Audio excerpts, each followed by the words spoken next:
Hello everyone and welcome to All the Cards on the Table. My name's Chloe and I work with card divination, astrology, and I channel energies through my body.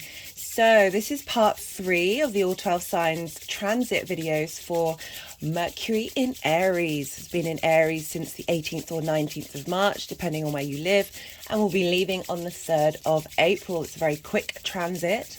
This is setting up a Mercury's transit in Taurus, where it will retrograde and be there for about 2 months. I'm just going to light a candle, this road opener candle, to Mercury. Let's see, it's gone down quite far. Last time it's a bit tricky to... There we go. So Mercury is the messenger of the gods, and it can travel both to the land of the gods. Well, that's flaming quite a lot, isn't it? What's going on there? Okay, it's calmed down now. It can travel to the land of the gods and the underworld. So the ability to collect information from many different spaces is open to Mercury. It's how we communicate, it's how we think. It's what we do with that information. And so Mercury in Aries, I recommend checking out part 1 and part 2, the introductions, where I break down the sort of themes of Mercury in Aries and then give some examples in part 2. So you can get a kind of idea of what this energy is like, what this is about.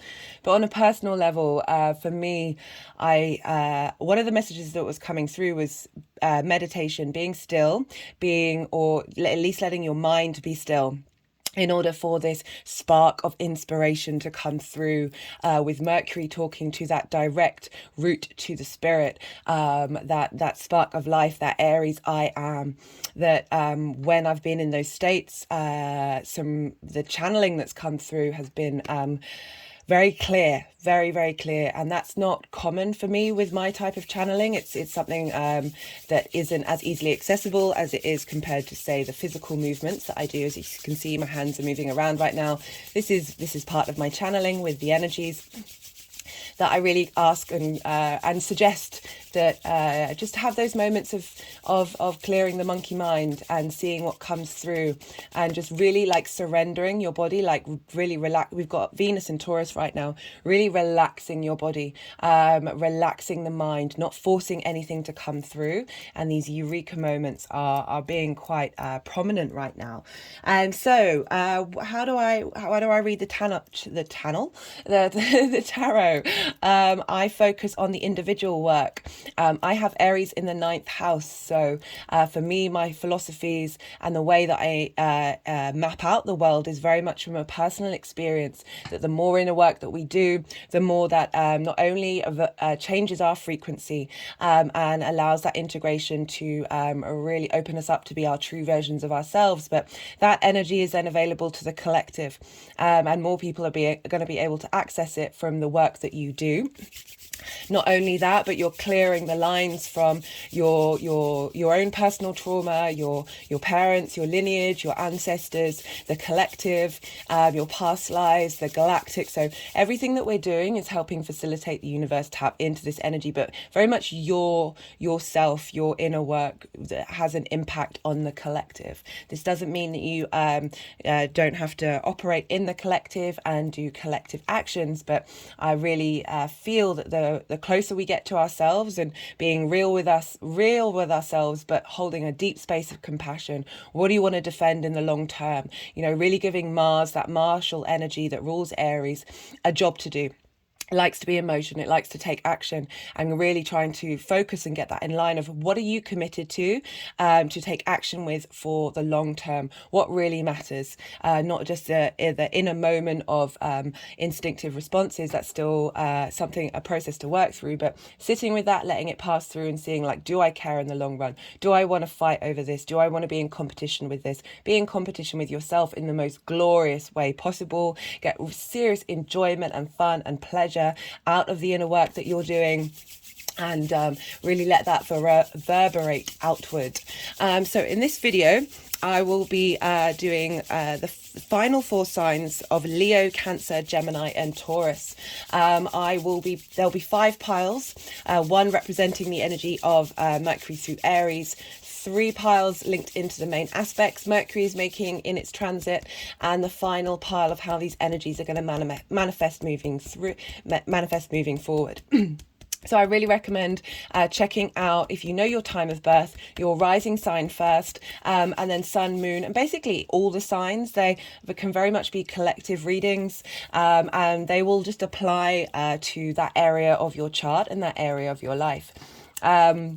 And so, yeah, so when I'm doing the channeling, I'll be shuffling while I'm talking through the aspects, and then I'll probably be quiet for a little bit while the energies and I move the cards around. It's all part of the process, and put them in the places that they need to be. But you know, it's not always easy to channel, think, and talk at the same time. So do bear with me while that's happening. There'll also probably be likely to be energy work that's going on, releasing of energy. As I said, the energies help to amalgamate and bring together the messages, and really sort of can help clear out energy by the movements with the cards.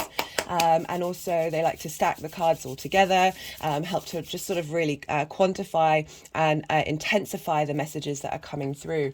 So that's, as I said, that's all part of the process. I use all these mediums in order for us to get a sort of a nuanced and detailed understanding of the astro weather right now. And the more that we understand it, the more that we're aware of it and conscious of it, the more we put our attention on these things, the more that we're able to see the lessons that come up that we may need to learn, and then acknowledge that, transmit it, transmute it, and then be able to flip whatever energy might be a bit difficult and uncomfortable to serve our true soul's purpose. So yeah, that's the main aim of the channel that I have here. I do transit videos and new and full moon videos, hoping to put out some different types of videos where I channel just sort of topics that I'm really interested in and see what comes up, as well as doing, in the future, I'll be doing like just astrological videos about certain astrological principles to help you understand your chart more and understand how these energies may affect you on a more personal level. These are collective readings, so please take what resonates, and not all the messages are for us. There's usually sometimes some very specific messages that want to come through, and as I said, it might not apply to you, but it doesn't invalidate the rest of the reading. One of my favorite phrases is don't throw the baby out with the bathwater. So this is kind of like, if you resonate with something and then you hear something that you don't resonate with, sometimes our human minds can then sort of discredit the thing that we did resonate with, and this is saying, look, don't get rid of the good if something isn't, don't get rid of the baby as well as the bathwater. So yeah, Mars is now moved into Cancer, so a different vibe. Just I'm going to be doing a Mars in Cancer transit, but I haven't been sleeping. I've been sleeping like a couple of hours a night for a while now, and felt fine for it, felt really good with it. But just realize that that's like the later degrees of Mars in Gemini. Gemini is very stimulant based, very there's a lot of movement, and now Mars has moved into Cancer yesterday. And last night I had the longest sleep I have had in a long time. And the moon can be linked into sleep and into that comfort, that nourishing yourself. Mars is now in a feminine yin-based sign. It's about drawing things towards you. It is about cultivation rather than direct action. So we've got a different energetic field going on right now. And I just wonder if anybody else has been going through the same thing. I also appreciate we've been going through the most potent time in the solar transit. So the sun's activation has been really, really strong. We've had a lot of solar flares. Certainly been experiencing a lot more headaches than I have done in a very long time, and a lot of restless sleep. So there's a lot of combinations going on here right now. Right, I think that's everything that I wanted to say. There are a lot of videos that are linking all of these themes together.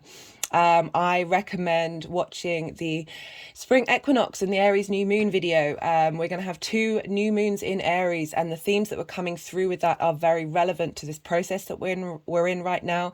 The spring equinox is kind of like the solar return for us all. It's the start of the astrological new year. That's going to add another layer of how we're operating and how we're interacting with this energy. Also, the Saturn in Pisces transits, in particular, part 1 of the all 12 signs, I talk about about Jupiter in Aries and Saturn in Pisces. And this is because what's going on with Jupiter, the ruler of Pisces traditionally, is having an impact on Saturn, and Jupiter is in Aries. So everything that's going on in Aries, we've got the Sun there, we've got Mercury there, we've got Jupiter, Chiron and Vesta.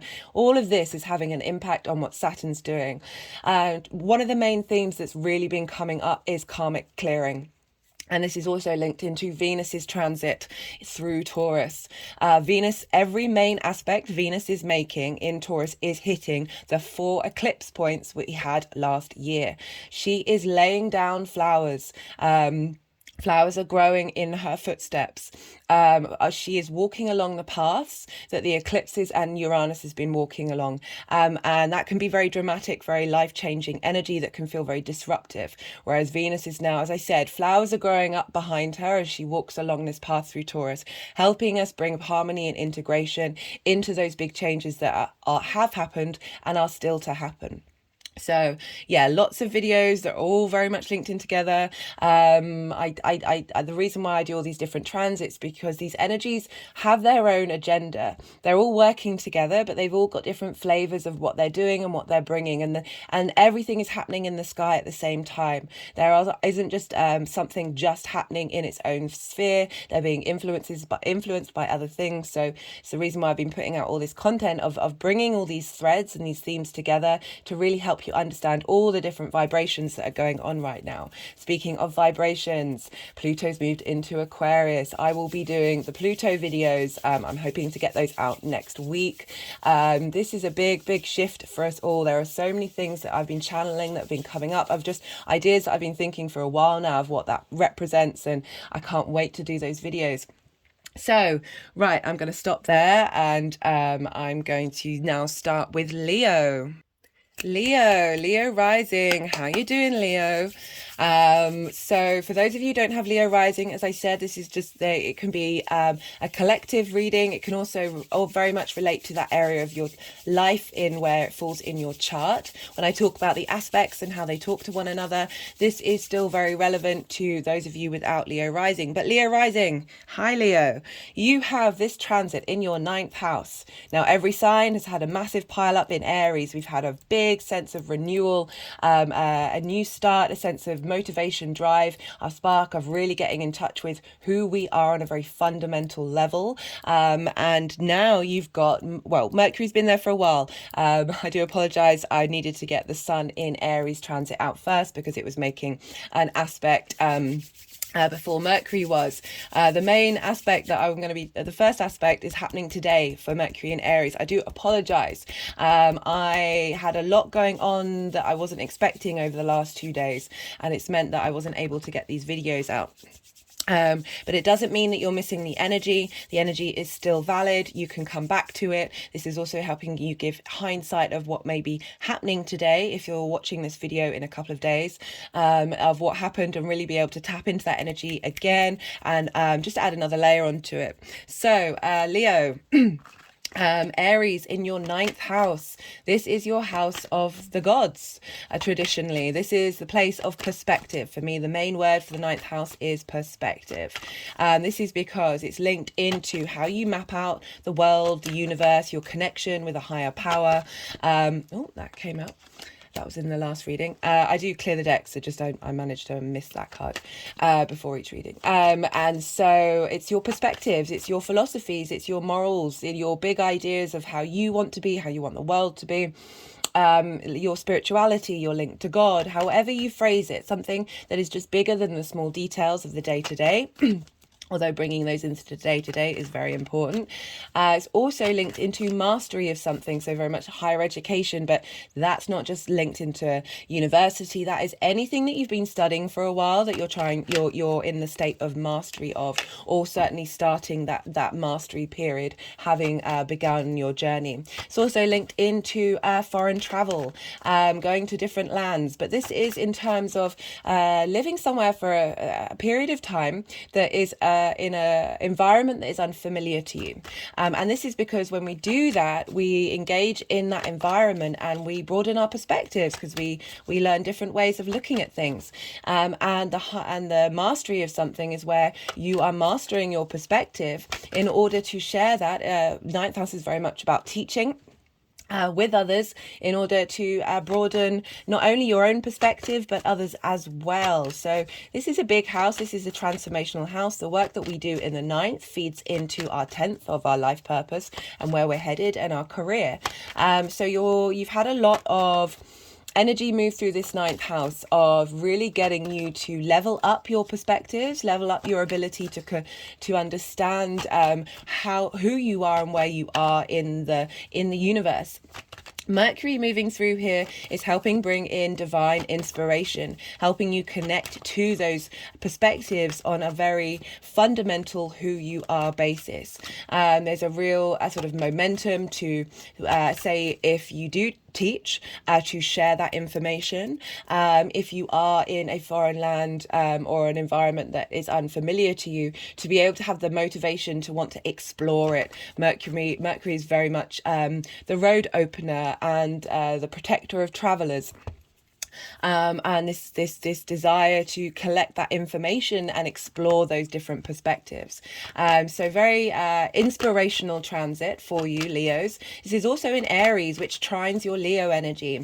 So your fellow fire signs, you share resources, you're on the same team, you've got things in common. You don't have to sort of overthink and question the energy, the energy in which you are utilizing this information.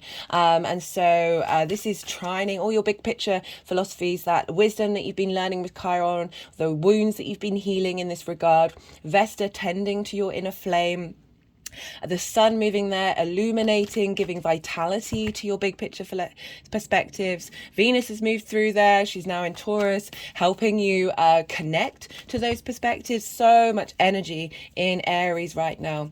And that's trining your Leo energy. So for Leo risings, that's how you embody your sun or your moon in your actions and your deeds. This is also your physical body, your appearance, and how other people see you. So you've been really facilitated to be able to share your perspectives, to embody your perspectives in your actions and your deeds, and others may be able to see these clearer with this trine, and so you're getting such a lot of support during this time, and so because we're dealing with Aries, which is ruled by Mars, you're having that need to be first, to compete. It's been strengthened but also leveled up, like as I talked a lot in a lot of the introductions about utilizing that Mars energy, and in the spring equinox video, of rather than feeling you're in competition with the world, that you are simply just in competition with yourself in the most fun way. You thriving and enjoying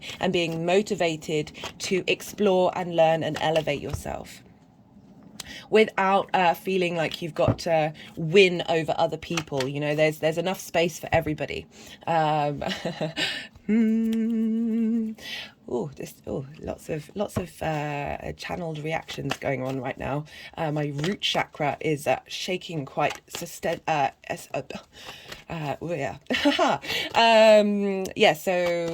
because this is a Mars ruled sign, we look to where Mars is, because what Mars has been doing is having an impact on the signs that it rules. It's now left Gemini. It left Gemini yesterday. So for the beginning of the transit of Mercury in Aries, this has been impacted by Mars's journey through Gemini. And that's in your 11th house of your hopes and your dreams, your groups and alliances. So a lot of the inspiration that's been coming through has been helping facilitate your motivations in your groups and in your alliances, as well as strengthen the drive and conviction that you have to follow out on your hopes and your dreams. We've now got Mars in Cancer for you. So that Gemini sextiles Leo energy. So there's a harmony between the energy of Gemini. This is a Venus aspect of bringing creativity and connection between your Leo energy and that Gemini energy. So for Leo risings, that's being able to embody, have the motivation to commit to your hopes and your dreams, and you're able to embody that in your actions during that very long transit. Now Mars is in Cancer, and this for you, Leo rising, this is in your 12th house. The 12th house is the hidden house. This is the house of mysteries. This is the house of self-undoing, and this is because it's linked into the concepts, the deep hidden concepts of who we are. And the more work that we do in the 12th, I talk about this a lot, the more that we really integrate and transmute energy of programmings, of hidden parts of who we are that don't serve us, but also have those hidden parts that do, that may have been dormant, be woken up and integrated. And the more that we integrate, the more that we're able to, as I say, walk our talk, and that ripples out in the rest of our chart. So Mars, so it can be a place of depression and loss, because it's through the dark night of the soul that we uncover these parts of us, break down to break through energy. But also it's very much linked into the occult, the hidden, the mysteries. And so a lot of magic can get activated during this time, like Mars in Cancer, that ruled by the moon. Our emotional needs, our instinctive emotional response mechanisms, how we nourish ourselves, how we nourish others, this need for safety, but very much our emotional connection on a personal level. Cancer is the first water sign, the individual water sign. How do we emotionally connect to the things that we think about, that we have, anything that is being activated, your desires and your motivations to essentially your hidden part. With Mars moving through the 12th, your hidden parts of you, the magic is it's now in that action based, even though it's a yin night sign, there's a receptivity, there's a, what are you defending, but these parts of you are now in motion, they're now being activated. So the work that Mars is doing through Cancer is having an impact on your 9th house, the moon card, having an impact on your 9th house of your big picture philosophy. So those integrating and bringing all those things together in the 12th is helping facilitate how you look at yourself in the world, in the universe, and how you can tap into those philosophies. So that's going to affect the rest of Mercury's transit through Aries, and the kind of inspiration and ideas, those hidden things, those hidden secrets, those hidden wisdom that Mars is activating is going to be channeled through Mercury during this time. And so really revealing the deep core wonders of who you are. Because, I'm having a lot of physical responses to this reading. I've said in quite a few videos, but for those of you who are new to the channel, my channeling, the physical movements that you see that are via different vibrations, different dimensions, different energies, got activated when Mars entered, when I had a 12th house perfection year, and I'm a Leo rising, so is Moon in Cancer, the Cancer part of my chart is when Mars went into Cancer during that 12th house perfection year. And so this is the reason why I really link in magic from a felt experience, from my own experience of that 12th house, that everything really kicked off during that time a couple of years ago. I'll be 3 years soon. So I'm not surprised, compared to some of the readings that I've done for the previous 2-part series, that now that Mars is in Cancer, I'm now having like my whole body is shaking right now. I'm now having a lot of physical channeled responses to what is to what I'm talking about. Oh, this is jokes. I do apologize, Leo. I hope, this is, okay. Okie dokie. That was quite something. Right, so because we're dealing with a Mercury transit, we want to look to, in the same way that I talked about Mars affecting Aries, Mercury is going to affect the signs. Its transit through Aries is going to help level up the signs and therefore the houses that Mercury rules. And for you, Leo, well, for everybody, Mercury rules Gemini, where Mars has just been, your 11th house of hopes, dreams and wishes and groups and alliances and friends, and also your 2nd house of where Virgo is, of your values, your resources, how you value yourself, the things, the ideas, everything that you value and put value into and hold on to. It's your resources, how you make your money and how you manifest. So your big picture philosophies are impacting these two areas of your life and leveling these up. So this is you're just going to maybe see themes come up linked into those houses. You're going to be like, oh, that kind of feels, I'm getting some more clarity about that. I'm able to be sort of more myself in those areas of my life. So that's pretty cool. I've been enjoying doing these readings so much. They've been pretty phenomenal. A lot of the channeling that's come out has been... Oh, I nearly cried for the Sagittarius reading. So anyway, the three main aspects that I'm going to be talking about. So that's the Cancer card. So we've got the Moon and the Cancer card itself. The three main... Oh, no, that was half the deck. The three main aspects... there's a lot of energy in my body right now. It's pretty frenetic. The three main aspects I'm going to be talking about. The first one is happening today. It'll be happening about, I think it's around 6 p.m. GMT time. So in about... How many hours is that? In about 6 hours. Hopefully I will get this video, or depends on the processing time. But anyway, as I said, it's not going to diminish the energy and the messages that are coming through, so no need to worry. So today, the 26th of March, Mercury is going to be conjunct Chiron. So Chiron's been in Aries for a while. This is at 15 degrees of Aries. This is the midway point of Chiron's journey through Aries. And so what does this mean? Chiron is the wounded healer, and also the wounded teacher. So those wounds that we have cause us pain. A pain that may never ever go away. I'm still working on that one. I really do feel like we can transmute that pain. It's in the same way that, like, sometimes you think your thoughts, these sort of negative repetitive thoughts or thoughts that feel alien to you, they may never go away, but it's how loud they are. And what kind of negative connotations you put onto the fact that you're feeling those things, that pain, that wound, or thinking those things. That it's all about what we do with them. It's all about the perspective.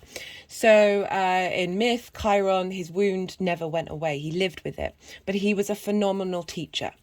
He was able to utilize the wisdom of that pain, of that suffering. You know, you link into Buddhism, all life is suffering. We're living in an illusion, but it's what you do with that energy and how you can shift that gear. I feel like there's another part of this that we're on the brink of tapping into, that it isn't so heavy, and that Chiron moving through Aries, the first sign of the zodiac, the I am, the spark, that of the first fire sign, that spark of divinity that we have within all of us, that wants to embody life, wants to experience, wants to move, wants to be through their own experience, is so vital right now, for many reasons, on a collective level, but particularly on an individual level, that this wisdom that we can get from the trauma that we've been through is a fundamental part of our current human existence.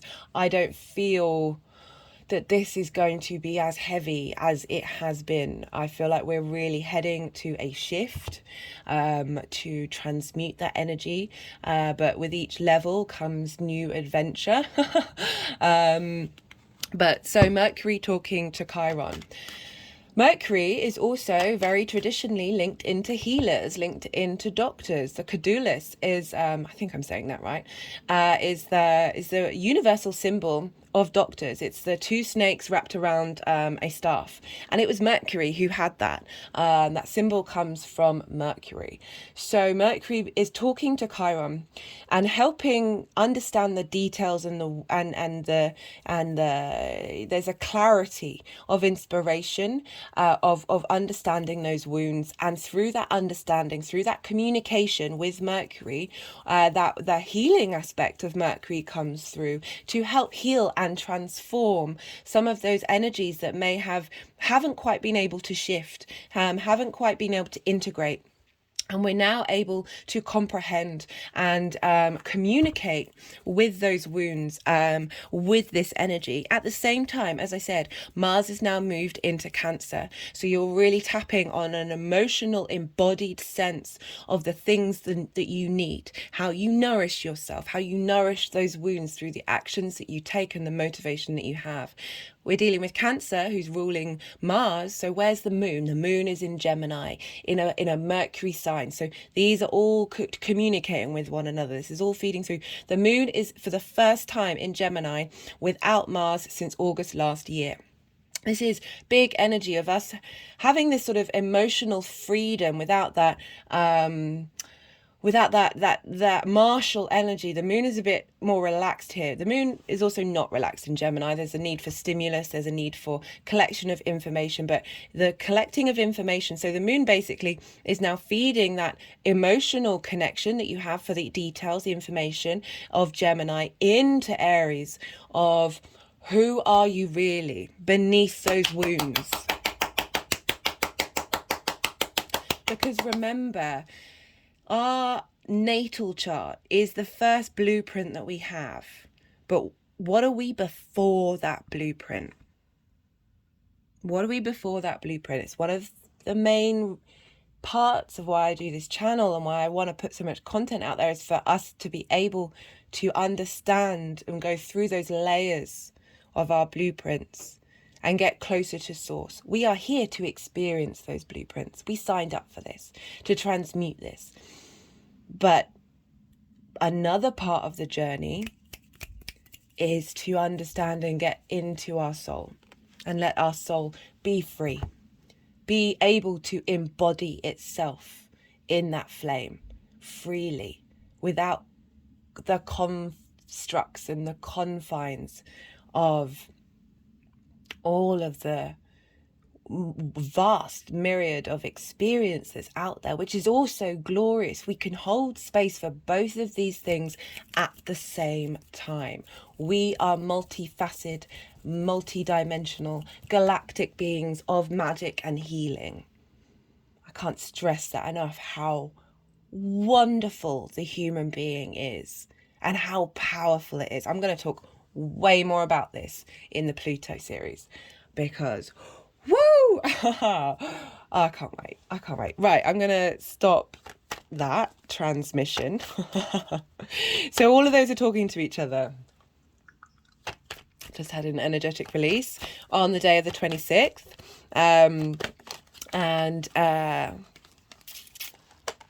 On the 27th to 28th of March, depending on where you live, Mercury is now going to conjunct Jupiter at 18 degrees of Aries. Jupiter has been in Aries for a while. It's gone in and out of Aries. It's going to be in Aries for another couple of months. So what's going on at this time, and also the cazimi that's happening with Jupiter later on. When's that? That is on the 11th of April. So we've still got a while with Jupiter being able to integrate all the information that it's getting from the faster moving planets, so we can apply this in a more social sense. And so Mercury talking to Jupiter, what does this mean? Right. Mercury and Jupiter rule the mutable signs about change, adaptability, bringing what's worked in that fixed energy, transmuting what hasn't, adapting, changing, transmuting in order to move first into that cardinal energy. Very fluid, very able to be on the go, to be able to change plans, to be able to adapt. And so they both rule the mutable energy. Mercury ruling Gemini and Virgo, Jupiter ruling Pisces and Sagittarius. So there's a sense of opposition between these two. They're coming at the same thing from different directions. Jupiter wants to expand, wants to elevate, wants to bring cohesion. So a bringing together of all the parts in order to be a unified whole. There's a sense of knowing, there's a sense of belief, there's a sense of this sense of higher sense of wisdom. Mercury is dashing all over the place, collecting information, bringing things together. It wants flow, it wants ease, but it's picking up everything in its surroundings in order to be able to be outside of survival mode, because we're in survival mode when we're having to assess and work things out, when we're in thrive mode, when we're able to contemplate. So like Mercury helps us get to that space, that Jupiterian space of being able to contemplate. It's not that Mercury doesn't, but there's these two dynamics that work together. And when we bring them together, oh, magic happens. The expansion of the magician. So Mercury is the faster moving planet. It's helping. It's not only communicating to Jupiter, saying, and understanding what Jupiter's saying, and saying, okay, so these are the big picture philosophies, right? How are we going to break these down into the details in order to be able to put this into the 3D world, and put this into the day-to-day? Mercury's also receiving a huge boost of divine inspiration and wisdom, connecting the dots to your spark of life. And being able to expand that ability to communicate to that spark of life that you have with that conjunction. I absolutely love it. At the same time, the moon has now moved into Cancer, the realm that she rules, and will be conjunct to Mars. So our emotional needs, our instinctive needs, how we nourish ourselves, the things that we are emotionally connected to, connecting to with that Mars, our true embodiment of our emotional passions, our emotional motivations. And for you, Leo rising, this is in your hidden house. This is really bringing out, the moon is also linked into the unconscious, which can be very much linked into the 12th house. How are we bringing up, raising up, that we're finding there's this movement of the shaking up of all these things. My head is now just moving back and forth, shaking side to side, shaking up of that hidden. The moon's light is illuminating on a very deep emotional, intuitive basis of the actions that you're deep in your unconscious. Underneath all of the programming is that spark of you, that is that deep well of who you are, that soul spirit. The moon's is moving past. The moon can be linked into what's the word, I don't want to say illusions, but illusions in the sense of these constructs that aren't real, of clearing those away through Mars being in this receptive state of connecting to those unconscious desires that are right at the root of who we are. And all of that energy is feeding into Mercury talking to Jupiter at this time, of expanding your big picture philosophies based on this root of this 12th house movement of Mars and Mercury, Mars and the moon.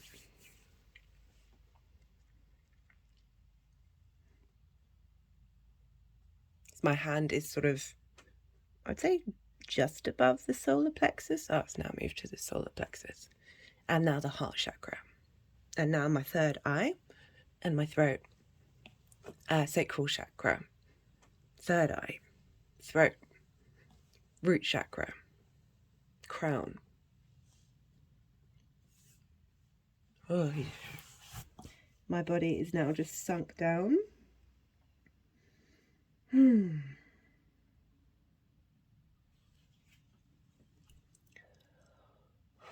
Okay, guys. The final aspect. I have a real softness in my body right now.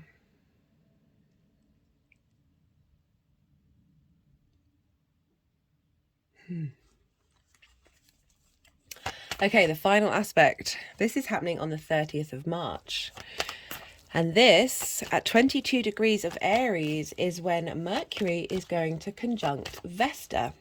Vesta is an asteroid. I'm a big fan of the asteroids. I don't often, sometimes I bring them in, but they can be incredibly powerful in your natal chart. Very, yeah. Anyway, Vesta, an asteroid. She represents one of the most fundamental avatars of the goddess, and she can be found in various forms around the world. And Vesta is the Roman name.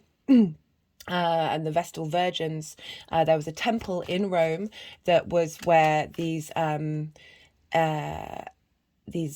women, they were virgins, I think, up until the age of 30, but it is more this autonomous spirit of the feminine, of not being bound by a husband, by a father, being very independent and holding on to their own energy.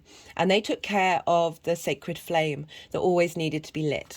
So it's tending to your flame, and it was believed that without that flame being lit, that the sort of moral, spiritual world of the Roman Empire would fall.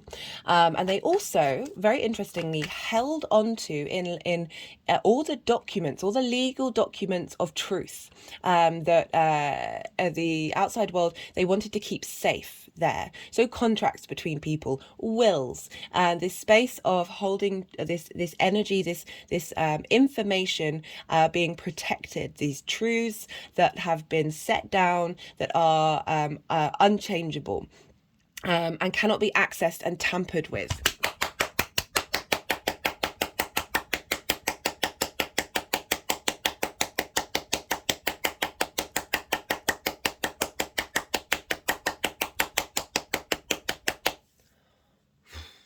Ooh. Okay, so that's the sort of the Roman aspect of the mythology. But the Greek, where we get most of these energies come from, and they come from Sumerian texts, and they go further back. I haven't researched into that yet, but I can't wait to do so. That it was Hermes, Mercury, and Hestia, and Hestia represented the hearth. You know, Hestia. Heart, the words are linked through etymology, and it's in the sense of the fire that you have to cook your food, to have people gather around and keep warm, and also to commune with others. The very quintessential domestic energy that we need in order to create civilization. And Hermes, Mercury, was very much linked into going out in the world and moving around, how we communicate, but also linked into commerce, that interaction, that give and receive of us, our internal world, with the outside world. Now, in these two traditions, the two avatars, deity avatars, that most people would have in their home was Mercury and Vesta, or Hermes and Hestia. And this is because they basically covered the essential basis of what kind of energy you want to give thanks to and cultivate, the inner world and the outer world combined. So these two energies, they've been hanging out with each other for thousands of years, more so than that, because these are just more recent avatars of energies that have always been around, that have been cultivated. Sorry, my hands have just gone like that on between my third eye and my crown chakra.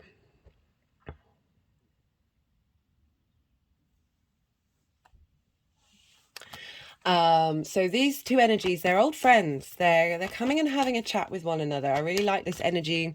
Vesta's been there for a while, so I talk about Vesta in Aries of tending to your inner spark, tending to that flame, keeping that flame alive through devotion and care and love, and being very nurturing towards that flame.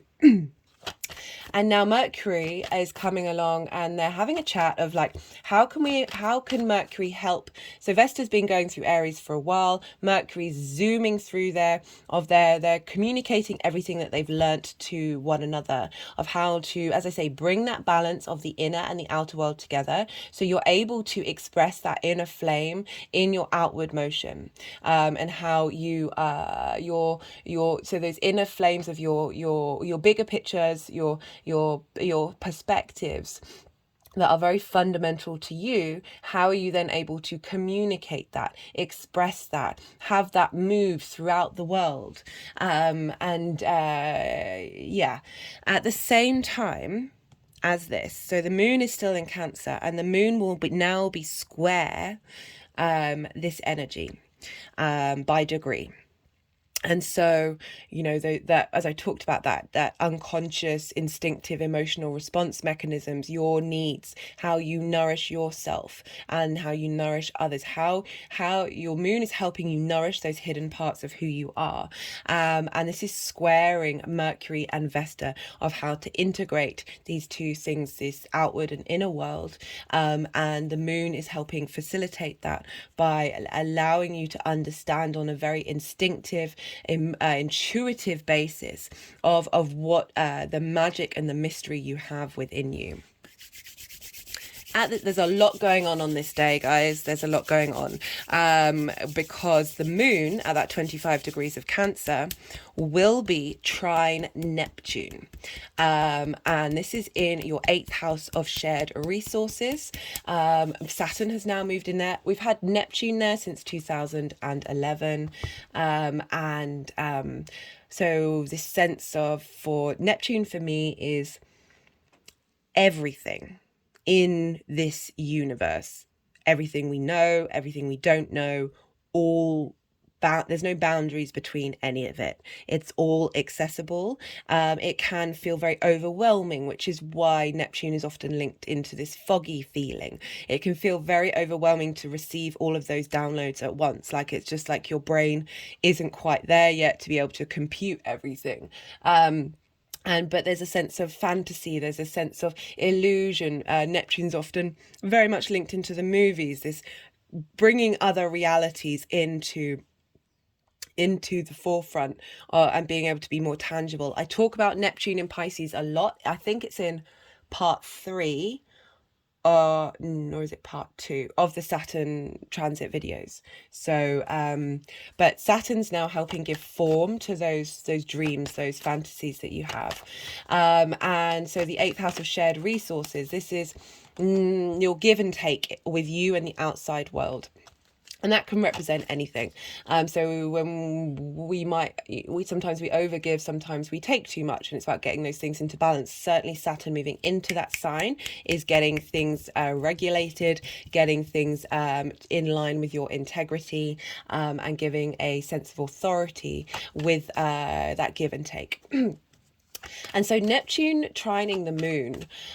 So Neptune's energy is feeding into the moon of what it is that you want in. And I also see the 8th house as your give and take with the universe as well. It can there's a lot of people who have 8th house stuff are able to communicate with the dead, communicate with spirits, communicate with other dimensions, communicate with past lives, all of those things. So with this, if we link into the magical side of the 12th house and the moon being there in her own sign of you really being able to get into touch with that, with your intuitive wisdom that you have about how you truly want to give and receive energy, however that may be. And so also happening at the same time, Venus will be conjunct Uranus in your 10th house, Leo. This squares your Leo energy. Square is an aspect of Mars. I've done I've done a Venus transit. Virgo begins with a V. I have a habit of doing that. That Venus transit, I pull cards on that as well. But essentially it's, there's a lot going on with that Venus-Uranus conjunction of... Uranus is the path clearer, the breaker of chains. It's the oddball of the universe. Its north pole points towards the sun. It is, all its moons are in retrograde. Its rings are, because it's basically on its side. It tends to flip things over. It tends to think differently. Very maverick energy coming through. And Venus is coming along, basically, as I said, a transit, essentially hitting all of the eclipse points. And so she's talking to Uranus, who might have disrupted your career in order to get you into your more authentic self. Basically, Uranus doesn't care that it's the oddball of the universe. It just is. It's just doing its thing. It's not bothered. And it's trying to get us to be not bothered about not feeling shame linked to who we truly authentically are, and really being able to embrace that and expand on that. That Venus is coming along and helping bring some harmony to all the unique ideas that have been coming through, and a sense of appreciation of the interesting, of the maverick for us at that time. And so that's squaring your Leo energy, which is going to be things may manifest during that time, and come and show up in the 3D world, because a square is an aspect of Mars, which also can bring about conflict, drama and frustration. But if it does, it's in order to get you to understand and know what you need to clear and what you need to really stand by. But also friction. Squares, we need friction in order to create in this linear time frame that we think we're only in, but it's also a very important one. No, I'm not dismissing that linear framework, but we also are in a spiral and everything's happening all at once. So yeah, the same time, Mars in the early degrees of Cancer is trining Saturn in the early degrees of Pisces. So that hidden house of who you are is trining the motivations and actions that you're taking in this space, are feeding that information to Saturn. I've also pulled a card for this in the Saturn transit videos, as to Saturn of your long-term legacy, of how you want that give and take relationship to be, and what kind of authority you want to hold in that space that's in line with your own integrity. So as I said, there's a lot going on the 30th of March. So those are all the aspects that I want to talk about. I'm just going to see if any more cards want to come out.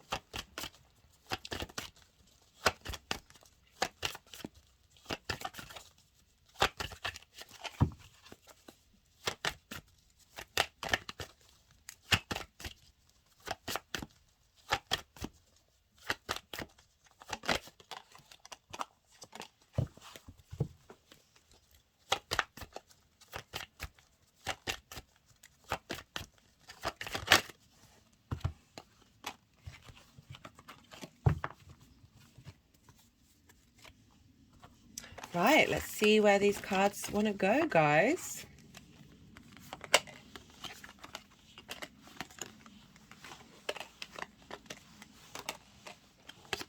Wait.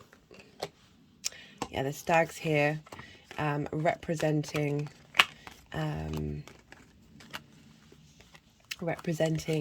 Jupiter moving through Aries, helping us bring wisdom and elevation to the sense of who we are.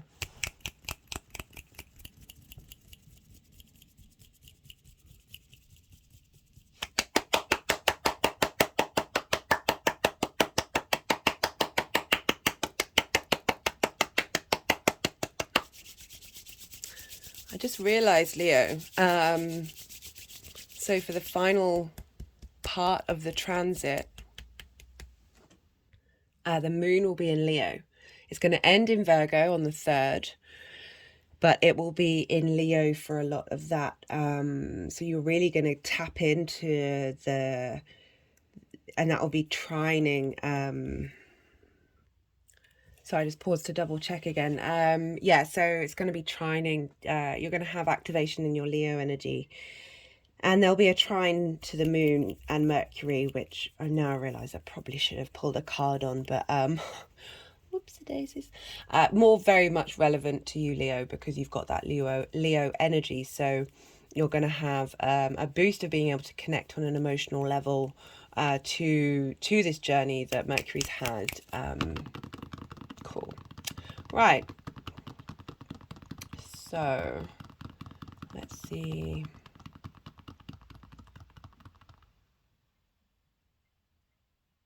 Got a lot of major arcana here, Leo. I think I want to do stuff.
Do bear with me, Leo.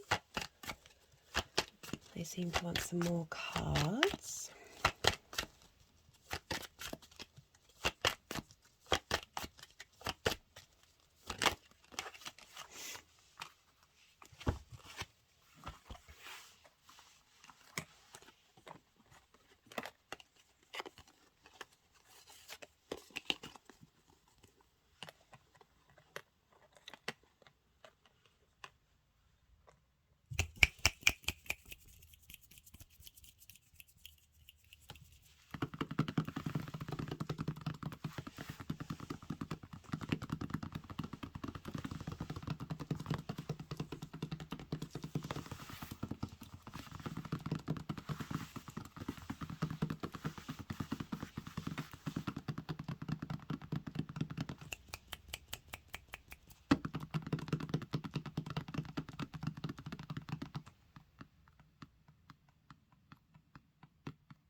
Right, I'm going to start reading now.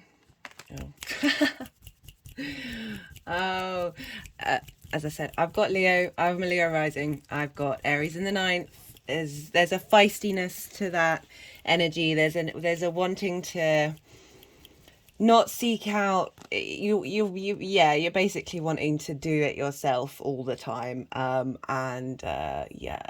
relationship with the channeling, with the energies, is quite feisty, and they're quite feisty back. Right, so we've got for Mercury moving through Aries for you, Leo rising. We've got the Page of Swords. I feel the Page of Swords and the Moon card are sort of shaking off illusions of having to constantly question things, constantly look back and forth. There's an unsteadiness to the Page of Swords for me in this particular reading of yes, it's heralding in new ideas, but I'm very much getting the fact that you're kind of questioning yourself a lot, because you're not looking, you're not being present. You've got one foot moving backwards, and your body's moving forwards. So there's this inability to trust in yourself, and trust in the situation, feeling like there's so with the Page of Swords, it's like thinking people are talking about you behind your back sort of vibe. But I just feel like you've been talking about yourself behind your back, or you've got trust issues with the ninth house area of your life, that of really being able to lean into who you are. And we've got the Moon here. And the Moon, as I said earlier, can very much link into illusion, and breaking through those illusions, and being able. So instead of like looking at the past warily, and critically and overthinking about it, we've got the Six of Cups, which is about integration, as it's being able to look at the past fondly, being able to smell the flowers. Being able to, as I said, integrate all those past bits of who you are, and be able to release this energy of questioning, so you're then able to move forward. Also with the Moon card is very much being able to tap into your intuition, tap into because we've got that Mars energy now in Cancer in the moon of perhaps your intuition was hidden from you, and that's what you've been questioning is your intuition. Just had an energetic release that, you know, there's might have been reasons for that. A lot of these readings have been linked into karmic clearing, and how a lot of the experiences, the ideas, the thoughts, the actions that we take that can feel disruptive or feel alien to us, or just feel that like they're blocked energy, that they aren't really to do with us. I mean, they are, because we signed up for this, but we're multi-dimensional, multi-layered beings, and we hold a lot of energy that isn't necessarily linked to who we really are. And we're having to work through a lot of that stuff. But with these two new moons in Aries, this first new moon that we had on the 21st of March is helping like freshen you over, clearing things out, clearing the decks basically for the second new moon that's happening. When is it? I think it's either the 18th or 19th of April. Is where the quantum leap comes in. So at the moment, a lot of karmic debts are getting cleared. A lot of frustrations that you may have internally felt, but not known what they mean and why. Like, as I said, feeling a bit not quite yours. You're able to now, with this Mercury transit, to be able to see things clearly and see things in a way that brings you inner harmony. Love that for you, Leo. Right, so we have for the energy of Mercury talking to Chiron, and we have the Tower card. We've got the Ace of Swords, we've got the Star card, and we've got the Victory card.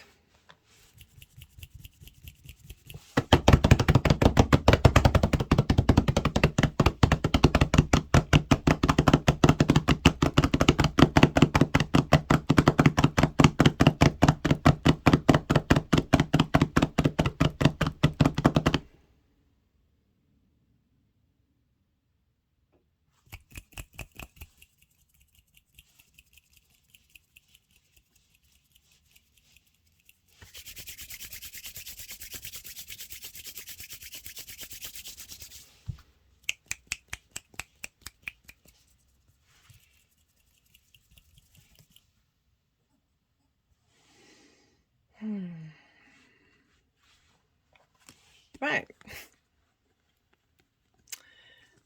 Yeah, just I'm now wondering, like, for the rest of that Mars transit, just how active the energy is going to be. We've got the Tower. This is about this is a Mars card. I also link it into Uranus, of breaking down structures that didn't serve you, but it can feel a bit like, what the hell is going on, and disruptive and feel unsteady. And we have the Ace of... Okay. You know, one day they're going to start putting them in the order that they actually want them in. And the Star card follows the Tower card in the tarot. And this is about deep healing. And this is... Okay, so this is linked into Chiron, and I was talking about karmic clearing, karmic debts, things that just blockages, right? That aren't that are linked into many different things, not just your individual experience. That Chiron is moving through here, helping you pull down these towers, helping you work out what these wounds are, and this Mercury, this healing of it, healing of that disruption, healing of that frustration, healing of that feeling unsteady with the Tower card, like it's shaking up all the foundations that you have.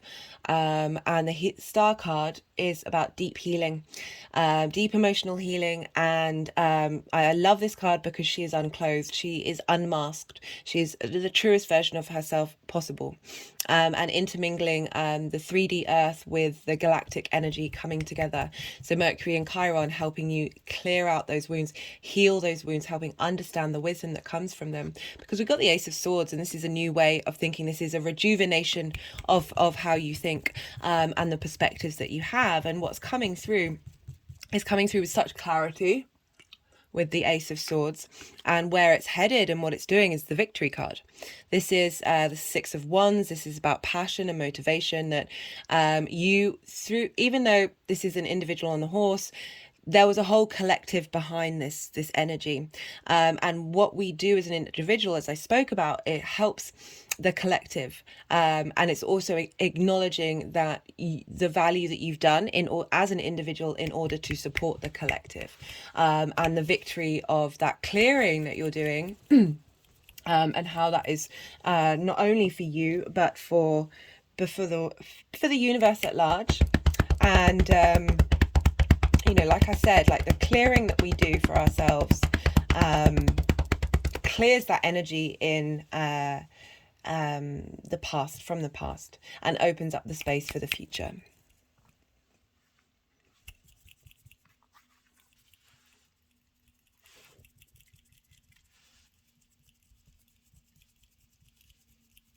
And being able to express your passions, we've got fire in your 9th house, being able to express those, and be celebrated for them,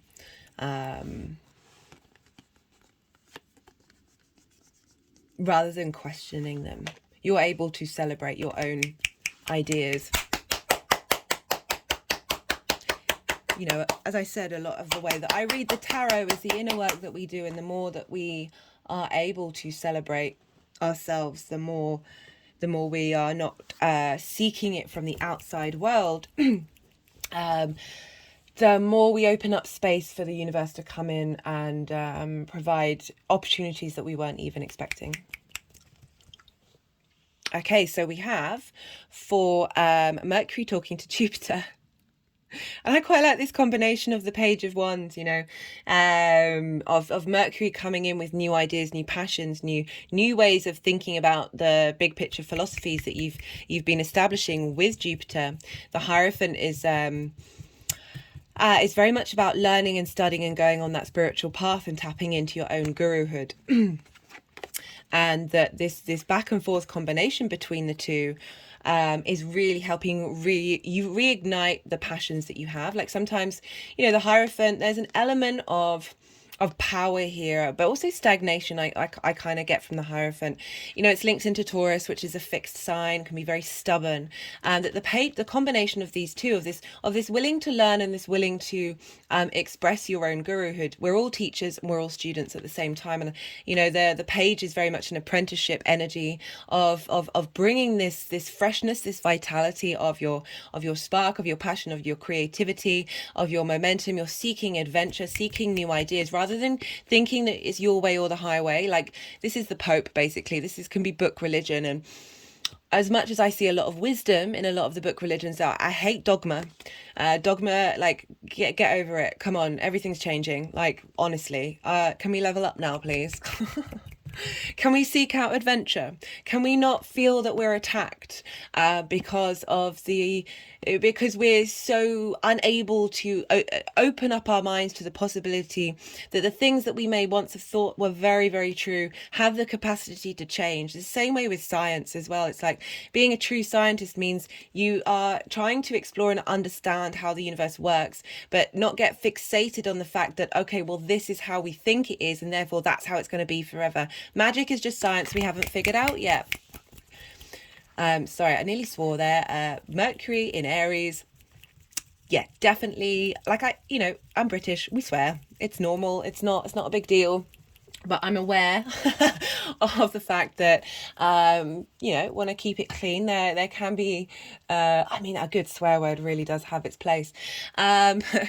Anyway, the message is bringing in that vitality, that speed, that youthfulness of Mercury, that ability to move, and tapping it into allowing, really being able to embody these things on a very fundamental level. I love this energy. And I love how this is like collective for all of us. It's just in a different area of our chart, and it's the messages that have been coming through for this Mercury transit, even though it's so fast.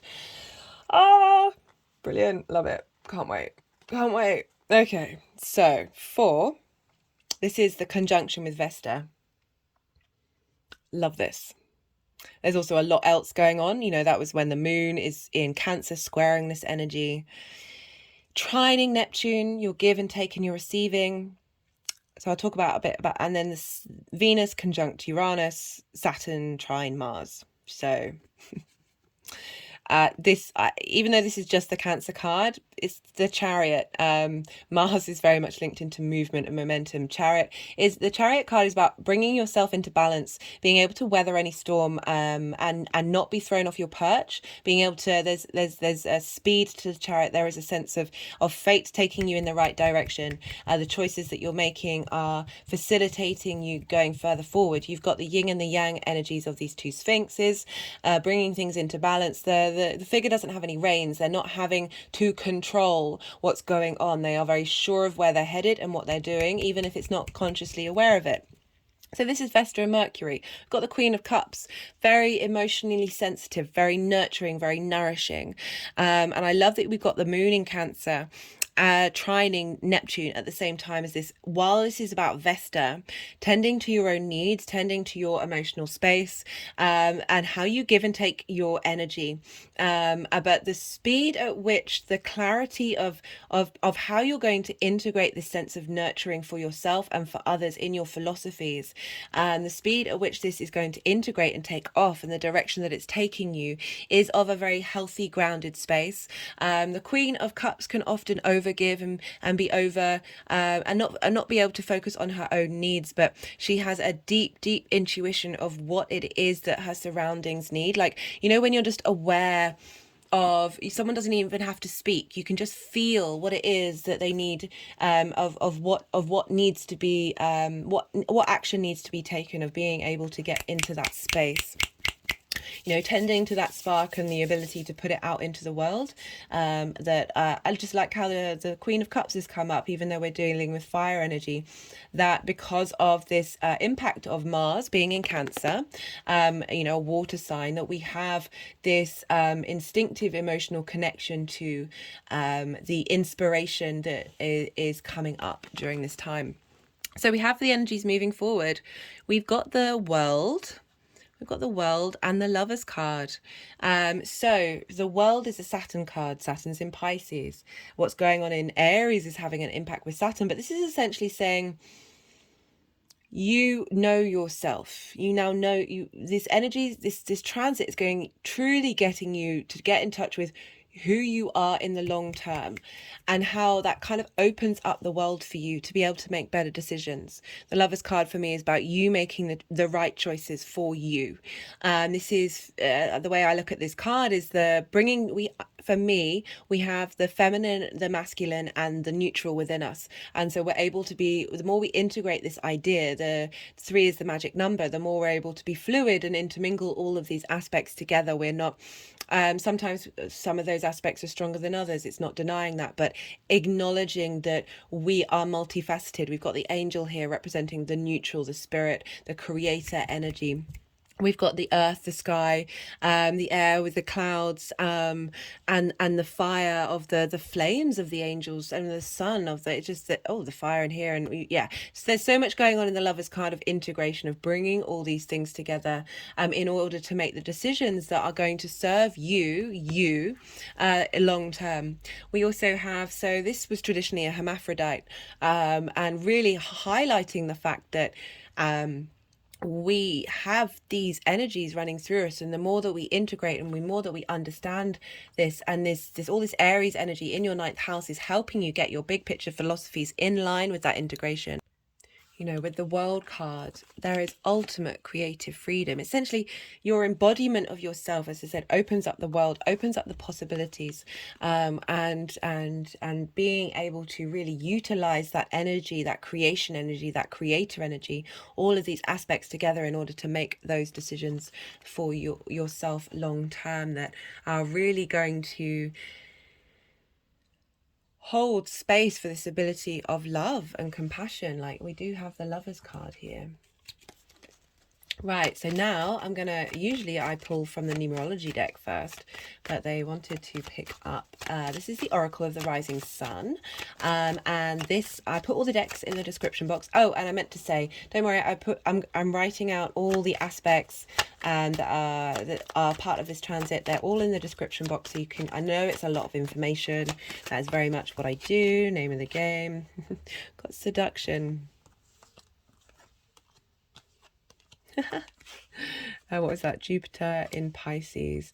So for me, that's like, because we're dealing with Aries and how that's impacting Saturn in Pisces, of really changing your view of how you interact with the outside world. That there's this sense of feeling seduced by the outside world and you are seducing it back. I often pick cards from, there's this Rumi deck for the new and full moons, which is a Sufi mystic. And the Sufi mystic ideology is about everything is your beloved. Treat everything as your beloved, and you are creating that love space. You are creating that seduction, being just enamored with the world, and that give and take coming back, and being able to have choices because of that.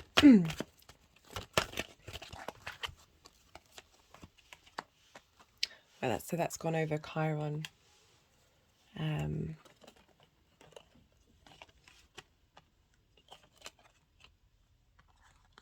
Oh, I just got further. Oh, just sunk down. You know, that's just gone over the Star card of getting into your authentic self, being seduced by your soul.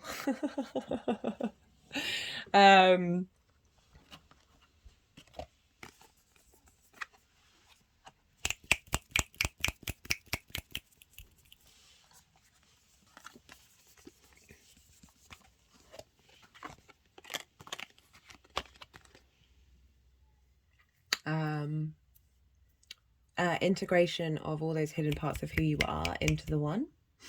So the moon, even though it's the Pisces card, it's still the moon, and the moon is ruled by Cancer.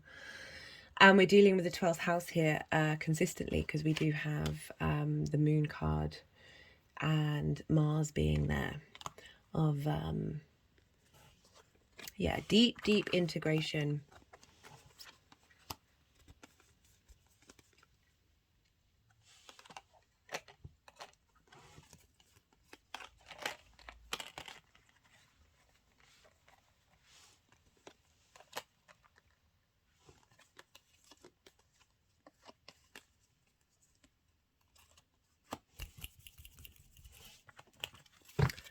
Yeah, the reason why I say it's the outside world as well, because that is the Jupiter and Pisces card of just having a different got completion and effort.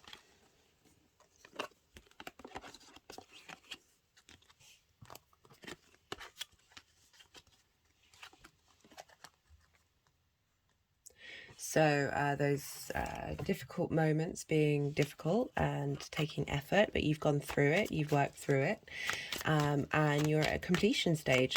That's been a real big message for, you've got resourcefulness and extremism.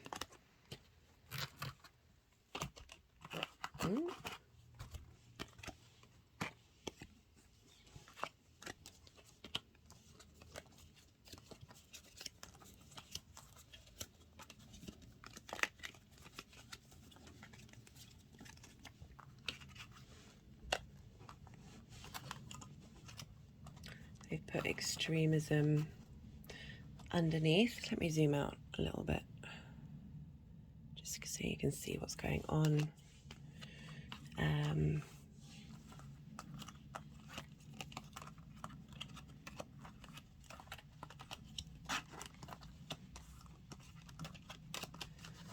Extreme tower moments, guys, which has meant you've had to be resourceful and put in a lot of effort.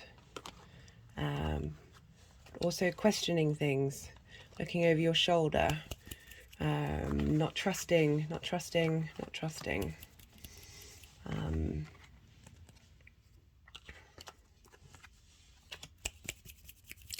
It feels like it's all coming together. Feels like it's all coming together. Let me just do the first light tarot first. This is a mixture of major arcana, other keywords, statements, and questions. I usually pull cards until I get a major arcana, but yeah, a lot of these readings have been Aquarian.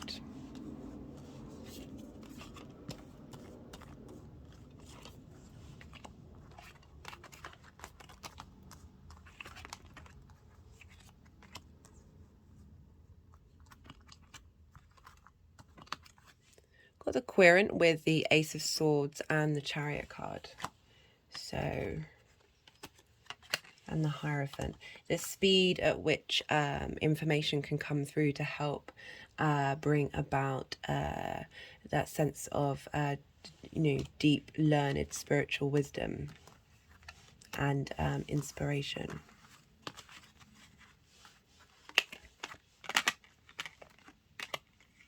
Oh, okay, so the seduction's just gone over the Queen of Cups. I like that. That's cute.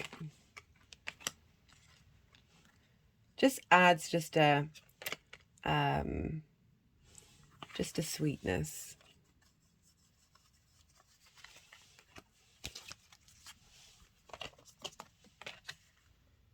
Integration of hidden feelings, hidden emotions, hidden needs.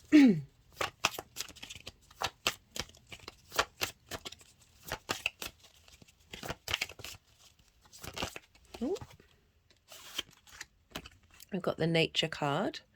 This has come up for quite a few people.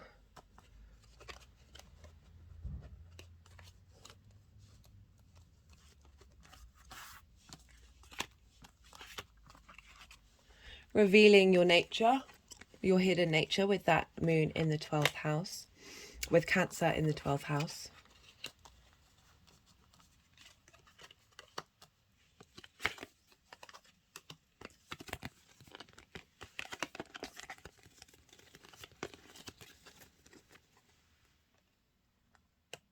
And as I said, that hidden wisdom that is a part of you, that is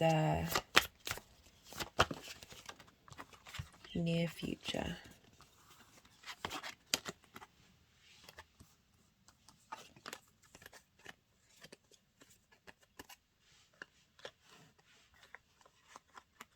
So that was the Ace of Swords and the World card.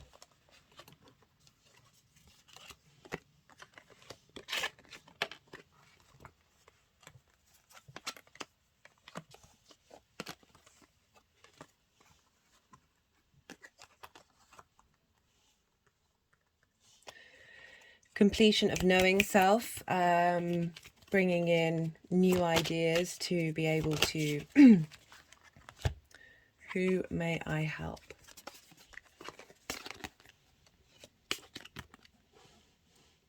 I'm going to read what it says in the book, actually.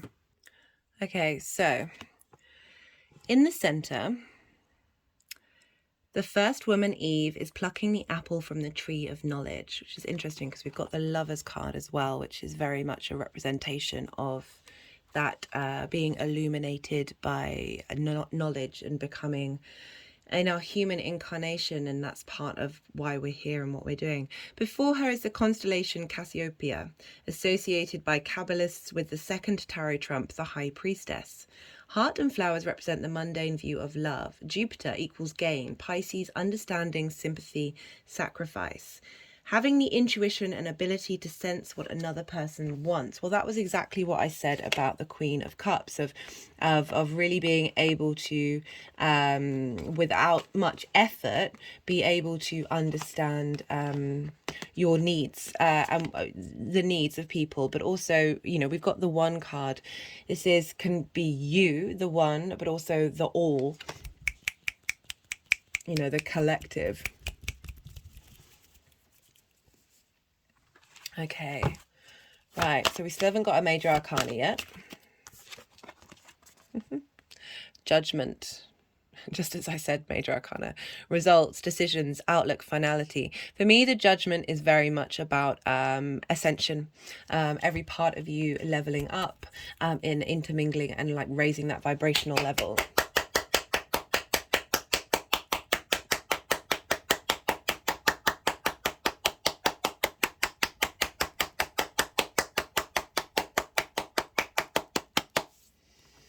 Okay, so that's the major arcana, so I'm going to stop with that one. Let's just feel like I get another numerology card. Yeah, I've been enjoying sort of expanding these readings, and just doing a bit more free for all, and seeing, because, you know, I like a lot of context, and sometimes the messages can get a bit, not all the message is going to come through if you're only doing a couple of cards. It's fun as well.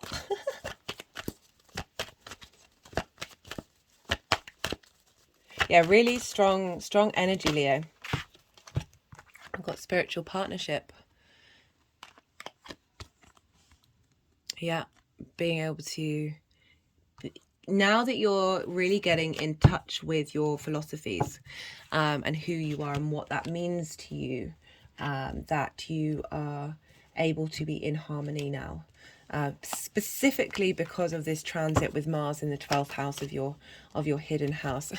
Just as I was talking about this, so this card comes up in different ways for me, but when I was talking about the hidden house, this convention of those hidden parts of you all hidden away, being coming out in the open, not necessarily coming out, being integrated. This is also kind of represented like the wounds that we faced as children, that create programs within us that mean that our instinctive responses behave in a certain way. That when we clear those out, we open up to what's underneath that. Practicality. So if we're leaning into that inner child stuff, so I'll read what was it? Venus in Capricorn is quite poignant. Where are we?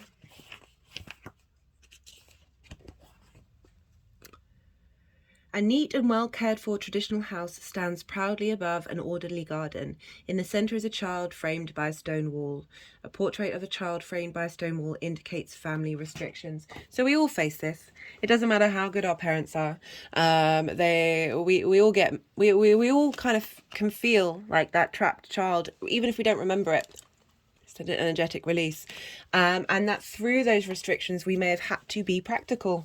You know, that's two Capricorns, that's Venus in Capricorn, Moon in Capricorn also. Again, okay, so Capricorn, long-term legacy. This can be linked into not even your experience, your lineage, your ancestors, the collective, your past lives, the universe as a whole.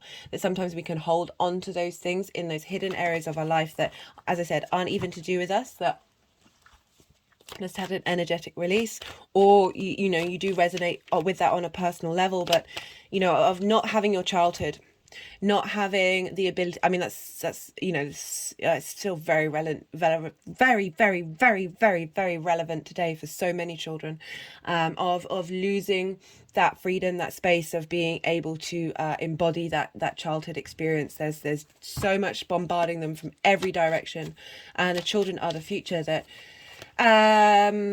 clearing this energy. God, I've been so repetitive the last couple of readings. Yeah, so helping clear that line. Yes, there's an importance to being practical, but it doesn't mean idealism. It doesn't mean we can have both. So I was just about to say, practicality is great, but it doesn't mean we can't be have idealism and hold both and be both. Be real and be living in that. Be real and live in that fantasy land at the same time. It's fun.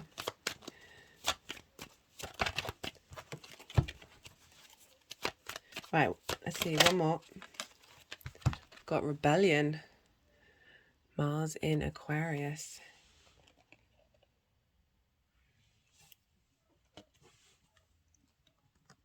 Maybe having not been able to, feeling like you need to rebel.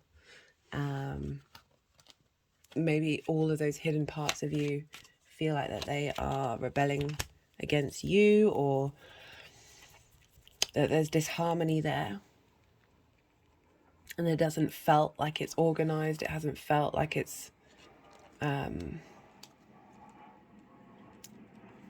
facilitating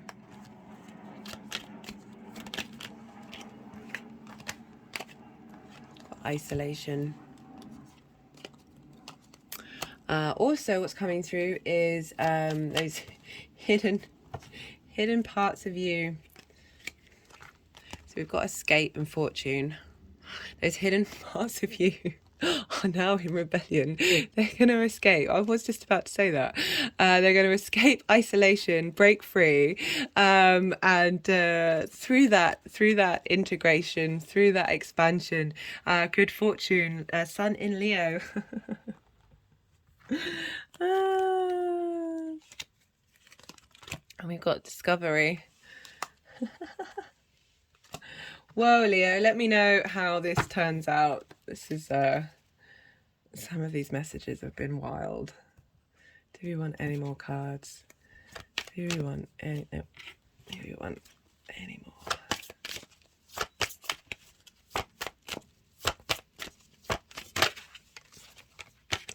What should I do?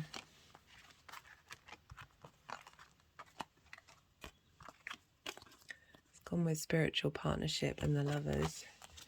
Yeah, spiritual, you're linking with them.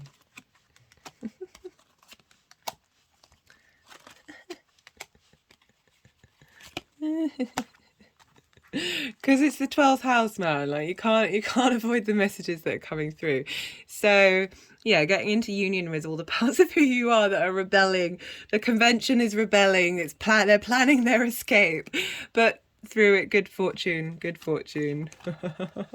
Right, I'm going to leave it at that, Leo. Otherwise, I will be shuffling here all day, as much as I'm having a lot of fun with this reading. Okay, Leo, I appreciate you watching this video. I really do appreciate the energy transfer, and sending you so much love and blessings, and be well until we meet again, Leo.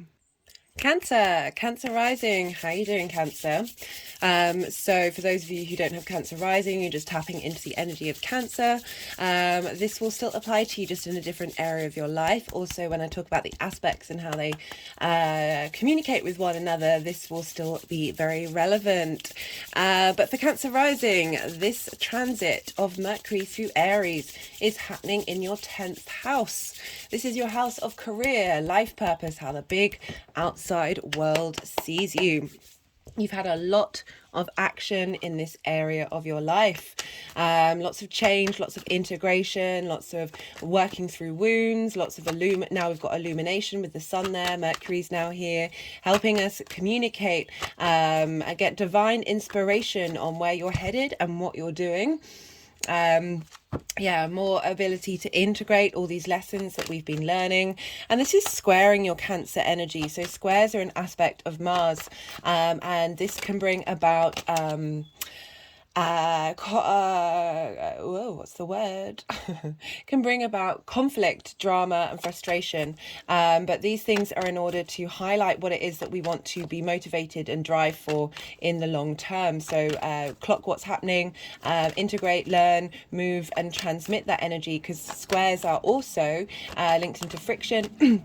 And how we need friction in order to manifest in the 3D linear time frame that we currently exist on a primary level. And this squares your Cancer energy. So for Cancer risings, this is your first house. This is your house, the house of how you embody your sun or your moon through your actions and your deeds. This is often how other people see you, and it's linked into your body and your appearance. So these are angular houses for you, Cancer rising. And so angular houses, the 1st, 4th, 7th, or 10th, they're very, very powerful houses. Things going on in these houses have a big impact on who you are and where you're headed and what's important to you. So you've had a lot going on with this energy, and now this is being boosted because we're dealing with Aries. Mars rules Aries, so we will look to where Mars has been. Mars yesterday moved into Cancer, but before that Mars was in Gemini and had been since August last year. So the first bit of Mercury's transit was bringing in integration of what we've been learning with that Mars transit. And now Mars is in Cancer in your first house. So you've got more energy happening on those very pivotal, important houses. And so now for the rest of the journey, Mars is going to be having an impact, and the lessons that you're learning and the motivations and drive that you're having in your first house, of who you are and how you truly embody your actions from your emotional needs, is going to be flavoring the kind of wisdom and inspiration that's coming up in your 10th house of where you're headed. We're also dealing with Mercury here. So like where we're looking to Mars and what Mars is doing, we look to the signs and therefore the houses that Mercury rules. Because what Mercury is doing in Aries is helping level up those areas of your life, and Mercury rules Gemini. Just talked about Gemini and that Mars transit, and for you that's in your second house, your hidden house. This is the house of self-undoing. This is also a very magical house. It's the hidden parts of who you are, the constructs of who you are. Integrating this area of your life helps you get really in touch with the true nature of who you are, and therefore be able to, it ripples out in the rest of the charts. So what Mercury's doing in the 10th is impacting what's going on in your hidden house. So your idea of where you're headed is going to help integrate those hidden parts of who you are. Mercury also rules Virgo, and for you that is in your third house. This is the house of communication, and this is the house of your local community. It's also linked into the house of the goddess, where we bring our big picture philosophies of the ninth house into the day-to-day. So as I said, what's going on with Mercury is going to be leveling up how you communicate and what kind of energy you get from your local community, and how you're how you process and understand information in order to serve your community, because Virgo is very much linked into service, is going to help facilitate the direction that you're heading, and the strength of who you are, that I am in that Aries energy of being able to defend not only yourself but others as well. And so that's the sort of general energy that's around. Whoa, that was half the deck, that's around for that Cancerian energy. Now we're going to be talking about three aspects. The first aspect's happening on the 26th of March. That's today. That'll be happening in a couple of hours at around 6 p.m-ish GMT time. So for those of you who are watching this who that day's already passed, it doesn't mean that you're missing out on the messages or you're missing out on the information and the energy at play. So it's still accessible. You can still go back to it. You can still reflect on it, and channel that energy and the messages that are coming through. Oh, my body's now shaking. You're not missing out, and I do apologize. I had quite a lot of stuff happening over the last couple of days, unforeseen stuff, very much linked into what's been going on right now in terms of karmic clearing, and it just meant that I wasn't able to get these videos out when I wanted to, so I do apologize for that. But as I said, you're not going to miss out on what's going on. So this conjunction with Chiron on the 26th today is at 15 degrees of Aries, that midway point between in the Aries area of your chart, the midway point of Chiron moving through there. Chiron's been helping us uncover those wounds that may have felt that we're not seen in the world, that we don't know our life purpose, that there may have been frustrations and setbacks, but the wisdom that we're learning with Chiron is really integrating that wound, and tending to healing those wounds, even if they are never truly ever healed. But I do think there's a different vibrational level of Chiron, of being able to facilitate full healing in that area of our lives. And so we've got this communication with Mercury. So Mercury, the messenger of the gods, how we communicate, how we collect information, also very strongly linked into healing, into doctors. The caduceus is the two snakes wrapped around a staff. This was Mercury staff, and so there is a strong link to this ability to dissect information and communicate in a way, on an energetic way of healing those wounds.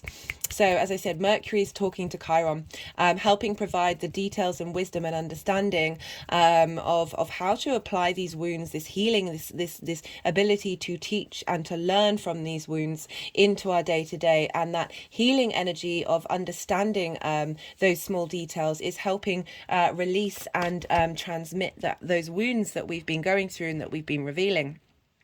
So very potent energy happening at this time. Because we're dealing with Aries, we look to where Mars is, and Mars is now in Cancer. And so that's in your first house. So helping you release your embodiment of those wounds. Helping you get more in touch with your true sense of self and how you embody your response mechanisms, your motivations, your drives, your actions that you take. Are being facilitated at this time with this transmission of Mercury and Chiron being facilitated by Mars in Cancer. So Cancer is ruled by the moon, so we look to where the moon is, and the moon is in Gemini, your hidden house. And the moon and Gemini is ruled by Mercury, so all these energies are interacting with one another, they're feedback looping around one another. And the moon in your 12th house is revealing the hidden parts of you. The moon is linked into the unconscious, your instinctive emotional response mechanisms, how you nourish yourself, how you nourish others. It's your needs and how those needs can be facilitated. So you're being able to connect on a very, you'll be able to collect the information on a very intuitive sense of what, and this is energy is feeding into Mercury and Chiron of how to embody on an emotional, instinctive level this deep healing that's happening at this time.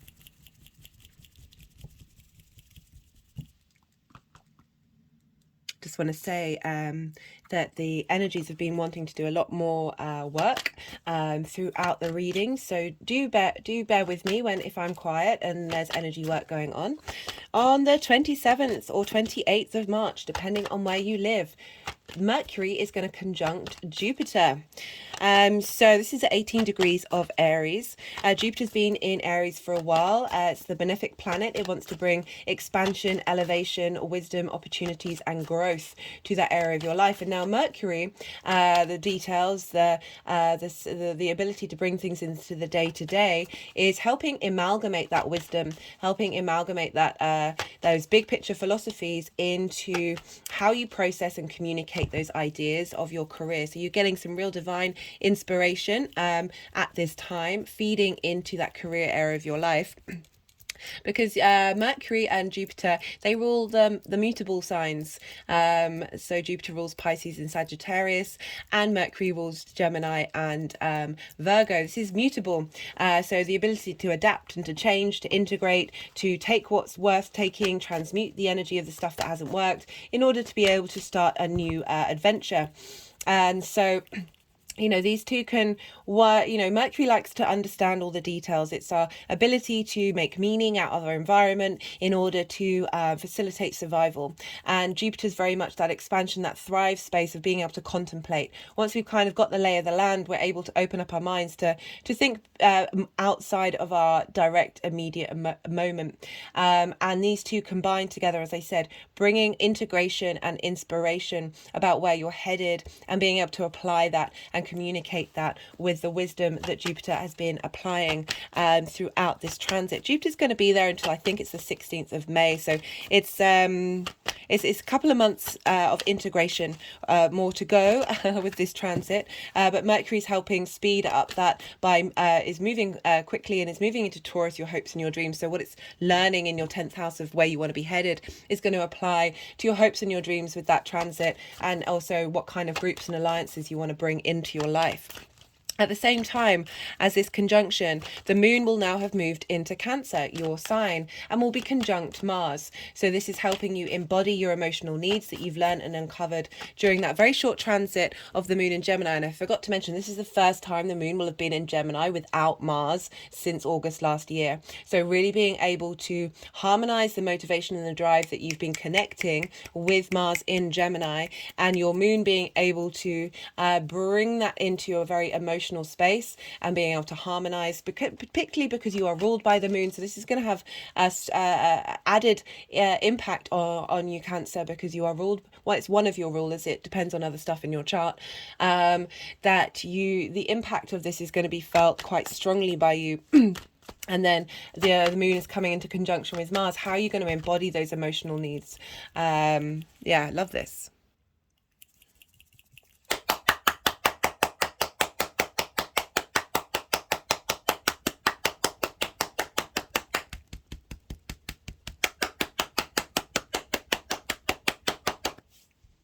Ooh, just had an energetic release then. The final aspect. So this is on the 30th of March, and this is when Mercury will be conjunct Vesta, which is an asteroid. So, right, these two, I'm going to talk a bit about the history of these two. So, Mercury and Vesta are the Roman names for these energies, these avatars. And for the Romans, the Vesta was very much, so we had the Vestal Virgins, and they tended to the sacred flame in Rome, and by tending, and these were women who didn't engage in committed relationships until I think over the age of 30, and then they could leave. And this is about so the Virgin is very much about that independent, autonomous, feminine energy of not being bound by your father or your husband, which was very much the modus operandi for a lot of the majority of women in ancient times. That there was this strength, this purity of that feminine energy, caring and tending to the flame, the sacred, the spiritual flame of the empire. And they also, in that temple, held contracts and documents and wills, things that people wanted to be kept safe, and the truth of those things to not be tampered with or altered with.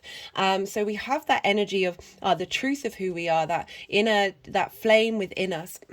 And so very, very poignant that Vesta is moving through Aries at this time. And also in terms of the Greek names, Hermes and Hestia, this is, Hesta was the goddess of the home and the hearth. So the hearth is particularly important because it represents the fire that we cook food on, that we gather around for heat, that we gather around to communicate. So a very ancient archetype of the feminine that you see in all cultures, of that connection, that need to that helps bring about society and connection of the human species. So these two energies, Mercury, the god of communication, but also very much linked into commerce, very much the protector of the traveler, of going out in the world, exploring, collecting information, and then coming back again. So in almost every home, there would be representations. The main two deities that they would use, that they would have, would be the Mercury and the Vesta representation in whatever form. It was because it was bringing that inner world of Vesta, that internal space, as well as the outward space that Mercury represented. And so I love the fact that these two are chatting to each other. They're like old friends. They're coming together and they're going, hey, how do we incorporate and bring in this cultivation of the inner flame that you've been doing with Vesta, moving through the Aries sign of tending to your purpose, your sense of who you are, magnified by being in that 10th house. And how does Mercury want to help facilitate that movement out into the outside world? So really a big integration period of tending your inner and outer world and getting them in harmony. There's a lot going on this day. So at the same time, the moon is still in Cancer, but it will now be squaring Mercury and Vesta. And so how you embody your needs, your desires, your instincts in an integrated way in your career. But this is a square, so it could bring up, and we're dealing with the moon here, so it can trigger emotional responses. It can bring about conflict, drama, and frustration. But as I said, look to those things. Don't judge yourself for them. Be aware that this is just the energy that's going on, and whatever's coming up is helping highlight what needs to be worked worked on and what needs to be transmuted. We can then also use that square energy for friction, as I said, bringing things into the 3D world. So it really feels through your intuition, and your unconscious is tapping into this connection between Vesta and Mercury of how to express your soul's truth.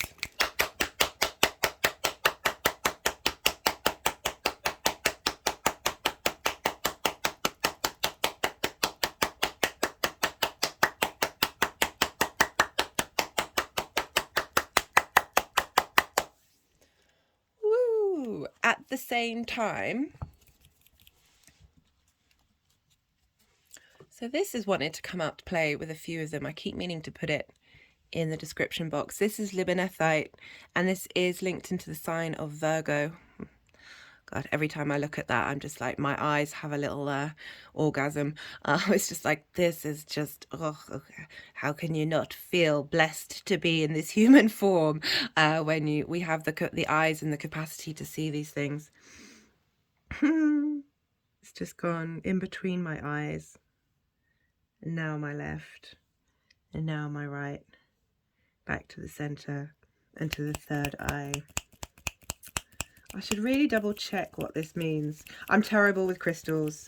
It's I haven't got to that point yet where I'm able to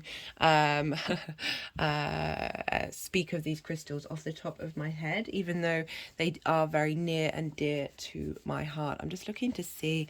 I know I've written it down somewhere else. One second, I'm going to come back. Okay, so this crystal came up with the Virgo full moon. And I'm just going to read out what I wrote in for that at the time. Freedom from the concept of having to live up to external expectations. Free speech and action with understanding that to hurt another with malice and forethought is in opposition to the innate freedom of the universe. Decreases mindless speech to progress towards the inner knowledge that cannot be explained by verbal communication. Assists in bringing benefits of old ways to new journeys. Enhances reception, allowing to focus on root of situation.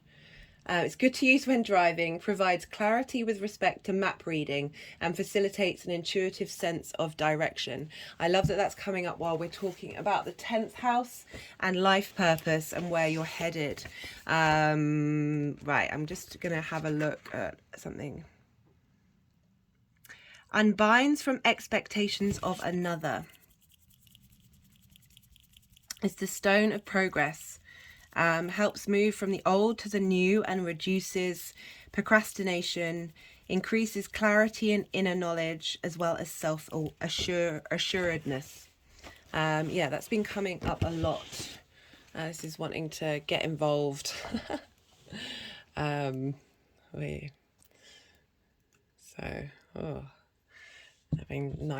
body's having nice energetic responses to that. So, what was I talking about? Oh yeah, the moon in Cancer, squaringness. So really being able to clear out the clutter and bring some clarity to where you're headed, the direction, as I said, the stone of progress. At the same time, the moon, which will be at 25 degrees of Cancer, will be, and it's a semi-short transit. The moon obviously moves very quickly, but this energy is still tapping in and connecting everything. That this is trining Neptune in Pisces, and you have Pisces. This is a fellow water sign in your 9th house of your higher philosophies. So this is really getting you to touch of how you embody your big picture philosophies and the multi-dimensional capacity for that. So with sorry, I'm just shaking. With Neptune, it's very, for me, the phrase everything all at once. It's all the different dimensions, all the different timelines, all the different realms, the seen, the unseen, and how there's no boundaries between them. And this is why it can feel quite foggy, because we can get quite overloaded with the capacity of that. Like we get, like, as I said, the human being can often be stuck in survival mode, and we can just get up, like when we're overstimulated by our environment, we get brain fog. which is definitely can be a thing with Neptune, but it's really asking you to dream big, think big, and tap into your emotional connection to your needs and how you nourish yourself, being facilitated by this journey, especially with Saturn now in Pisces, of giving form and structure and foundations to those dreams. Love that. Love that. So there's other stuff going on astrologically on this day. Venus will be conjunct Uranus in Taurus, and so Taurus for you is in your 11th house of your hopes and your dreams, your groups and in your alliances. So I've done a Venus transit talk, so I pull cards for that. So do go check that out if you feel so inclined. That's a big transit, that one. She's activating all the eclipse points. It's not just a simple Venus transit. So I recommend what's going on right now with Venus in Taurus is quite phenomenal. And I give my devotion to her eternally for so the way I look at it is flat. She's walking along the paths of Uranus and the paths of the eclipses, and this can be big dramatic change. This can be uncomfortable change. This is big heavy energy, and flowers are growing up where she has walked, and she's helping bring connection and ease and harmony to this energy at this time. So being able to feel like you are protected by something bigger than you. But Uranus and Venus conjunct, meeting interesting new people who have interesting ideas to help facilitate your career path, or you are becoming that Uranian energy in your groups, that very innovative and maverick energy. And you being able to harness that creativity in the way that you look to your hopes and your dreams. Also, Saturn will be trining Mars. So Saturn is now in Pisces and will be trining Mars in the early degrees of Cancer. So you've got big water energy happening for you, Cancer. And as well as this fire that's going on. And so Mars trining Saturn. I've done pull cards for this as well for the Saturn transit, and I'll probably be pulling cards for like Mars's energy rather than the Saturn side of it when I do the Mars transit. And this is about embodying your actions based on your own integrity and your big picture philosophies in the long term. Great energy coming through here. So those are all the aspects. My hands are just moving around the chakra links. Well, my hand, not, you can see the other one. It's obviously not doing anything. Whee! Right, let's see if they want any more tarot. Do you bear with me while this is happening?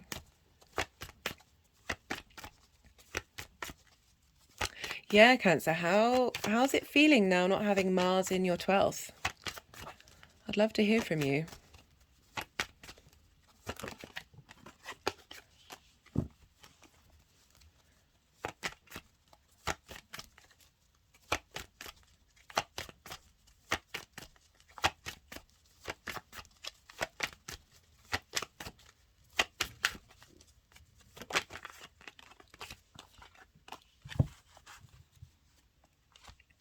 Right, let's see what's going on with the cards.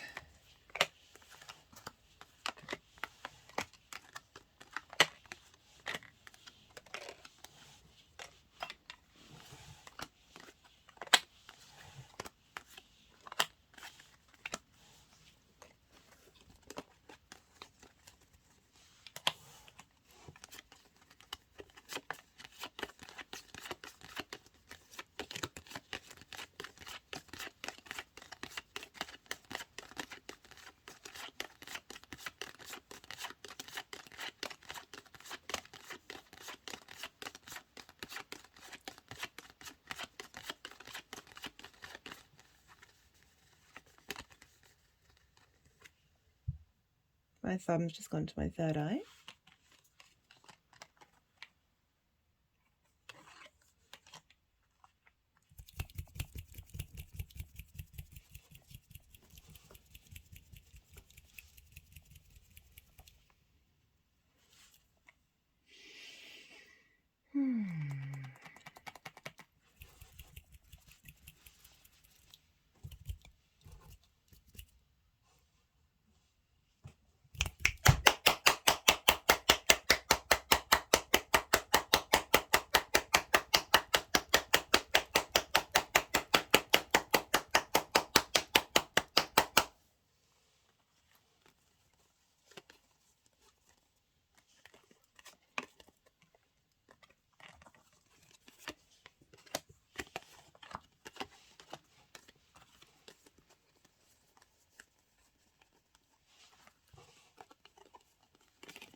I'm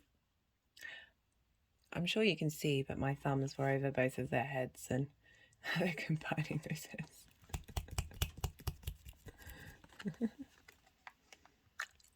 Energetic release. Energetic release. Don't know if you can see, but it says success there.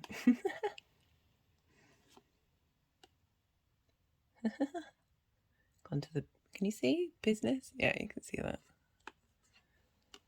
Health. The sun is illuminating you. Yeah, I've done a sun transit for Aries. Like, you're getting a big sense of vitality. My head's now like nodding as if it's yes. Doesn't usually do that.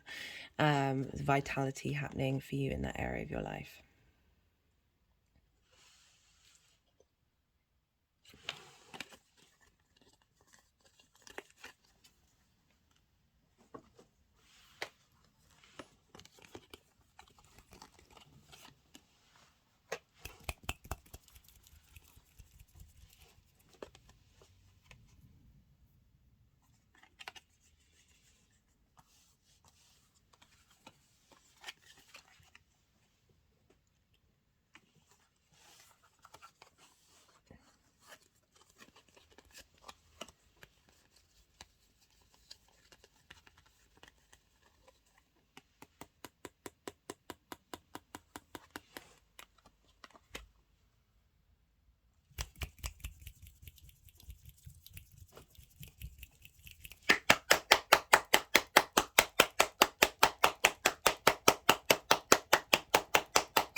Right. So if we have, for the energies of Mercury moving through your 10th house. So the Two of Wands, this is long-term manifestation. This is getting the lay of the land. And really, there's a sense of restlessness with the Two of Wands. You know, the figure's looking out into the ocean of wanting to start a new adventure. But it feels like you're really cultivating what it is that you know about yourself, and exploring that. And it doesn't mean that you're not going to go on this new adventure, because you've got the Three of Wands coming up later. It's just that Mercury's really helping integrate everything that's been going on in that area of your life. And we've got the Knight of Cups, and this is, I'm really getting, you know, you're a water sign, so being able to defend your emotional connection to your life purpose, that's there's a sense of romance with the Knight of Cups, but being able to feel that romance towards your career and be inspired and provide inspiration and creativity. And as I said, like being able to defend that space within you. We have for the conjunction with Chiron. So this is when I love that you got just the Ace of Cups, this sense of renewal. And again, we've got the moon, we've got this creative energy coming through, this sense of being able to tap into your intuition. You are ruled by the moon. One of your rulers is the moon. So you have a deep connection to the moon and what that represents. And it's very much our intuitive emotional space, our sensitivity, and being able to harness this energy with having had a sense of renewal with this clearing out of wounds in terms of your 10th house, of being able to feeling like your cup is overflowing and what I like here, you've got the King of Pentacles with the moon and the Ace of Cups, of getting your intuition and your this magical space in line with your long-term legacy. And the King of Pentacles is very sure of themselves, takes action, very grounded, very able to not get lost in uncertainty. We've got a sense of illusion with the moon, but and things that are hidden from you. But it feels that these hidden things are providing long-term strength, long-term legacy for your material wealth. The fact that this is coming up for the 10th house, part of who you are. This is such a slow and steady wins the race, but also you are capable of creating very strong foundations for yourself at this time. And I love all these cups energy, all this magical energy for you, Cancer, because you have that capacity to harness the power of your intuition, especially with Mars moving through your first, of really being able to embody that and find out what motivates you. We have, for the conjunction with Chiron, we have the Four of Swords, the Star, and the Hermit. So the Four of Swords is about knowing that you are held by a greater power. It's also about rest. Again, I'm getting the feeling of, I talked about in the introduction about how for this Mercury transit for me, when the clarity of the inspiration is coming through is when I really relax my physical body. I really relax my mind. I don't try and force anything. I'm in that state of receptivity. Even though it's a very action-based sign, Aries, that this is calling to you to be just a bit stilled, but also it's highlighting the fact that you are held, you are supported by what's going on in the universe. And we've got the Star card. For the 10th house, this can be very much where you're headed and what you're doing. You will get recognition. You will feel you're cultivating your own inner star space. This is also about deep emotional healing, getting you to be, she is unclothed. She is rid of masks. She is the truest essential version of herself by combining the 3D with the 5D, with the galactic, with the tangible. But within the 10th house, this can be very much the more that you're getting in touch of you, that I am, with this energy in Aries, the more that you are able to shine brightly, the more that you are able to share your light, rather than she's by herself. We've got the Hermit card as well. This is very much about cultivating that inner pleasure, that inner desire, that inner space of you're doing it for you, and the more that you focus on that, the more that you are able to expand, and you'll get in touch with your life purpose that isn't seeking this validation. The Hermit's not seeking the validation from the outside world. It's tending to its own knowledge, it's cultivating, but it will be sharing. The Hermit is the teacher. The Hermit transmutes the information that it's learned, that it's cultivated, out into the outside world. But yeah, I'm really getting that vibe of this renewal of this space of the Star card will, the more, I say this for everybody, the more that we tend to ourselves, the more we focus on our needs and what it is that we want, outside expectations, the more that we get in vibrational level of our soul's journey. We have for Venus conjunct Vesta. Mercury conjunct Vesta. We've got the Ace of Pentacles and the Three of Wands. This is, as I said, cultivating that inner space in order for it to be outward. We've got the Ace of Pentacles. This is a renewal of the tangible. This is work, health, the body, but the 10th house, very much your life purpose, going through a new portal. It might not be that you're changing career. It's more this rejuvenation of energy, of being able to, the Ace is such a potent power that we can walk through that portal and engage with the truest version of who we are. But yeah, Vesta and Mercury tending to the inner and outer world. Having done that, you are now in a space of dominion. So we had the Two of Wands and now we've got the Three of Wands. This is having, this is energy that's cultivating within you of really knowing yourself and making the right decisions, and putting in the hard work, that you are then able to go off on this adventure. Your ships are going out and going off to explore, but there's that sense of, they're on a cliff. They have the higher perspective of where they're headed and where they're going, where they want their ships to go.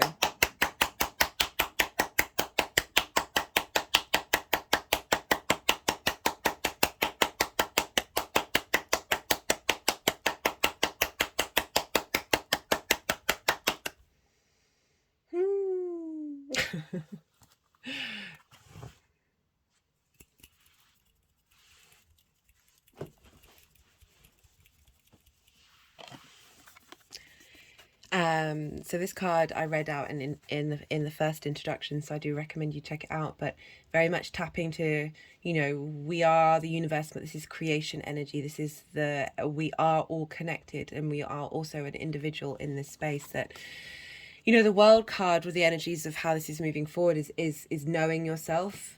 And being in that space of utilizing your creativity for you, not the outside world. It means that the world opens up to you the more.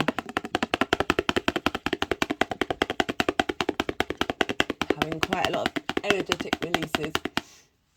Ooh, Cancer. These readings have been wild. So we've got 3 major arcana for this energy moving forward. And the 2 of Pentacles. So what I was picking up when I was doing the movement, the energetic work, was so the 2 of Pentacles is very much about juggling things, not being able to make a choice, not being able to have direction, and not feeling like you can, because you're having to juggle all these different things together to keep your head afloat, to keep the ship upright rather than tipping over. That the Justice card is bringing these things into balance. So, you know, got the 2 of Pentacles here, and there's these 2 parts of the scale coming together and being in balance. So this might mean that you're still having to juggle 2 different things, but you are now in harmony. You are now in the space to be able to do so. But justice is also about a decision being made, the right decision, based on compassion and empathy that suits the collective. But I'm feeling like you have more clarity, you have more connection to where you're headed, that you're able to move past this energy. Even if you're still in that space of having to do more than one thing, you know where you're headed, you know where you're going. And we've got the Empress card. This is the Venus card. This is the space of abundance. This is being able to feel out of this space of to just being able to enjoy your 3D experience very much on a very pleasurable, tangible, your space, how you connect to things, how you enjoy things. The Empress card for me is being able to enjoy the 3D reality that we're in, but with this career of the sense of expansion, a sense of abundance and fertility, energetic release, linked into your life purpose. And the more you're getting in touch with yourself, the more you've got the world. You know, this is the Saturn card. Saturn's just moved into your 9th. So really giving you strength, authority, and for good foundations in your big picture philosophies. And the more that we work on the 9th, the more that funnels into the 10th, the more that we understand who we are and how we map ourselves out in the world and the universe, and how we want our life purpose to get in line with that. The more that we are in touch with our true versions of ourselves. The figure in the middle used to be a hermaphrodite in earlier decks. This is integrating all those parts of who you are together in order to truly know yourself and be able to utilize the opportunities and the expansion of creativity that's in the world that is opening up to you.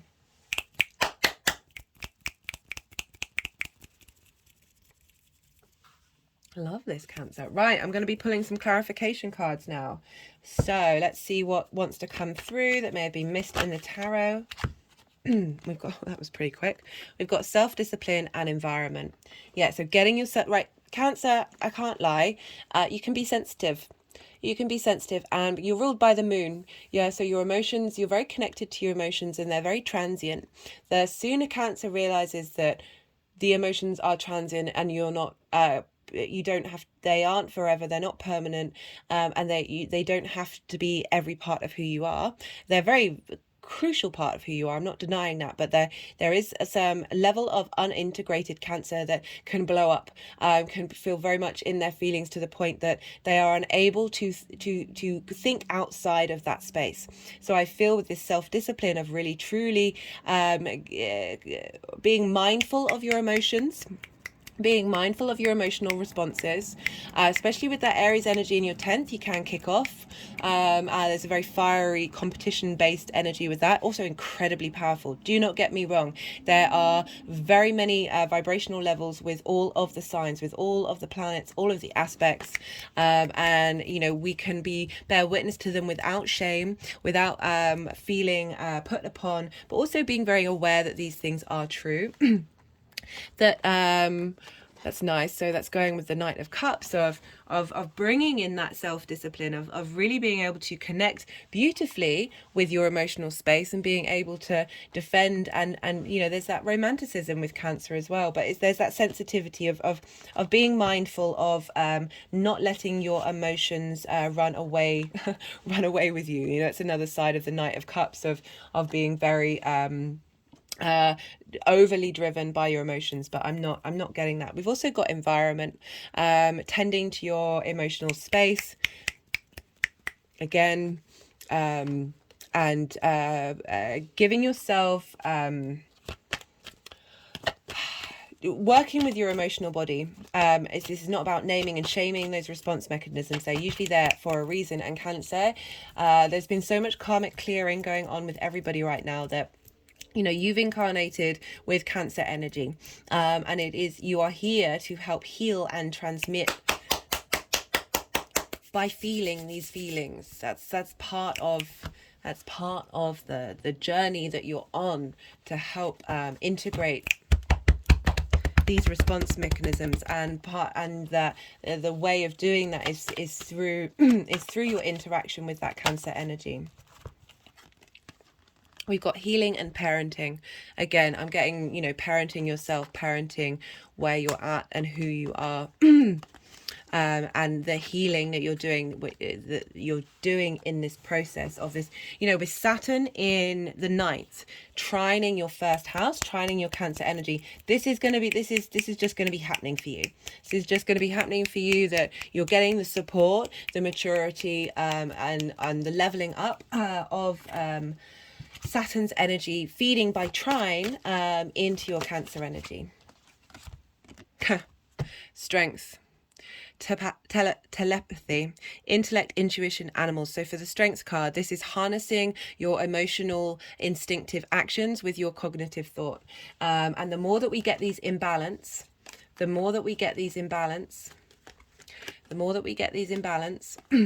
without feeling like you can't, like there's practice to get this in balance.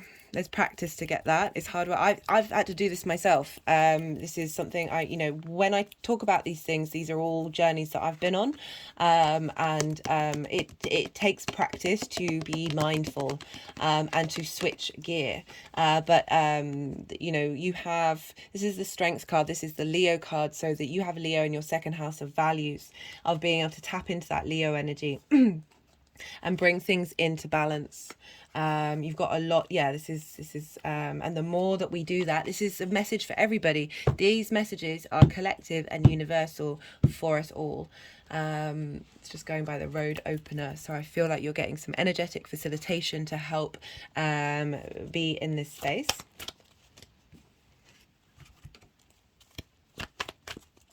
So they're wanting another First Light tarot, not First Light, numerology card.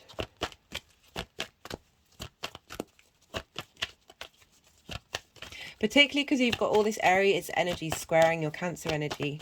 You know, that can be very, very fiery and very heated and emotional. And so it's you're going through this time of getting these things in balance. We've got the Rebirth card. Yeah, this is happening for everybody, guys. It's happening in different facets, which is why I feel like listening to all the zodiac signs is an important thing to do, because we're being rebirthed in every area. Whoa. Every area of our chart right now.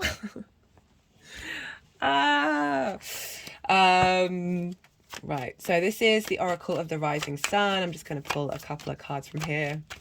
We'll see, because sometimes, just see what messages come out, what clues, what hidden bits, what bits of pieces of the jigsaw puzzle want to come out to play? Versatility. Yeah.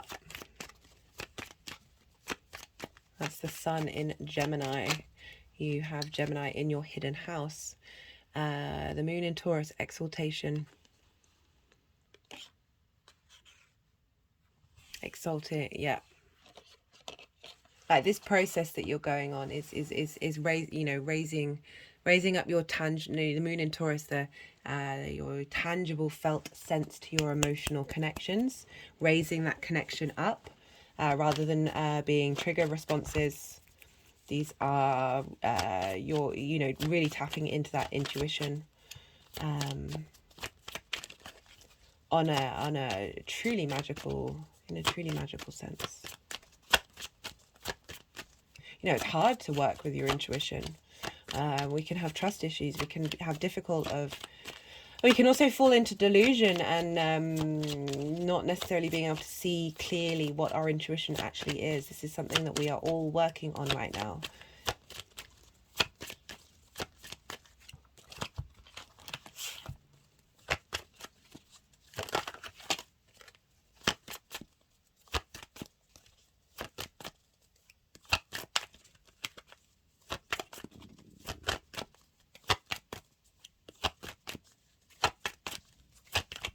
I apologize if you just heard my stomach rumbling. This is something that happens to me when I am talking. Like talking to an audience, even if you're not physically here. I used to get it a lot in my old job as well. It's just part of my physiology, and I've learnt to accept it and embrace it. You might not even you might not have even been able to hear that. But just in case you did, I want you to be aware that I am aware. Ay, ay, ay.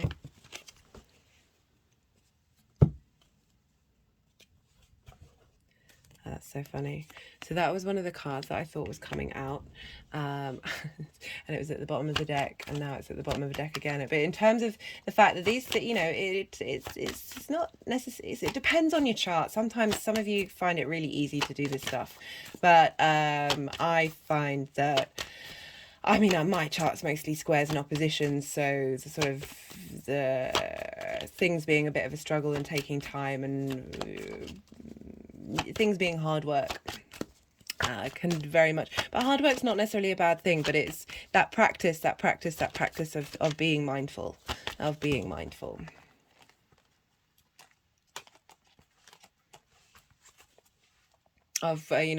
often we can get taken over by certain energies in our chart, and we feel like we're confined by them. We think that's how we're always going to be, that's how we've always been, and that's just nonsense.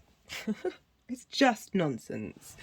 It just takes a little bit of hard work. It takes a bit of daily practice to be able to cultivate new neural pathways, clear stuck energy. Teach yourself that you have the capacity of being versatile.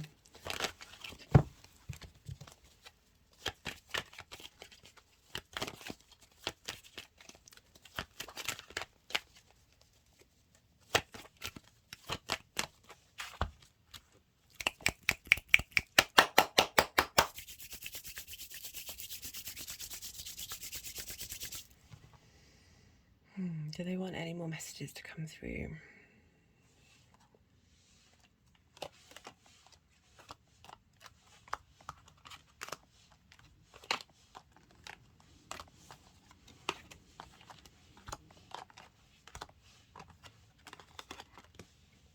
Oh, let me zoom out so you can see what they're doing.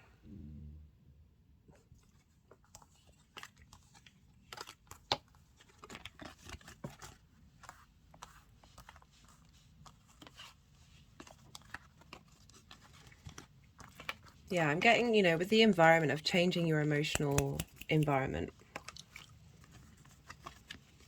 of working out with Mars in your first, of of what it is you want to defend long term rather than short term.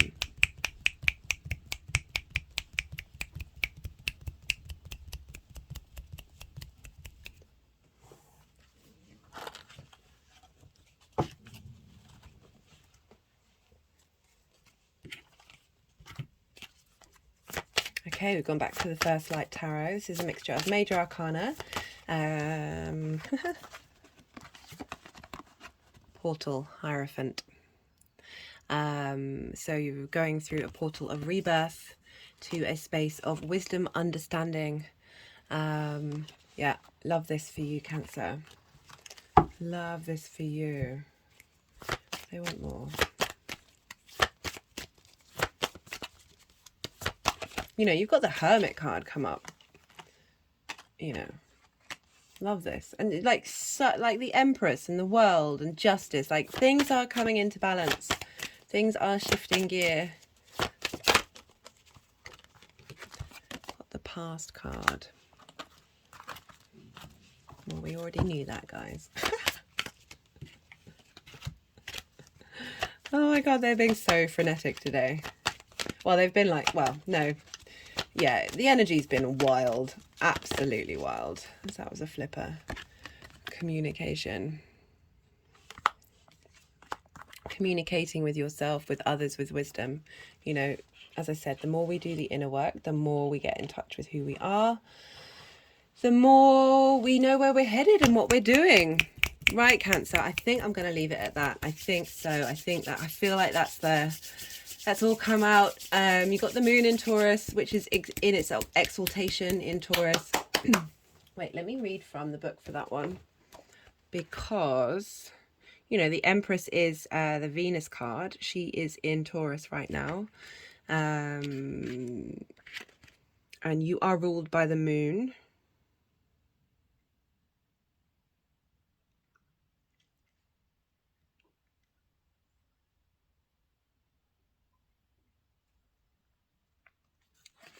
Okay, so the moon, security, Taurus, material values. So this is very much about, you know, we're dealing with the 10th house here, that, you know, with that moon, getting your moon into grounding your moon, is giving you the potential for opportunities in your 10th house. Okay, right. Just had an energetic release. Doing strange things. Yeah, so earth and water support one another. Water nourishes the earth, and the earth gives it vessels to have structure. And I feel that with that water, that moon energy, that looking to the earth in your chart, Venus is in Taurus. She's moving through all those eclipse points of helping us get in touch with. You've got that in oh my God, my mind has gone blank. Your creative house and your house of hopes and dreams.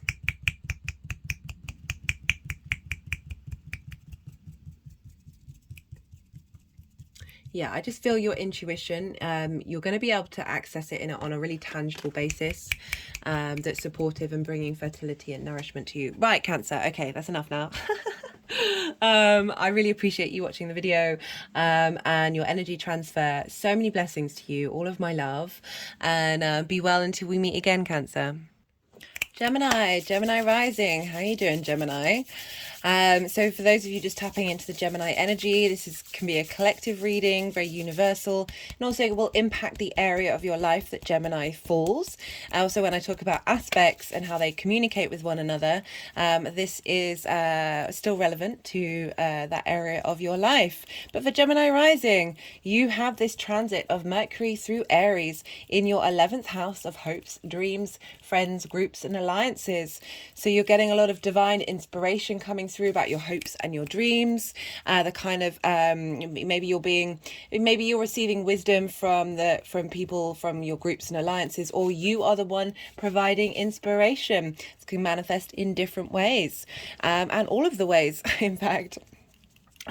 So because we're dealing with Mars, because it rules Aries, which will have an impact on Mercury's transit through Aries, we looked where Mars is, and for the majority, up until yesterday, Mars has been in Gemini. How are you feeling, Gemini, with that Mars leaving your sign? And it's been there since August last year, and so that would have been how you embody your motivations and your actions, impacting what your hopes and your dreams are. And how you're behaving in your groups and alliances, and what kind of frequencies you want to bring in. Now Mars is in Cancer, your second house of your values, how you it's your resources, it's how you value yourself, value the things around you, what's important to you. It's how you make your money. It's how you manifest. It's your manifestation energy. So Mars is now really having an impact on everything that's learned in how you embody your actions in your deeds and your actions. Is now integrating that with your sense of your value system, and also helping you be able to get motivated to your resources, your income, and also helping you see how to value yourself, and take motivation with your value system.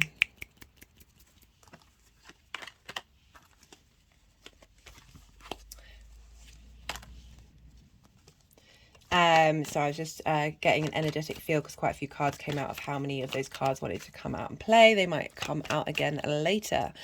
So yeah, this journey of Mars, of your value system, is affecting your hopes and your dreams at this time.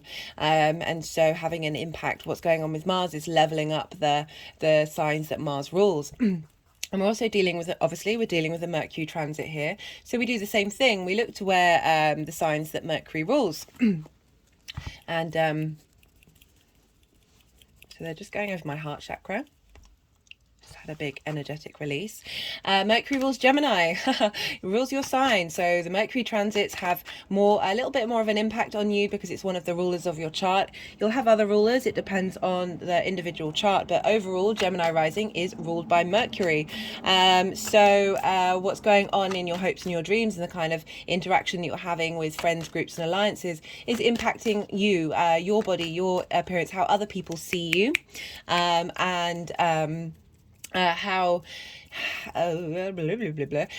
you the inspiration coming through with your hopes and your dreams is having an impact on how you're able to embody that moving forward, in your deeds and your actions. We also looked where Virgo is, because Virgo is also ruled by Mercury, and you have Virgo. It's squaring your Gemini energy.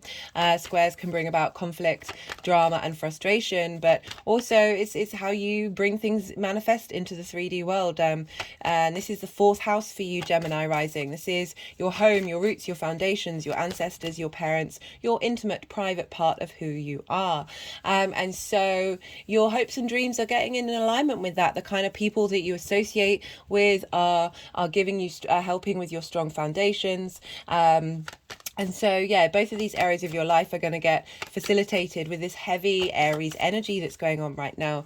So that's the sort of general energy that's going around for you, Gemini. And now we're going to talk about the three aspects that are happening. So the first aspect is on the 26th of March. That's today. I do apologize that I didn't get these videos out sooner. I had a lot going on the last couple of days that was very much linked into one of the main messages that's been coming through quite consistently is we're going through big karmic clearing. You've got two new moons happening in your 11th house. The first new moon that we had on the 21st is sort of a very quick clearing out, leveling up, new beginnings, clearing out new growth, clearing out old energy. For the second new moon that's happening, which will be a hybrid eclipse, you're going to have the nodes moving into Aries and Libra of of this sort of quantum leap into a different direction. So there's a lot of karmic clearing, again with Saturn in Pisces, the final sign of clearing out a lot of energy that we didn't even know was linked to us. We didn't even know if it belonged to us, and very much linked into your lineage, your parents, your ancestors, the collective, your past lives, the galactic energy that we're helping transmute, because you know the human being is utterly phenomenal. So the transit that's happening.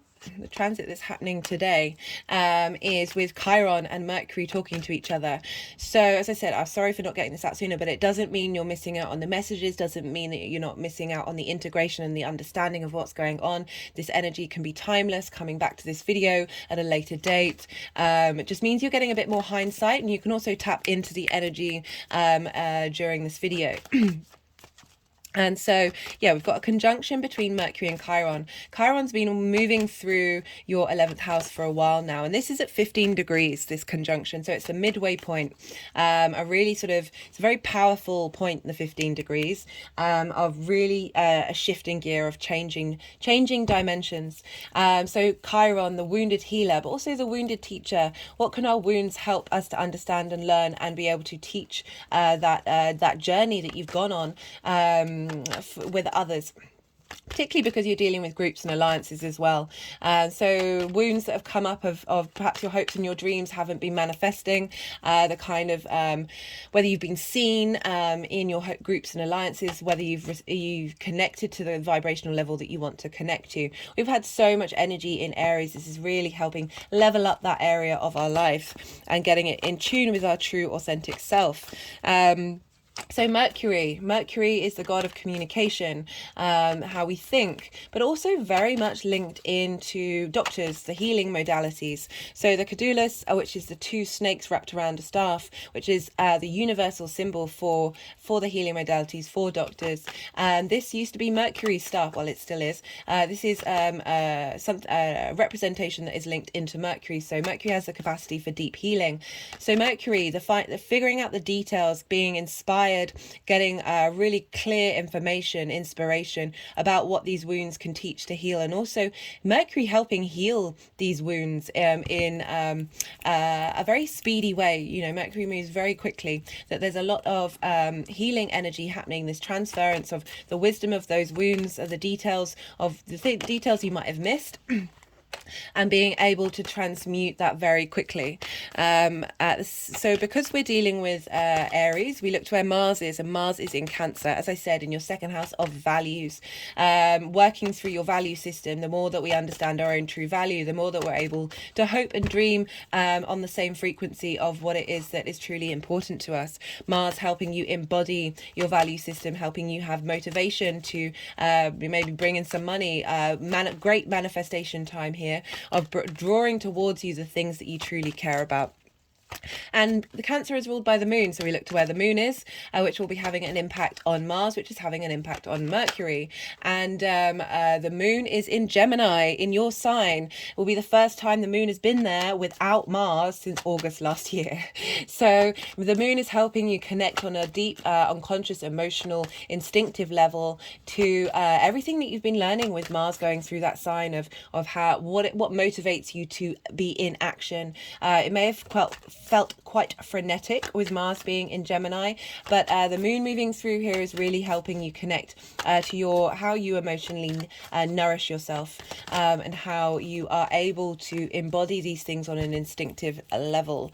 And Gemini is ruled by Mercury, so we go back to Mercury, and Mercury's talking to Chiron. So all of this energy of you, how you embody things, your value system, is feeding into that house of hopes and dreams, feeding into that house of groups, alliances, friends, of how the more that we get in touch with this, the more we're bringing in energies that our authentic self is at being able to be seen in those groups, and we are bringing in people who have respect and understanding for that. Just had an energetic release. On the 27th or 28th of March, depending on where you live, Mercury will be conjunct Jupiter. So this is at 18 degrees of Aries. Now, Jupiter has been in this sign for a while. It's helping, as I said, I've got the stag here. It's been here for a while, helping us understand the wisdom, the elevation, the cohesion that Jupiter is bringing to that Aries area of our life. Jupiter's going to be there until I think it's the 16th of May. And so we've got time to integrate what's going on here. Mercury and Jupiter rule the mutable signs. You are a mutable ruled sign, Gemini. So Jupiter rules Pisces and Sagittarius. So that's your one-to-one relationships and your 10th house of career. And so what Jupiter's transit through here is impacting those areas of your life. But these energies oppose Mercury in Gemini and Virgo.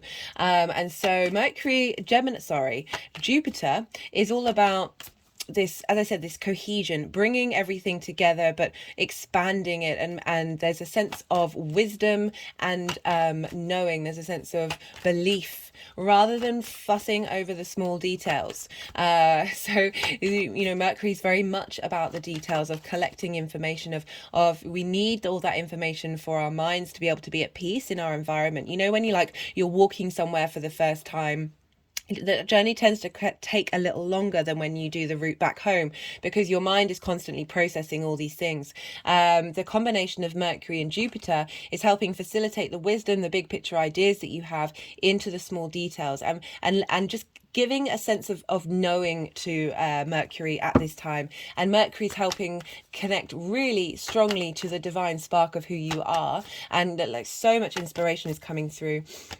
And to be able to feed back into Jupiter of your big picture perspectives, like Mercury, how are we bringing this into the day to day? How are we bringing flow into the day to day and the small details? And Jupiter is like, okay, I understand this, but here's the long term goal. Here's this sense of wisdom being applied here. So Mars will be conjunct. The Moon will have moved into Cancer now in your second house of values, and will be conjunct Mars at the time of this conjunction. So your emotional needs, your instinctive responses, of how you value yourself, of feeding into Mars, letting Mars know what it is that you truly need on an unconscious, subconscious level that is going to facilitate your value system and how you are motivated and drive to do that. And all of this is feeding into the wisdom and the understanding of Mercury and Jupiter in your 11th house of hopes and dreams, and your friends and your groups of your value system, really feeding this energy, because the Moon is now in her own sign, so the Moon's energy is very powerful at this time of bringing in this hidden wisdom. The final aspect that we have, this is on the 30th of March, and this is and this is between Mercury and Vesta. Vesta is an asteroid, and so she is this energy of Vesta. So Mercury and Vesta are the names for the Roman entities, the avatars for this energy. And Vesta is linked in the Roman tradition. There was the Vestal temple. Vesta's temple was tended by the Vestal virgins, and they tended this flame that represented the devotional, spiritual side of the Roman Empire. And these virgins, they were there. They weren't married. They weren't linked to their fathers. They were very autonomous in their own being. They were very pure in their feminine energy. It was very much cultivated, and I think they were allowed to leave when they were 30 and engage in marriage. But they tended to this flame and kept this flame alive. They also held documents, contracts, wills, things that people didn't want tampered with. So there can be a lot of treachery and a lot of people coming in and meddling with things that these important documents, these aspects of this is what is true in this moment, are tended to by Vesta.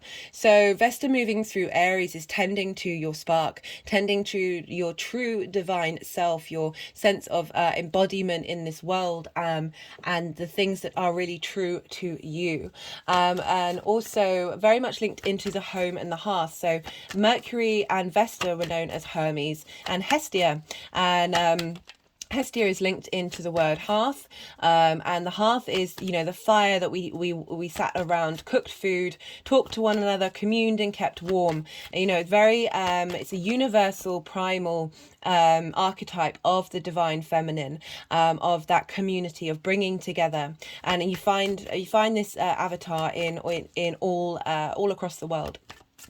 And so very, very linked into this very essence of the goddess.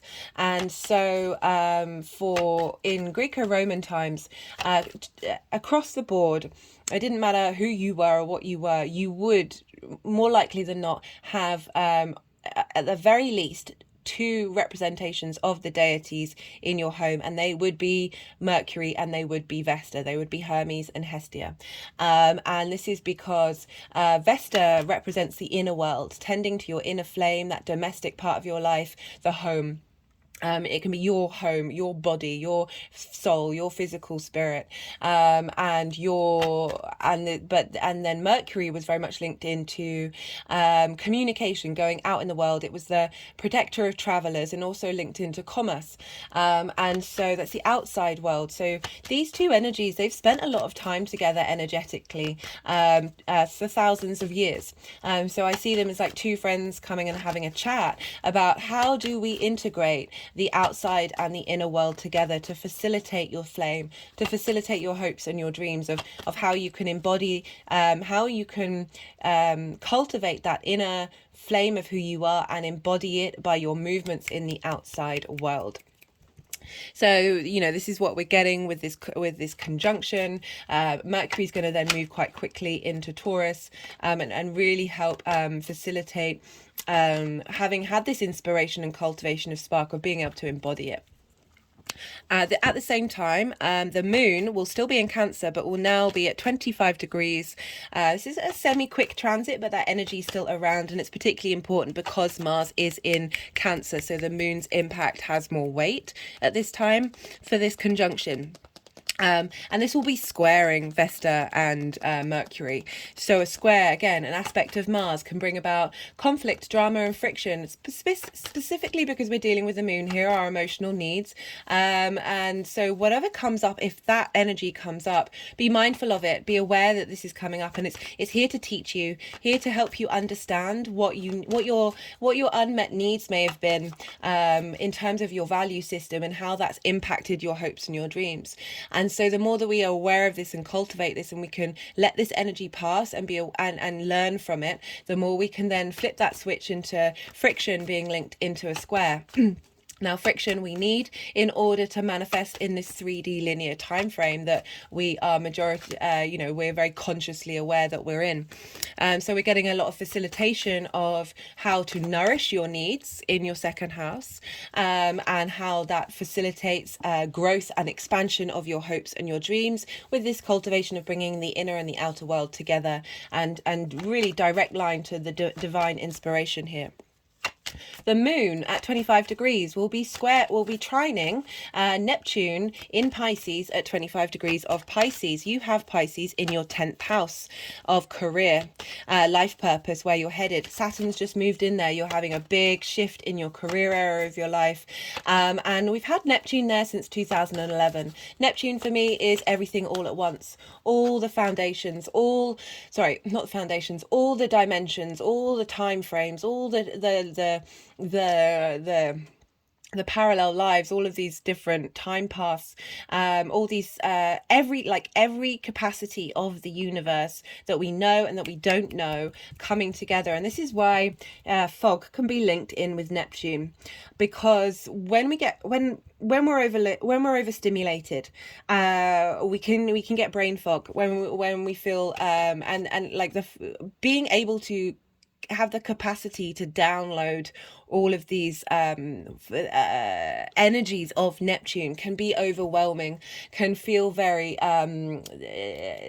not being able to see clearly because there's just so much going on.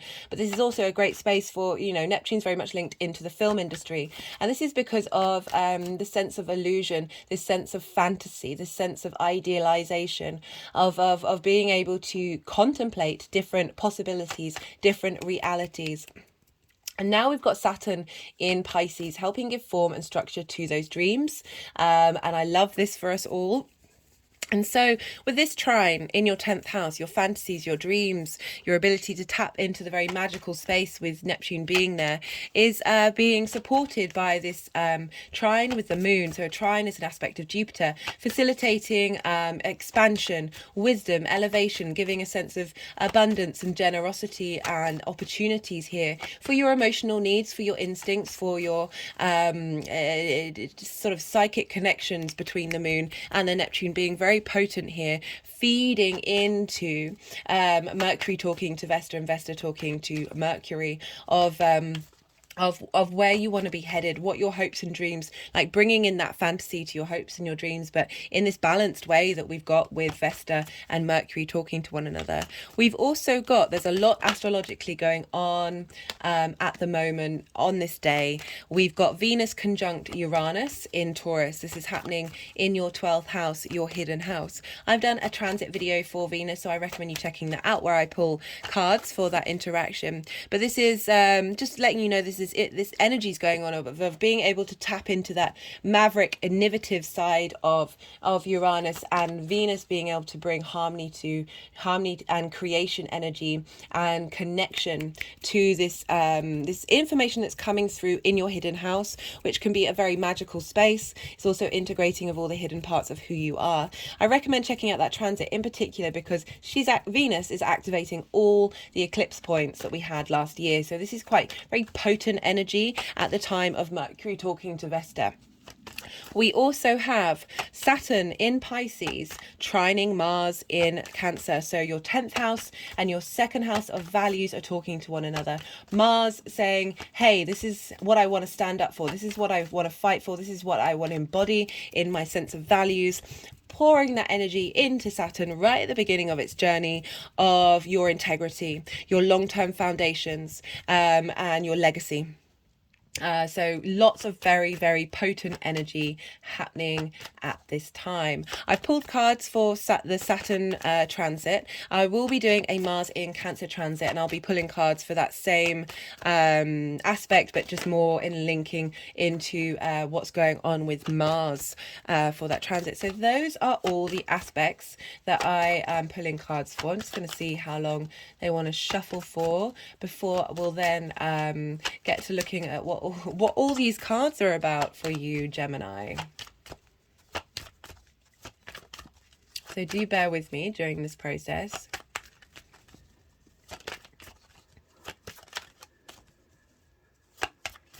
You know, with all this Aries energy, this sextiles your Gemini energy.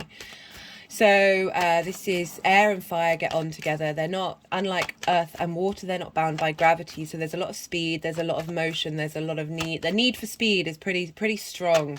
They are the same, they're both day yang signs, so they like to take action. So you've got all this action going on in your 11th house in that Aries energy that's sextiling your Gemini energy. Sextile is an aspect of Venus, wanting to bring the creative spark, beauty, appreciation, harmony, connection. So there's a sense of ease here. It's a subtle energy, but it's very creative and helping you really sort of bring about motivation and, as I said, appreciation to your hopes and your dreams and those groups and alliances, to how you then embody that. Right, so we got a lot of cards.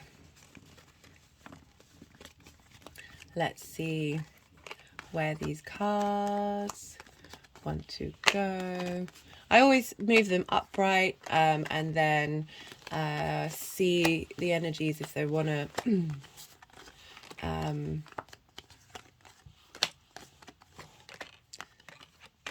they want to keep them, if they want to change.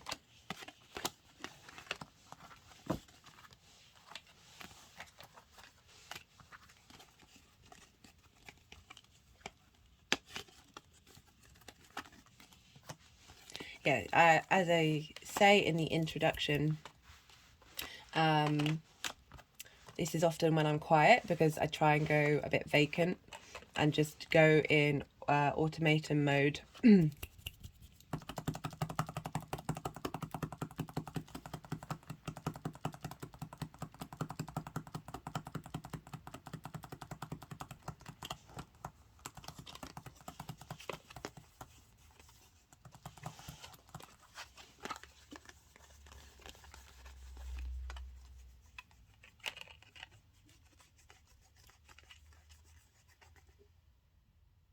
So my thumb, it feels like it's over the solar plexus of the King of Wands.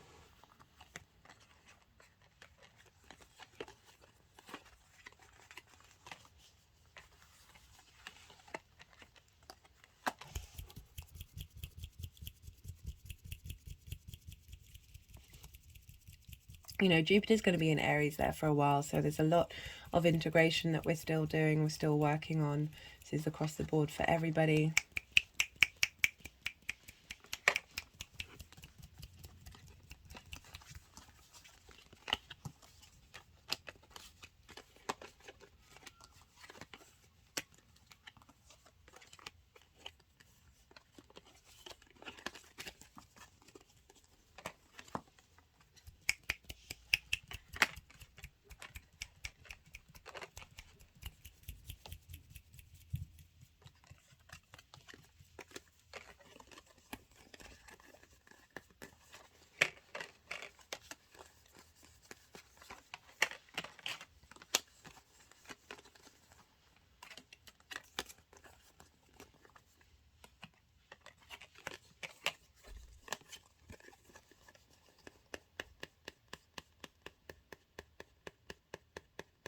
I feel like my thumb is now moving that energy from the solar plexus to the heart chakra.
Okay, so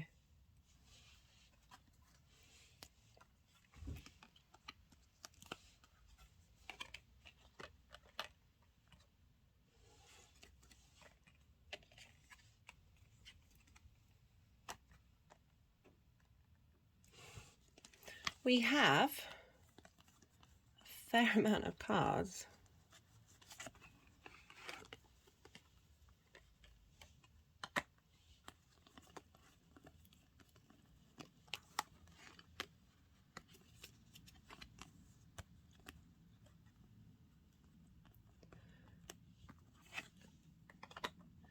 for the journey of Mercury through Aries. So this has happened a few times where there's been a lot of cards that sort of representing what's getting cleared out, what you're moving past, and where you're headed. So we've got the Nine of Wands, the Four of Cups. Let me just put that down. The Four of Cups and the Five of Pentacles. So I kind of feel like this is the energy that you're working through or cleared out or is getting cleared out during this time. So we've got the Nine of Wands. This is feeling like you're very combative energy, of feeling like you're burnt out. You've gone through a lot of battles.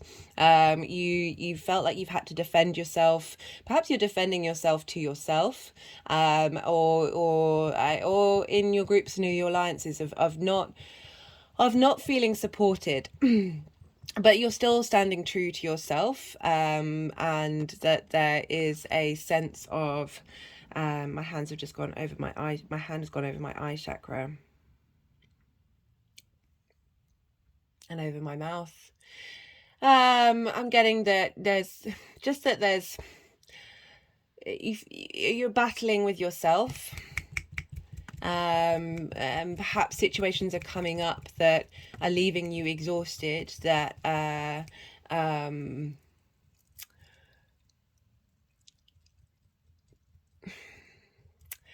just that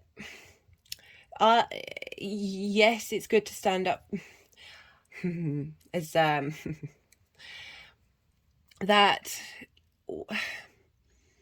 I'm just trying to figure out a way of explaining that it's important to be your individual. So Aries can be very combative and very I mean, I was going to talk about so I've been looking after my friend's kid, and she's an Aries Sun, Libra rising, and if you ask her if she wants something, or she'll just say no, and then seconds later she'll change her mind, and she realizes that is what she wants.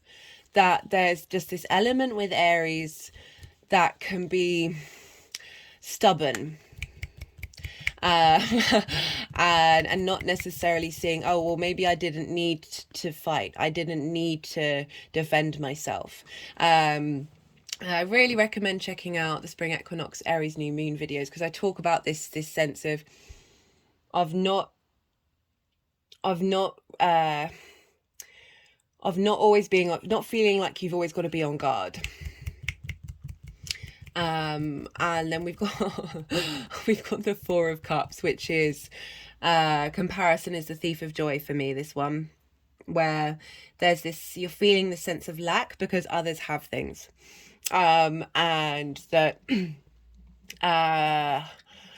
that you're not necessarily realizing your own worth, that and sometimes when we have this energy, we can be really defensive, because it's an over-exaggerated wound that we don't feel that we're good enough by comparison with society, that we're then having to have outbursts and think that you're having to stand up for yourself, when it's simply not the case. You've got to work in the internal space and not the conflict that you have in yourself can get reverberated in the outside world, and that moving from this space of lack, because it's then backed up by the fact we've got the Five of Pentacles, where you don't feel like you're part of something. Like Aries in that 11th house, you can feel that, Aries is incredibly independent, but it can be too independent and not seek the nourishment of society and the support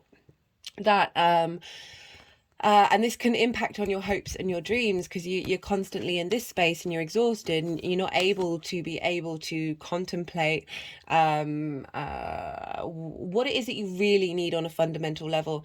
So again, with the Four of Cups, this ace is coming in, the sense of renewal, of realizing that you are of value and you are abundant. And we've got the Five of Pentacles, of feeling left out in the cold, of not feeling supported by society, and feel this is a long-term thing. These figures, this energy's felt like that for a while, that this is moving through this space of feeling like you've got to go it alone.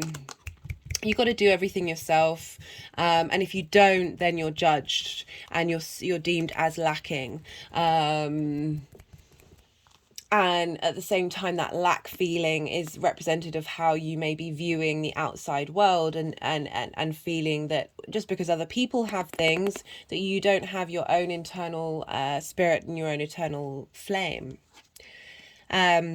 We've got the Death card in reverse, which feels like a lot of this energy is being cleared out, or is in the process of being cleared out with all that moving through Aries. And it may have felt a bit unsteady with that Mars in your Gemini space, that now with Mars moving through into your second house, that this is really getting backed up, that this clearing that may not have felt very conscious, is this letting go of that space, is you're already on that journey. You've already been doing it. Whether it's been showing up for you or not is a different thing altogether. But so the Eight of Cups is moving away from a framework that was what you were used to. Doesn't necessarily have to be comfortable. It's just that those habits that we have that don't serve us. My hand's just gone to my forehead, to my third eye. That this represents moving past those routines and those habits, the way that we emotionally form these connections. Again, we're dealing with that Mars energy in Cancer of the emotional body of how you value yourself and how that's impacted your hopes and your dreams. But you're in that motion of journey of going to a higher perspective, of finding higher ground, and climbing that mountain.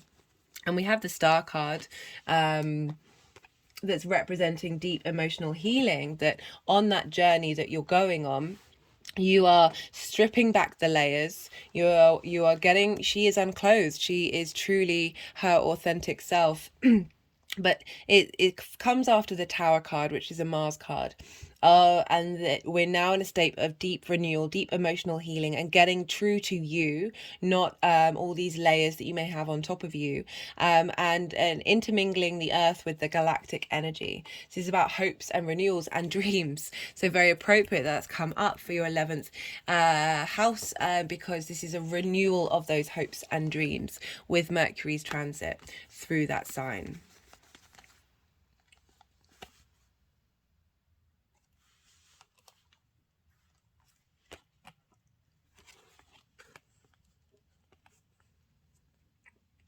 So we have for Mercury, the conjunction with Chiron. We've got the Devil in the reverse. We've got the Ace of Wands. We've got the Two of Wands. So this is, we're dealing with the Chiron of the wounds that we have, of clearing through stuck energy that's got in the way of us, of clearing out these chains that we've put around ourselves, that we are very able. No, I say that, I don't mean to say that lightly. Trauma can lead us to addiction. We're all addicted. The human race is addicted. It's not just focused on addiction, but to structures and ways of being that have felt like they're holding us back.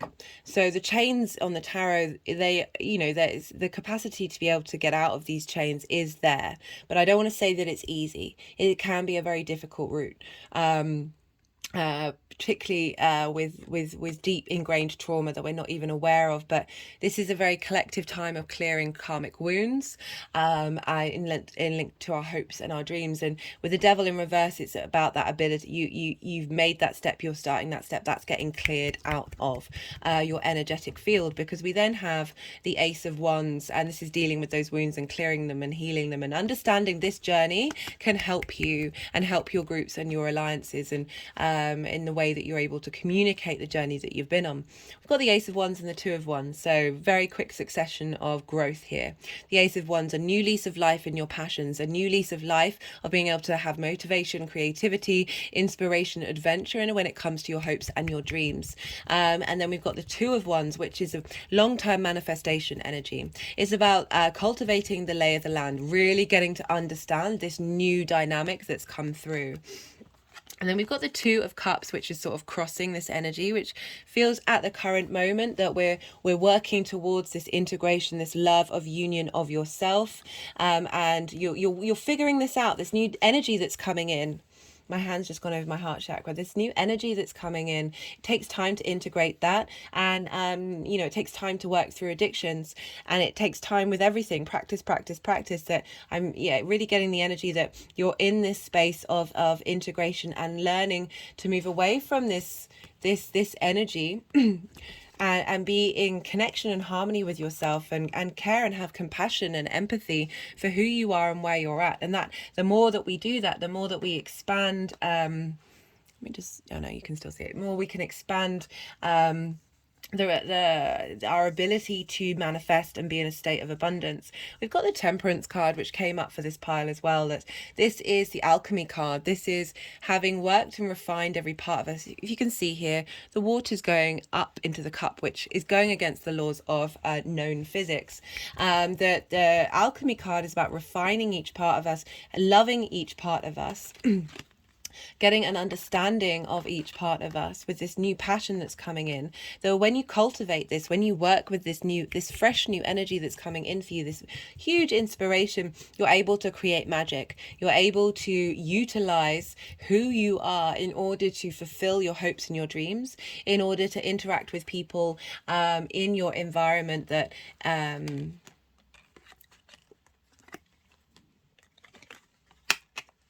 okay, they're jumping away.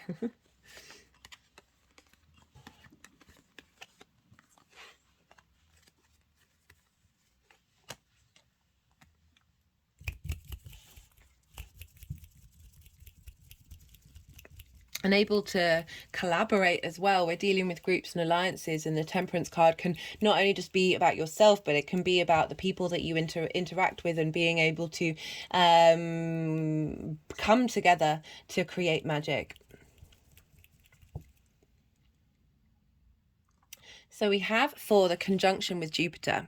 This is the Six of Pentacles and the King of Wands. I like this combination. So the Six of Pentacles is all about giving and receiving. This card often comes up when we're dealing with sort of a sense of authority, a sense of a teacher, someone who has the ability to impart wisdom that you are able to receive.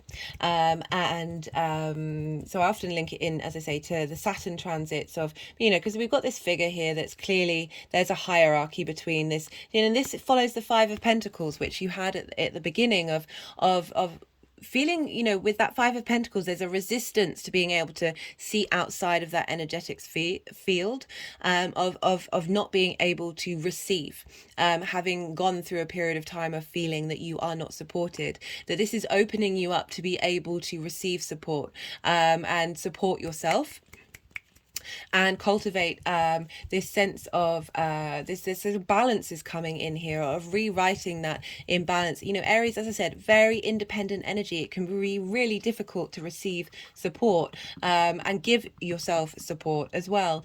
So we've got this energy with this Mercury talking to Jupiter, of integration, of the wisdom that you've learned, of being able to, you know, we've got the King of Wands. This is big fire energy, but this is not the Knight of Wands or the Page of Wands. This is the King. There's authority here. There's a sense of knowing the what it is that you need and what it is you want, and being able to put this into force and manifest moving forward. This is passion, creativity, adventure, movement. There's a real sense of cultivation of that inner spark and leveling up. So when I did it was the Venus transit in Aries, actually, I talked a lot about Venus and Jupiter, and how the Queen and the Kings, lots of Queen and Kings were coming out in that time of, this really is a time of leveling up that space, of really being able to cultivate yourself in the long term rather than the short term space. We've got for the conjunction with Vesta and Mercury, we've got the Queen of Cups and Strength. So this is kind of sort of confirming the messages that were coming through about bringing things into balance. We've got our instinctive responses and our cognitive thought of strength, of bringing things into harmony. And we've got the Queen of Cups, being able to nourish yourself. We've got the moon and Cancer, moon and Mars in Cancer, your value system, really being able to cultivate sensitivity and emotional nourishment to your value system, which feeds into your hopes and your dreams, and bringing what might be have been quite a chaotic period for you with Mars in Gemini into balance, and having that. This is also, these are both sort of very receptive energies. There's a sense of pause here. Strength is about cultivating that space and really having a sense of being real with yourself, but also being able to dream big during this time of being able to, Gemini, especially the Gemini risings, because you're embodying that Gemini energy, which can be very frenetic, very likes a lot of stimulus.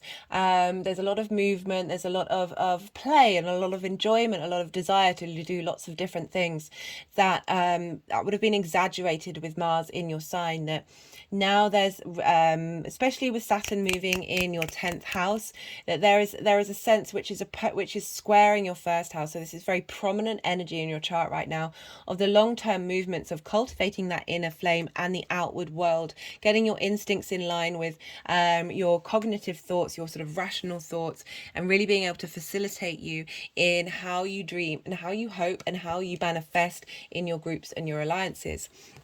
For the energies moving forward, we've got some really lovely cards here. We've got the Wheel of Fortune and the Fool. The Wheel of Fortune is a Jupiter card.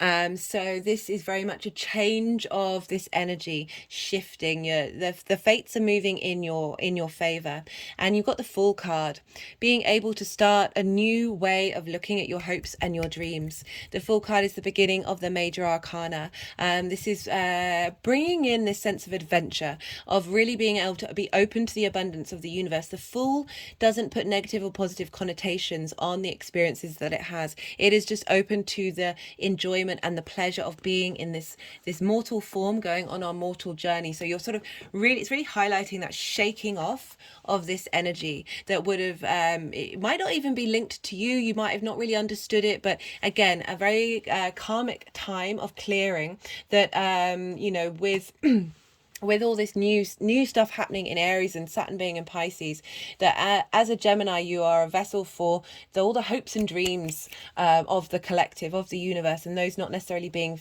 fulfilled and met, and feeling that you're exhausted and you're constantly battle worn, and but still having that strength to stand up for yourself. There's still very much that energy coming through, because that's the base of that pile. We then have their hands. My hand is over my heart chakra, over my throat.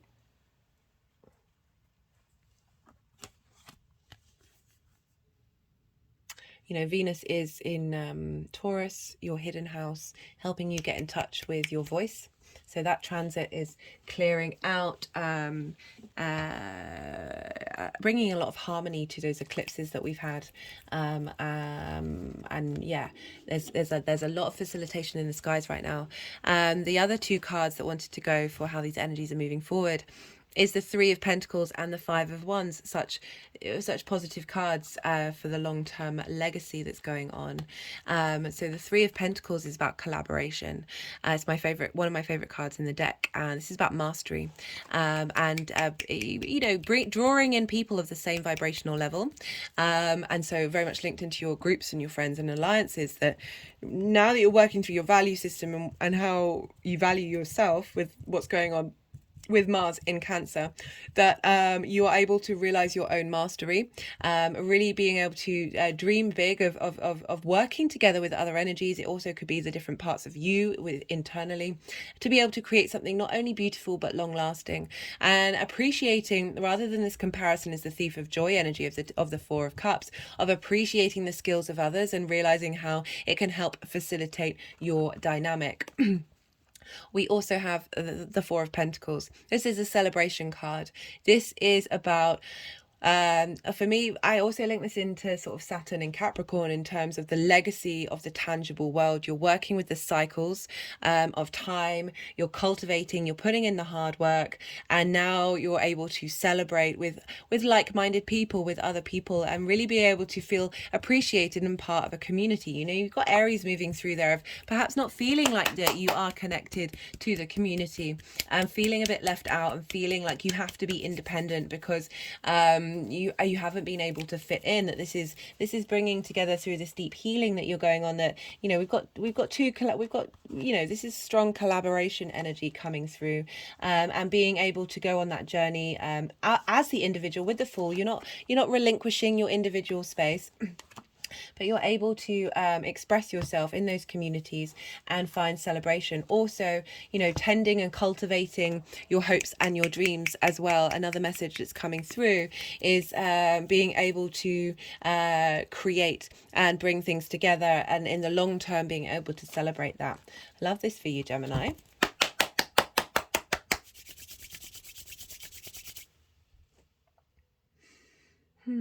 Right, so I'm going to pull some clarification cards. This is the numerology deck. Whoa, this card's come up loads. I do clear the decks before each reading. This is the environment card. Not feeling supported, not feeling like you are connected to your environment, and sort of, yeah, actions that aren't necessarily serving you.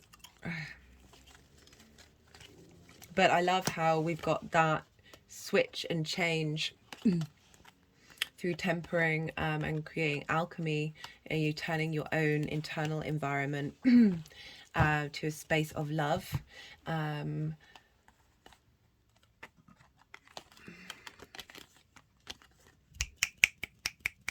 Transmuting the devil energy. There's a lot of power with the devil energy. It's everything in moderation, including moderation.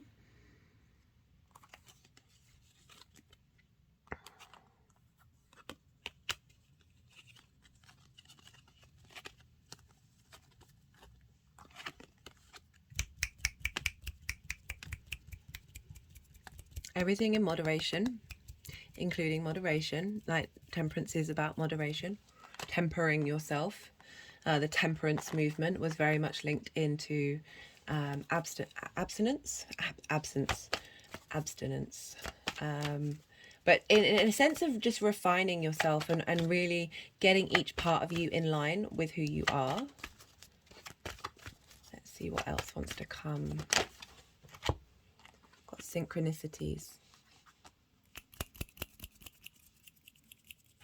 You know, this Aries energy is very fast, it's very speedy. I recommended just surrendering your body and your monkey mind to see what comes through, what messages want to come through.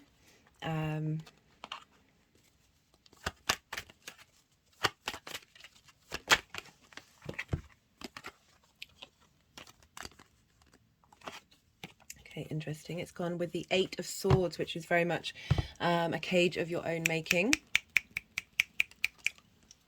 Oh, big energetic release. Let's see what... Oh, that just flew out. Sense of grief. This is a lot of energy, Gemini.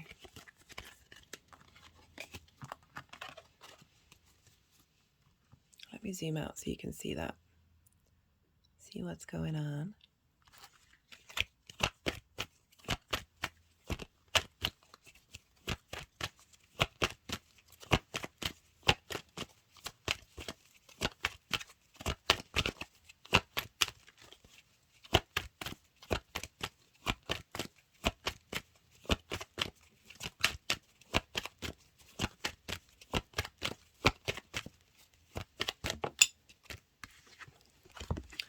The healing card. So we've got 2.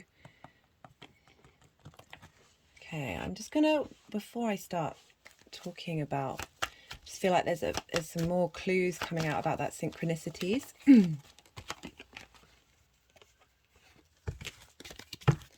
I don't know, I just get the feeling I was about to say that there's going to be a lot of clear signs happening around you in your mind. Just a lot going on that's sort of clearing the path for that healing to happen. You know, we did have the Star card as a sort of crowning card for Mercury through Aries.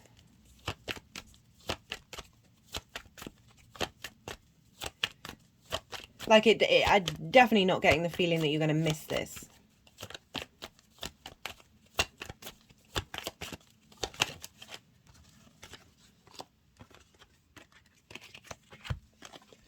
The Tower card, healing. You know, the Star card follows the Tower card.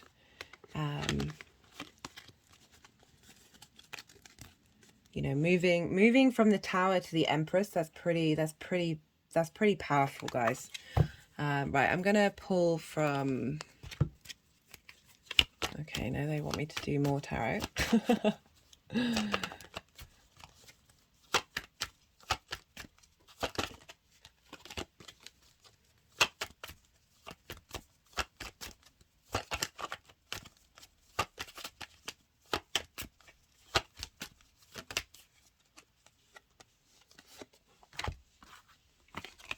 Got the Seven of Pentacles. It feels like you've been. This has felt like hard work. I think it's with that Mars in Gemini. That's a lot.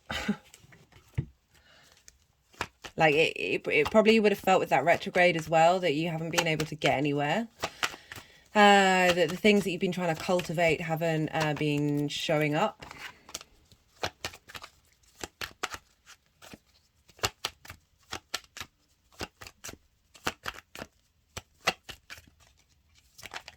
Wait.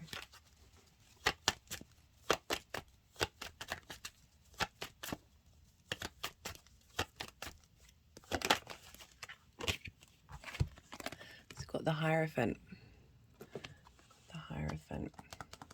So the Hierophant is about being your own guru, but having gone through a process of spiritual learning. It's very much being able to, there's a sense of command, there's a sense of authority with the Hierophant, and how you know, you're moving away from a space of not feeling supported by society. This is very much linked into the community, and a sense of give and take in that community. That there, you know, you have a voice in that space. Right, now I'm going to pull some cards from the First Light Tarot. This is a mixture of major arcana, statement cards, question cards, and other keyword cards. I usually pull cards until a major arcana comes out. The High Priestess, perception, hidden powers, reflection of ideas, and knowledge.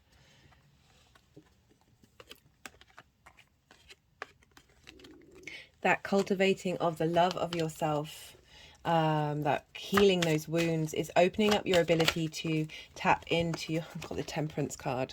Okay, so if I recommend, we've got two Temperance cards come up. So this is miracles, combinations, environments, balance. If you feel so inclined, go Google about temperance. Sit with that energy. If you've got a deck, have the Temperance card out with you. Have it maybe by your bed.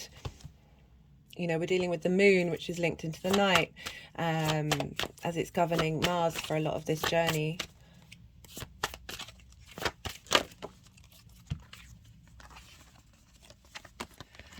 Past and children, lessons. Yeah. Oh, big energetic release. Yeah.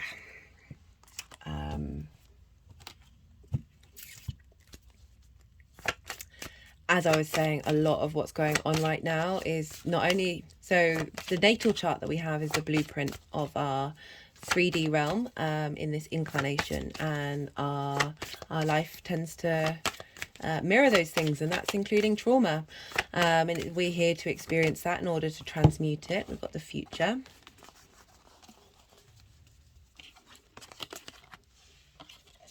But that's also, as I said, linked into so they put the future with Temperance, the Empress, and the Hierophant. I love that for you, Gemini. Really shifting gears on this energy.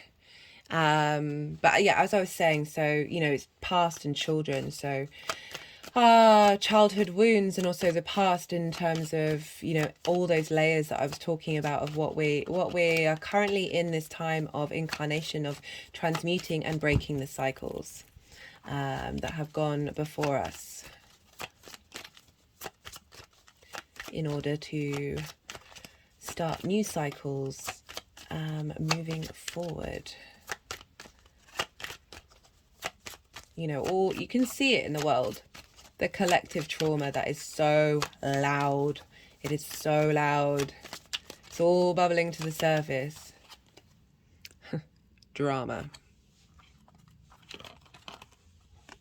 Drama and the Tower. Healing.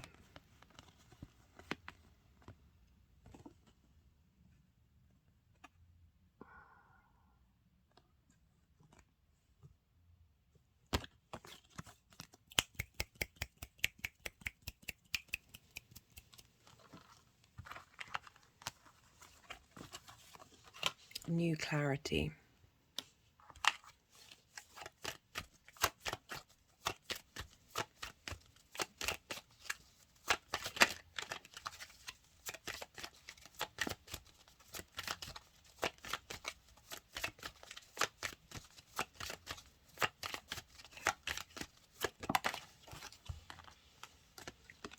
Intuition.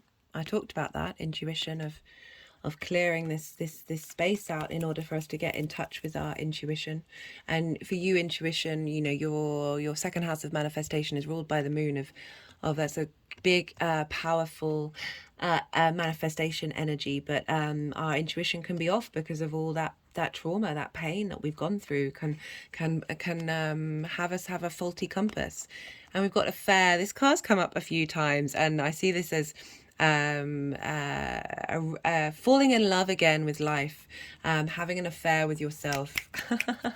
You know, we've got the Two of Cups, and I read on an individual basis and doing the inner work. So yeah, unless it's a personal reading and you're asking about a romantic situation, I very much link into these things of, you know, you be your own beloved. Be your own beloved. Don't seek out that lack that you feel from the outside. Originality. You know, Gemini, you're a force to be reckoned with, Gemini. And we are all individuals. And we are all this unique being. We are all the Ace of Cups.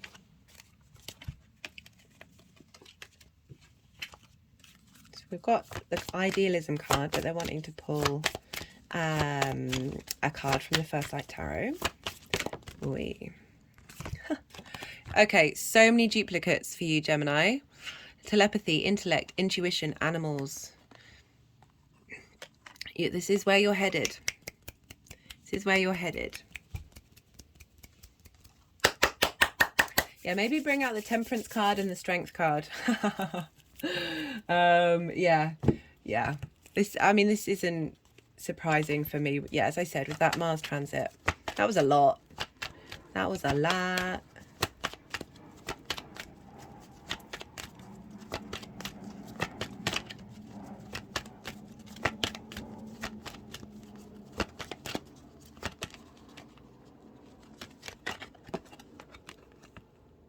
Forgiveness.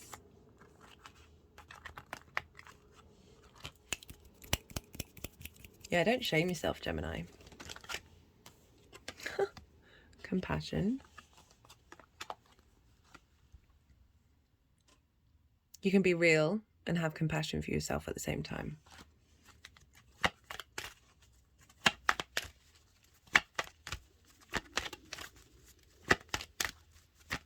Right, one more card. And then I think we're done.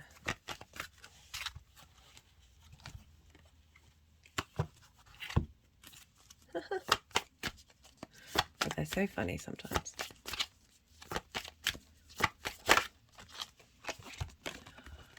Shut up. Shut up, Gemini. The Fool.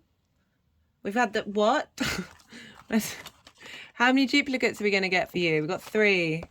And we've got the star and the healing card as well. Journey, progress, pathways. Reboot, reboot, reboot, reboot, reboot, reboot. Okay, Gemini. I think like they're kind of saying to me, look, how many of these? How much do we need to repeat these messages? How much do we need to repeat these messages? Okay. All right, one more. Communication.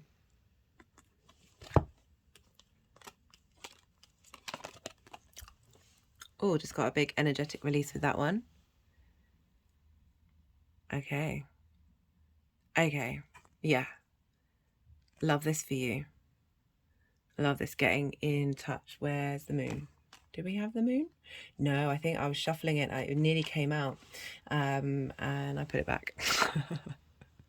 Because I'm a bad person. I'm sorry, Gemini. Oh my God. Oh yeah. Oh yeah.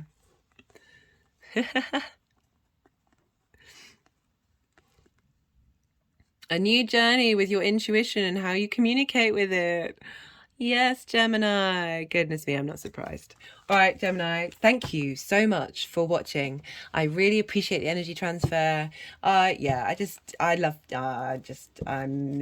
get all a bit soppy at the end here and then I'm like, oh, bye. Because, yeah, I have Cancer in my 12th house. I struggle to express my true feelings, which is basically, I love you all. Right, on that note, good luck out there, all my love, all my blessings, and be well until we meet again, Gemini. Taurus rising. How are you doing, Taurus? So for those of you just tapping into the Taurus energy, this is just going to apply, the messages that come through are just going to apply to a different area of your life. But it can still be very relevant. These are collective readings. Do receive what resonates. When I talk about the aspects and how they communicate with one another, this will still apply to those of you just looking at the Taurus energy. But for Taurus rising, you have this transit happening in Aries in your 12th house. Had a 2 in it.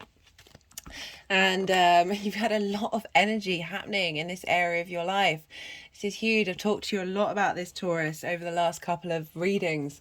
Like this is fully integrating your hidden, the 12th house is the hidden house. The house of mysteries, the house of self-undoing. And this is because it's where it holds the concepts of ourselves that we don't necessarily know, that are hidden from who we are. The programming, the trauma, all linked deep down in our unconscious mind. And when we have a lot going on in the 12th house, this can be a lot. It's an intense transit, but you've got a lot of support here, so much support. And so often with the 12th house, it's linked into depression, loss and grief. There's a need for isolation, but it all depends on the ruler of the 12th. And for you, you've got Mars, which, it could have been you felt like you've been doing battles with your internal self, that you're in competition with all these hidden parts of who you are. And this energy, we've had Venus through there. She's now in Taurus, your sign. We've got Jupiter there. Chiron's moving through there, bringing, really highlighting the wounds that you may have felt of those parts of you that haven't been integrated. It can be a very private part of who you are that you don't necessarily share with others, and also that you might not be able to integrate in the other areas of your life. That when we do a lot of work here, it really opens up our soul's path. It's very vital. You've got the sun there. So the sun is shining illumination onto the hidden areas of your life. Do go check out the sun in Aries transit as well. That I've done and pulled cards for. That this is I'm talking in a very different way than I have been in a lot of these other videos.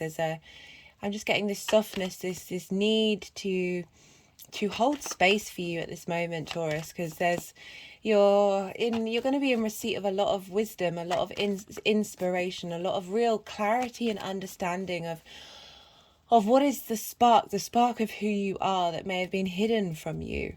This drive to go out and embody yourself in the outside world, which is that very Aries energy, that might have felt just a little unattainable.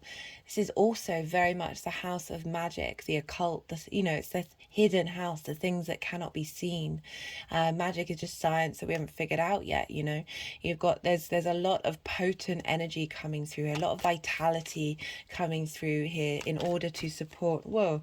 So I was just sort of leaning off my head in the direction of just this sense of just contemplation, and all of a sudden the energy, when I said that there's a lot of vitality moving through here, the energy just shifted. So you're really getting to understand you at a very fundamental core level. And all of this is having an impact on where Saturn is as well, because Jupiter rules Pisces. So this leveling up that you're doing is helping you with your long-term legacy, and your sense of foundations when it comes to your hopes and your dreams. So this is, I really feel with this transit, in particular for you, because you've got Uranus in the first house. For you Taurus rising, over your Taurus energy of sudden changes, sudden shifts in how you embody yourself, and all of what's going on in Aries is facilitating that journey of getting you really close to your authentic self, the part of you that is shaking off whether it cares about the outside world and its opinions and it's judgments as well. Judgments is a big thing, that you're really being able to embrace and connect to this hidden part of who you are. Yeah, definitely a very different energy, this to a lot of these other readings in my body. That there's, it's possible that having this very potent fire energy in your 12th house of that which is hidden, that it may have felt that your flame has gone out, that spark there is just a flicker, a tiny flicker of a flame. With all these transits, it's elevating, it's expanding, it's giving you a sense of cohesion, with Jupiter being there, a sense of integration. And now with the sun, this illumination, this vitality of relighting the spark within. And Mercury is... So I said in general, it's really good for all of us to surrender our bodies and our monkey minds in order for this sparks, this inspiration to come through. But the 12th house is very much a space for isolation. So I feel like it's sort of almost double the message for you, Taurus, of really creating space for yourself during this transit, of letting that connection to that really hidden part of yourself being able to communicate itself through Mercury during this transit, and just the magic and the wisdom that is there, that real beauty. I just there's, yeah, just getting really wanting to activate and bring forth this flame. There's a lot of karmic clearing going on at the moment that I'll be really interested to see what comes up in the cards in relation for you, Taurus. This is also, you're dealing with a lot of eclipse energy as well. So this is a very intense time for Taurus and Scorpio. But particularly because you've got, the hidden house is a difficult house to work with. But as I said, it's a huge resource of magic, huge resource for you to be able to tap into those hidden instincts that you have, those instincts really being, because fire energy is very linked into instinctual, your magic comes from those instincts, that these deep instincts that you have are connected to a very sacred space, a very I just see energies. It's really hard to put into words. It's really hard to, it is the hidden house. That with the cultivation of this space, that your ability to communicate the divine through your deep unconscious instincts is quite phenomenal, Taurus.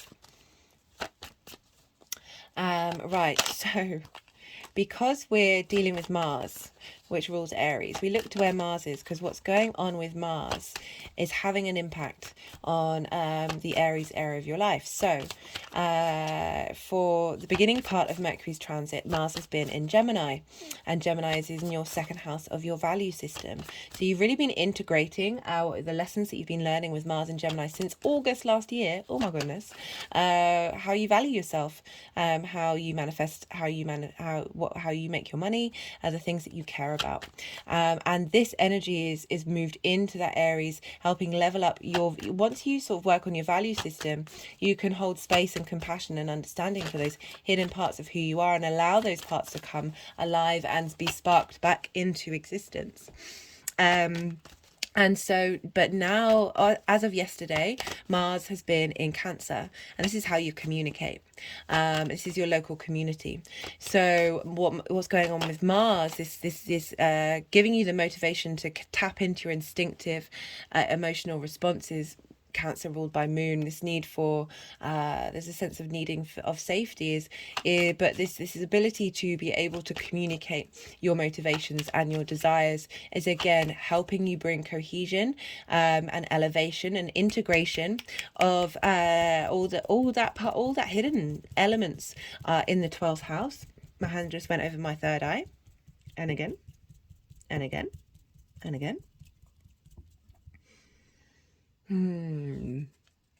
I'm saying all this where I'm staring at the flame that I have lit. I haven't done that before, so really highlighting. And very interestingly, like this, the flame is sort of tempered the top of the candle black, made it there's this hidden aspect, and the way the wax is melted is very dark, but that flame is still there. That flame is still so bright in that darkness, in that hidden space. So that's what's going on with Mars, and because we're dealing with a Mercury transit, we look to and what's going on with Mercury is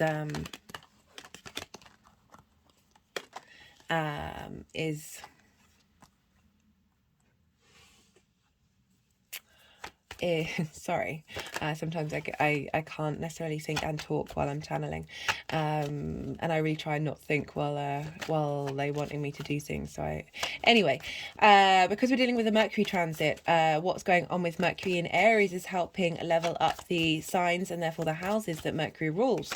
For Mercury rules Gemini. We just talked about Gemini in your second house of value systems.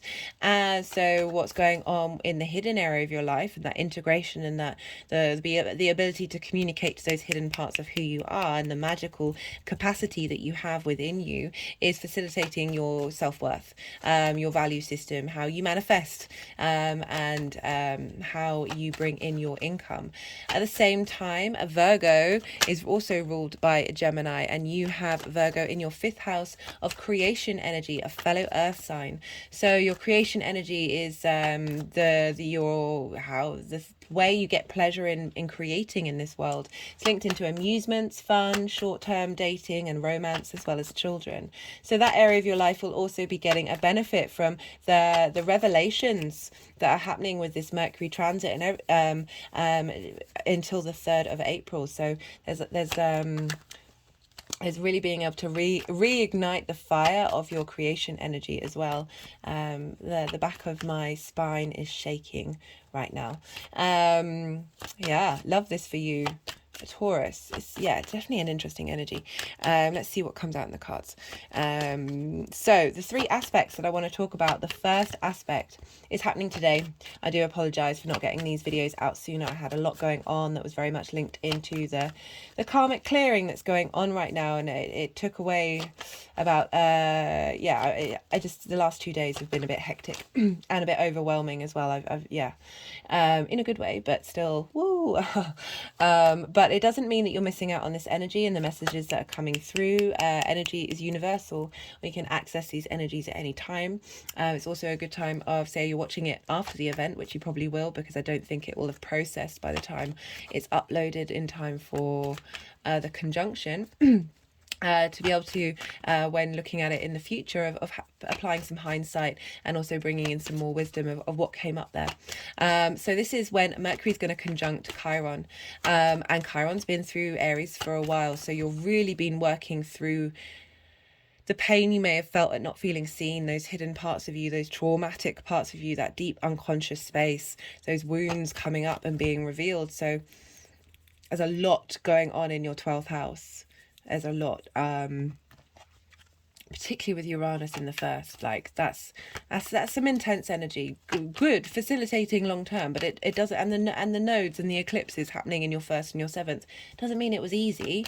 Of course not. But anyway. I'm all of this is transmitting for the good. I don't mean to sound dramatic. I just don't want to spiritually bypass the potential difficult energies that may have come about.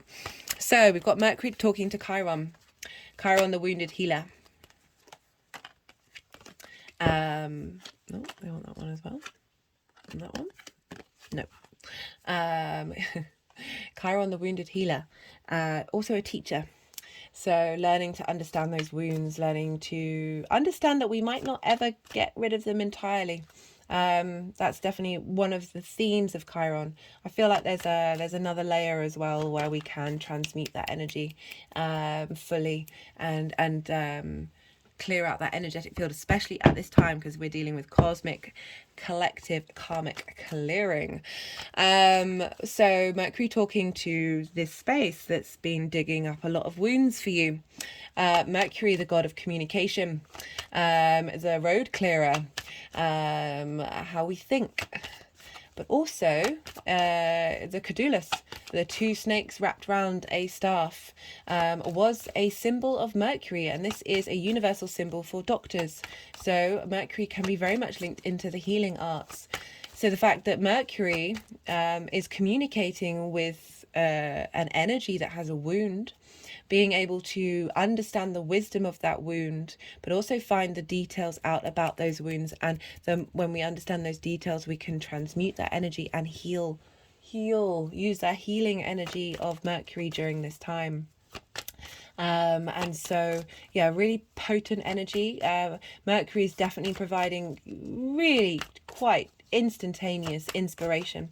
And really helping clarify with this initiatory spark of starting new cycles. Just had an energetic release. So very strong energy happening at this time. This is at 15 degrees of Aries, so this is the midway point in the Aries journey. Very potent energy, and so really facilitating Chiron's journey moving forward, of having more understanding, more details of what those wounds are. And the more we understand and hold compassion and empathy for this space, the more we can kind of separate from it objectively. So because Mars, Aries rules Mars, Aries is ruled by Mars. We look to where Mars is, and Mars is in Cancer.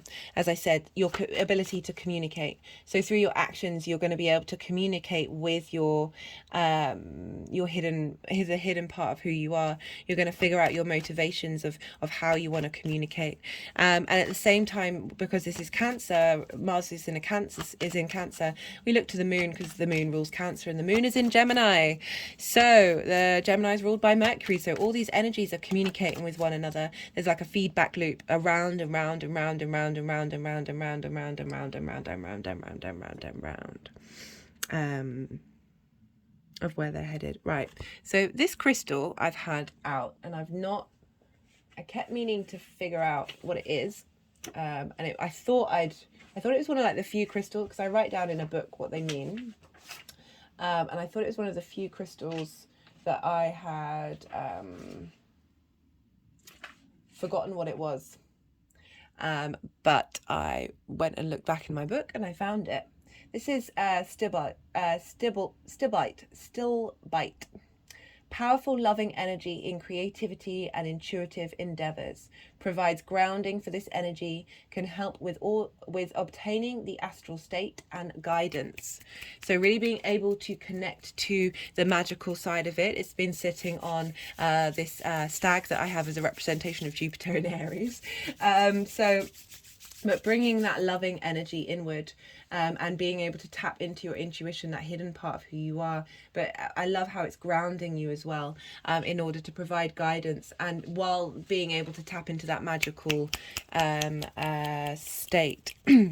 So I was talking about the moon in Gemini, your value system. And this is sextiling what's going on with Mercury and Chiron of your emotional needs. This is the first time the moon will be in Gemini since Mars has left and has been there since August. So the moon is free of the Mars impact, and being able to really connect on an emotional basis all the lessons that you've learned with Mars moving through Gemini. And this is now feeding back into Mercury and Chiron, talking to one another to really help you understand the details. You know, Gemini is very much about collecting information, being able to transmute that on an emotional level and pass that into the spark of Aries for you. On the 27th or 28th of March, depending on where you live, Mercury is now going to conjunct Jupiter. Speaking of Jupiter, and this is at 18 degrees of Aries. So what does this mean? So Jupiter's been moving through your 12th. Jupiter wants to expand, wants to bring elevation to yourself, wants you to find wisdom, and bring cohesion to all the different parts of who you are, and unite it as a whole. And there's a sense of generosity. It's a yes planet. It wants to help you out. It's not trying to throw marbles on the stage so you fall up and then learn your lesson from just it's not tough love. It's helpful. It's very facilitating. There's a sense of generosity. There's a sense of opportunities of discovering your internal wisdom, your hidden wisdom. And so Mercury and Jupiter conjoining. Mercury and Jupiter both rule mutable signs. So Jupiter rules Sagittarius and Pisces. Mercury rules Gemini and Virgo. Mutable energy is about change and adaptability. This is about being able to release transmute what wasn't working into energy that is going to help propel you forward into the next stage. So these energies, they're coming at the same thing from different ways, but it can be difficult to get them to understand one another. Jupiter, very much about wisdom, a sense of knowing, a sense of philosophies, a sort of the big picture. This desire to expand, this desire to bring everything all into one all, Mercury is very much about the details, working things out, observing everything that's going on in order to, so the way I link it into is, so when you've walked somewhere for the first time, the journey can take a bit longer because your mind is constantly assessing your surroundings, picking up all the details in order to, for you on the way back, on the walk home, to have opened the road, so you're not in a constant state of having to prioritize your survival of working out where you're going. So the journey home is often a lot easier. So Mercury, through that observation, helps open the roads and helps bring in more flow. But it's through those details and those observations of processing that survival space. Whereas Jupiter is that sense of contemplation. It's the reason why I repeat quite a lot of things in my channel, because the more that information is sort of ingrained in the way that you're thinking, you can then think for yourself. You can then open up and contemplate what it is that's being said rather than processing that information. And wisdom and Jupiter's very much about that deep contemplation, having got the foundations that Mercury helps provide. So the two of them sorry, my body just sank over and my hands are over my head.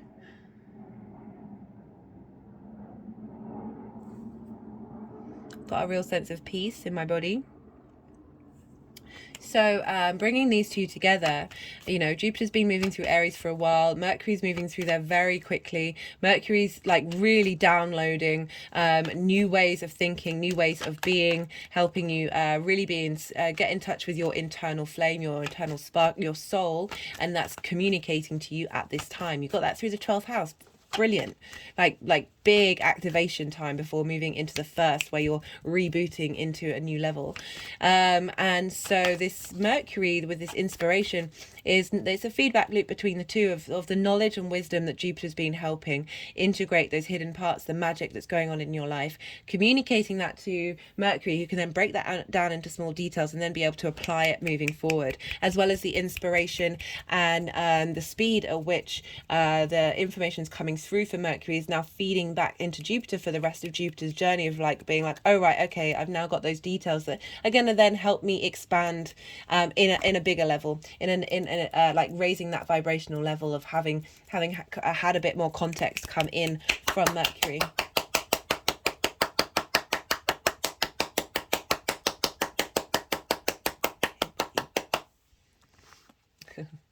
At the same time, so we look to where Mars is. Mars is still in Cancer. The moon has now moved into Cancer.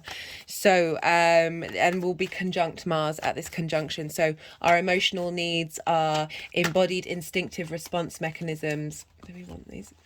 Embodied instinctive response mechanisms, feeding into Mars about how you want to be motivated in your communication, in your local community. This is also short distance travel and learning something new for the first time. So we're learning a new way of being and of communicating, particularly for you, Taurus, because Taurus rules the throat and our ability to speak. Oh, my head's just rocking back and forth. So sorry if I sound funny. It's just they're stretching my throat. It stopped as I did that. I will be doing a Mars in Cancer transit series. So I'll be pulling more cards about Mars's journey in the 3rd house for you, Taurus. And this is sextiling your Taurus energy. So there's a lot of facilitation here of, as I said, your emotional instinctive responses, how you nourish yourself, the needs that you have, how you nourish other people. That's being funneled into Mars, and that energy is now funneling into Mercury and Jupiter about helping helping heal helping heal those concepts of yourself that are very deep within you. You know, it's where all our programming is. And getting you in touch with your voice. Oh, energetic release, energy left through my mouth. Yeah. So that's all happening then. And because, you know, whereas before the moon was in Gemini, so that was ruled by Mercury, we then go back to Mercury. Cancer's in her own home. She knows what she's doing. She knows what she wants. She's in control. And the buck sort of in the energetic transfer, it kind of stops with the moon. And the moon has a lot of power at this time of impacting the messages, especially, you know, the moon is the unconscious, tapping into your 12th house. You're really being facilitated with this transit of really, really getting to the root of things. On the 30th of March, Mercury will be conjunct Vesta. Vesta's an asteroid, so she's very much linked into the sacred fire, the home, the hearth, and so so for these two energies, I love this. I've really enjoyed it, even though I've said this 12 times now. I still like talking about it. So right, Vesta and Mercury are the names of the Roman avatars of this energy, and so for the Romans, they had a temple to Vesta, and in that temple was the sacred flame, and this was tended to by the Vestal virgins, and these were the women who weren't married or connected to their family. They were independent. They were a true representation of the autonomous feminine energy, and Vesta and the other incarnations is an avatar of a very deep feminine goddess energy that is prolific across the world and throughout time, because it's linked into the home, the hearth, the fire. So this is the fire which we cook around, keep warm and commune with one another, very fundamental to human society. And so the Vestal Virgins, they tended this sacred fire, that this spiritual fire of the Roman Empire, that if that went out, it was sort of deemed that everything would fall apart. They also took care of contracts, wills, other legal documents, places where people wanted their what was the law, the truth of a situation. They wanted it kept in this space so no one could tamper with it, so it could stay as true as it possibly could be, until you decided to change that yourself moving forward. But so you weren't affected by outside influence. Like, you're really protecting your inner truths with this Vesta energy. And I love that she's moving through Aries, really getting you to tend to that spiritual spark of life, that flame we all have within us. And so this was Mercury. This was in for the Greek names, which predate the Roman gods and goddesses. This was Hermes and Hestia. And Hestia is linked into the word hearth and home. And again, it's the same energy. But traditionally, in these times, it didn't matter who you were. At the very minimum, so you'd have altars and representations and avatars of the gods in your home.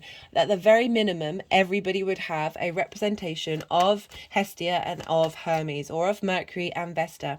And this is because Vesta represented the inner world, the domestic world, that which we really need to cultivate our ability to go outside. Mercury, very much protector of the traveller, of the road opener, going out on the road of commerce as well, of that give and exchange in the outside world. So if you had representations of these two, you were kind of really covering your fundamental basis of interacting with others and being an individual in society. So these energies really know one another. They've hung out with each other energetically in lots of homes for thousands of years, if not longer, because they are just particular avatars of this general energy itself. And so I really like this combination of these two coming together and having a chat of bringing Vesta, who's been cultivating your internal flame. So, I was feeling like having Aries in the 12th might mean that your flame is diminished. You've got so much support of, if that has been the case, it might not be for all of you. Receive what resonates. It was just for some of you that may be the case, where you felt that spark not be as vibrant as it could be. You're getting so much support with Vesta being there. It's just making me feel a bit emotional thinking about it. That you are, oh dearie me. Goodness me, I've nearly cried in quite a lot of these readings. They felt very very powerful.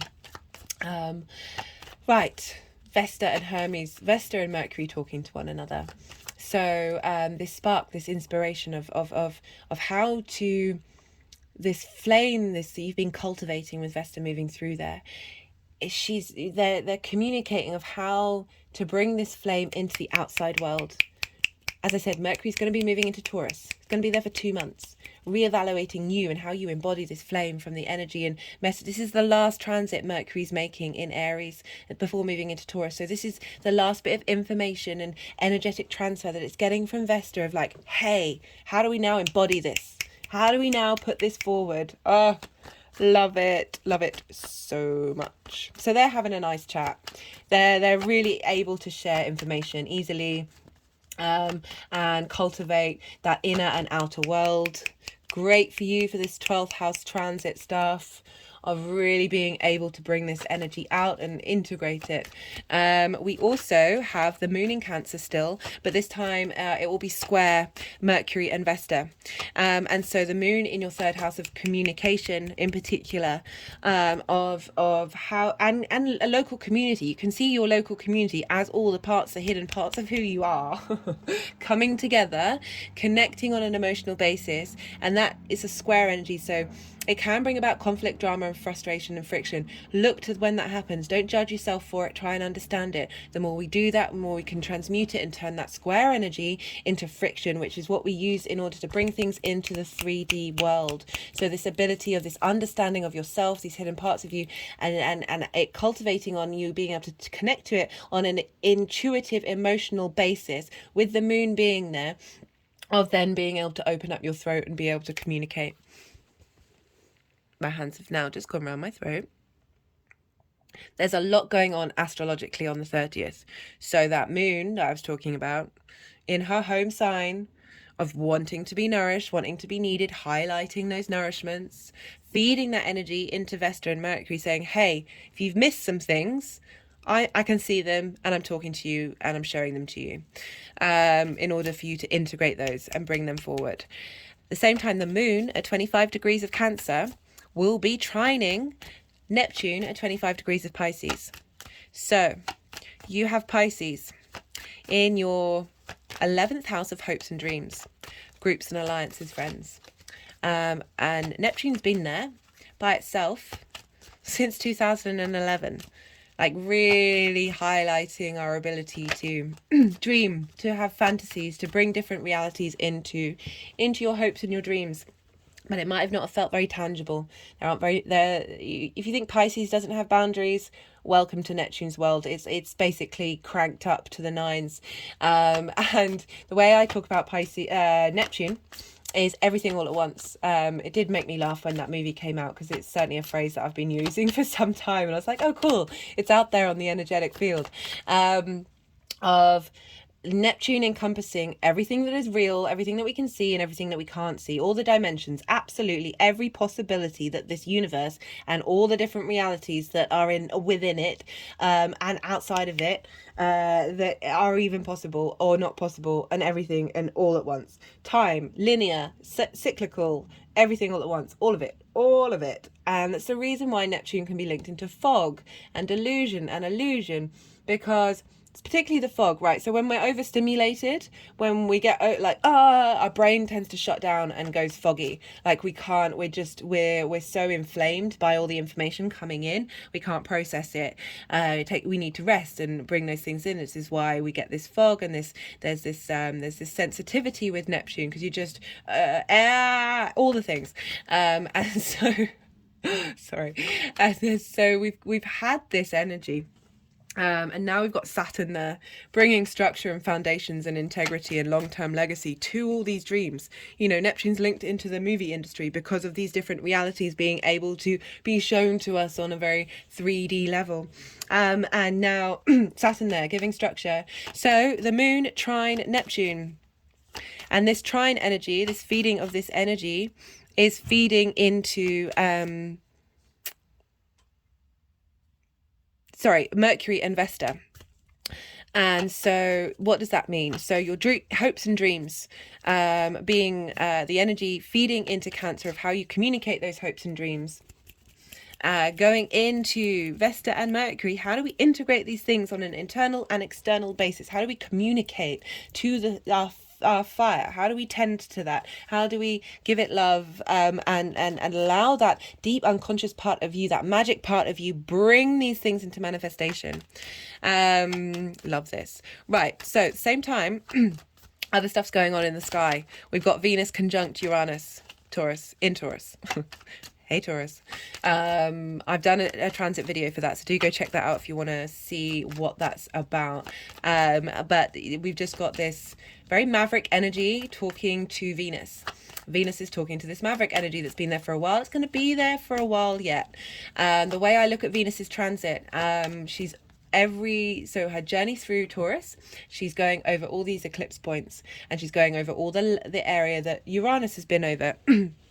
Since a lot of these eclipses, and she's essentially, so this is very dramatic energy. Eclipses is very big energy. Uranus tends to flip things upside down. It breaks everything down. It doesn't care what it's doing. It's just getting you in line with you being you, your maverick, authentic, individual spark of the universe manifest in this 3D form, and getting you to not give a damn about what other people think of you. Shame is not part of the game when it comes to Uranus. There's this sense of revelations of electricity running through your body that sort of shocks you into you getting back to you. It's not about changing you, it's about getting you back to you. I felt with all of my revelations and sort of movements and shaking off of all the layers that I'm not changing, I'm just getting back to my sense of self. So I just had to pause to drink a bit of water. So this is happening in your first house. This is how you embody yourself through your sun and your moon and your actions and your deeds. This is your body, your appearance, how other people see you. Venus moving through your first brings a lot of confidence, brings a lot of desire to connect to yourself, and there's just this very intense energy happening at the same time of radical new information of how you embody yourself and how you view yourself, but Venus giving some harmony and creativity to that, and that's activating the Taurus full moon. Let me just double check that. I don't have it with me. I'm pretty sure that one is activating the Taurus full moon that happened in November. Yeah, it's November 8th. That was a big eclipse, and yeah. So this is a big day. Not only is that happening, but Saturn in Pisces in your 11th house of hopes and dreams, we talked about that in regards to Neptune, is now trining Mars in the early degrees of Cancer in your third house of communication. So this embodiment that you're doing of how you communicate, the way that you want to move out in the world in your local community, your motivation, your drive, or connecting to your emotional needs and how you nourish yourself and others is feeding into Saturn. For Saturn's journey to help establish your hopes and dreams, help you get in alignment with your groups and alliances. You may have taken on some more responsibility in that area of your life, but you're doing so in order to facilitate your hopes and your dreams growing into fruition. So that's a lot of energy going on the 30th. It's just crazy. Right, so it doesn't seem any more cards want to come out just yet. These are all the aspects that I want to talk about. So let's see what all these cards want to do. I've really been enjoying being just a little bit freer with the amount of cards that are coming out.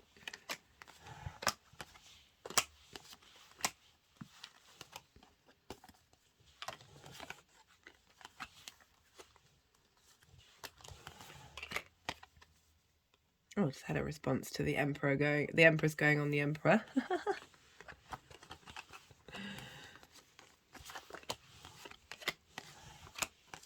This is a lot of cards, guys.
Oh, by the way, I'm quite sorry. I said in the introduction, these are the times when I'm quiet because I let my mind go vacant and let them do what it is that they need to do.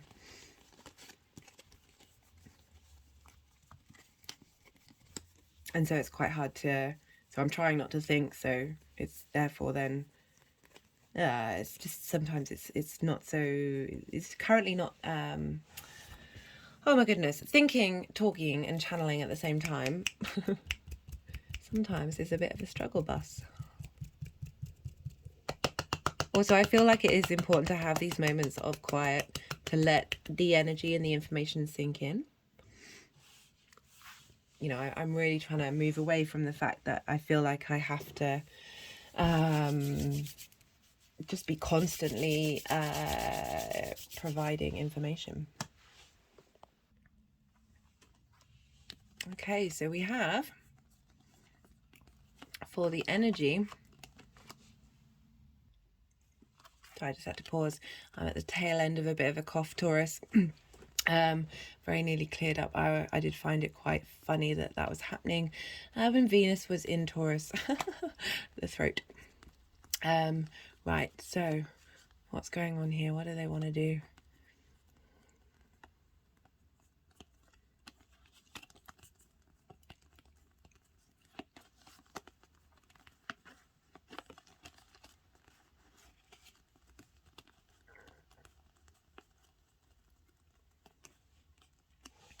So we've got a lot of cards. This is the crowning card for Mercury moving to Aries. So we've got, let's take these down. We've got the Devil card, we've got the Five of Swords, the Seven of Pentacles, and the Eight of Cups. So the Devil card is very much about, in reverse, I feel integrating your internal power. And working through the hidden depths of us. You know, the Devil card is also linked into addiction, but this is because so much addiction comes from trauma, so much addiction comes from constructs of ourselves, of things that people may have said when we were like 2 that we didn't even resonate with at the time, but are sort of inbuilt in the depths of our subconscious. And this is the, you know, in reverse, I feel like of claiming back that power. You know, Capricorn energy is the Devil, and this is long-term tangible legacy. There's a great deal of power with the Devil. It's not all negative. There's so much strength with that energy. And we've then got the Five of Swords, which has felt like internal battles. You know, sometimes we can fight with parts of who we are that we might be ashamed of, and we fight with them rather than give them compassion and love. That we're very good at shaming ourselves. We're very good at being in battle with our internal world. And usually it doesn't serve us in the long term. Like what actual long term gain are you getting from it? This might have felt like some hard work here. And the Seven of Pentacles is cultivating this new space, perhaps, that having, you know, you're working through this energy that you're cultivating that integration, but it can feel like hard work. You might not necessarily have seen the results because you know you've had Jupiter move through there a while, and Venus, so there has been this shift and this change. We've also got the Eight of Cups. This is about leaving old habits. So this is not just something that's comfortable. It's, well, habits are comfortable even if they don't serve us, and they're not comfortable in that sense of bringing us comfort, but we are meaning making machines, and we are creatures of habits. So habits that might not even serve us do feel comfortable. You know, I talked about that survival mode of you know, we're constantly assessing our environment, and then when we don't have to do that, we go into a state of ease. It's less hard work. But this is about hard work in a good way. This is about leaving these old habits, these old programmings, these old structures, and being able to go and climb a mountain and have a higher perspective, and really, you know, elevate where you're at and where you're headed. And what I like about, you know, the sort of energy that sort of like feels like, you know, this is stuff you've been working on that may still be there, but this is all part of Mercury's journey through this space. Is we've got the Ace of Swords, a new clarity, a new understanding of self, a real revitalization of a new way of thinking, and bringing these things together. We've got the Two of Wands. This is very much long-term manifestation energy, but there's a restlessness, but it's really asking you to understand the lay of the land of where you are are now that things have changed, now that you've had this new clarity come in, you've got to get to understand yourself and re-know yourself in order for long-term integration and having strong foundations. But the Two of Wands coming up says that this is the energy that you're drawing in and you're a part of. We've also got the Knight of Wands. This is about very much being able to defend that spark. Defend that passion. Wands are fire energy. This is your creativity, your need for movement, integration, adventure. There's a lot of creativity, but there's being able to come to your defense, because we've also got the crowning energy of the Three of Cups. So this is a celebration of yourself, basically. This is the harmony of, rather than the Five of Swords of battling against yourself, you are now going to be there's more ease, there's more harmony of the way that you communicate to those hidden parts of who you are.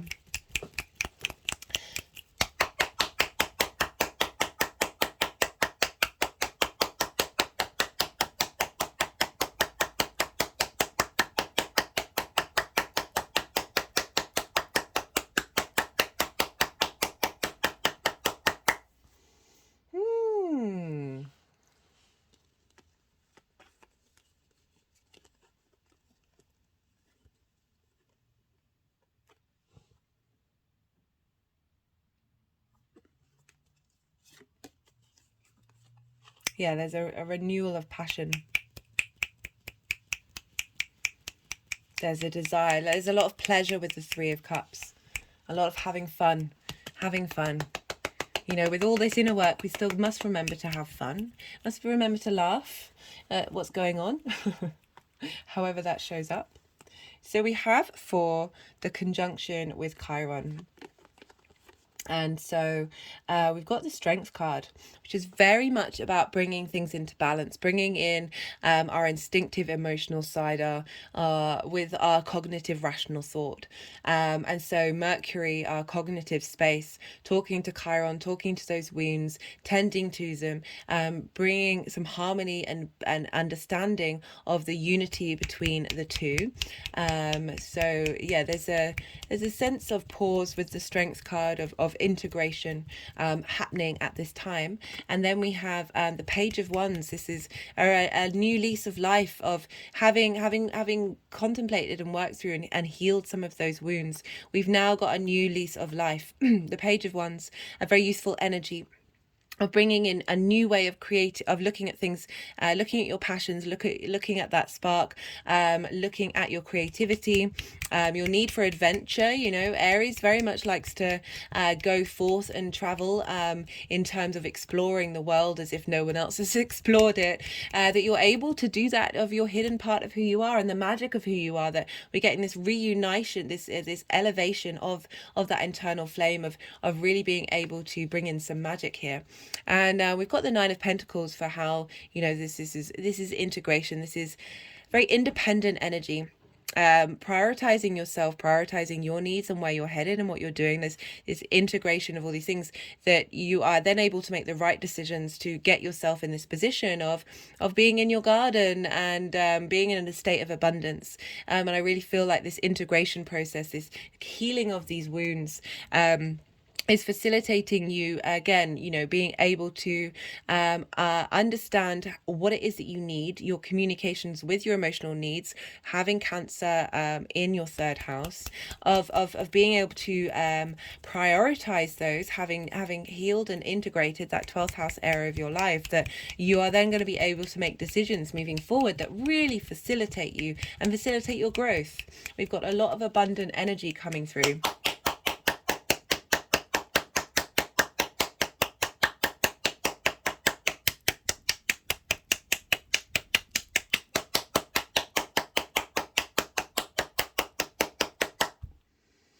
Okay, so we have for Mercury talking to Jupiter.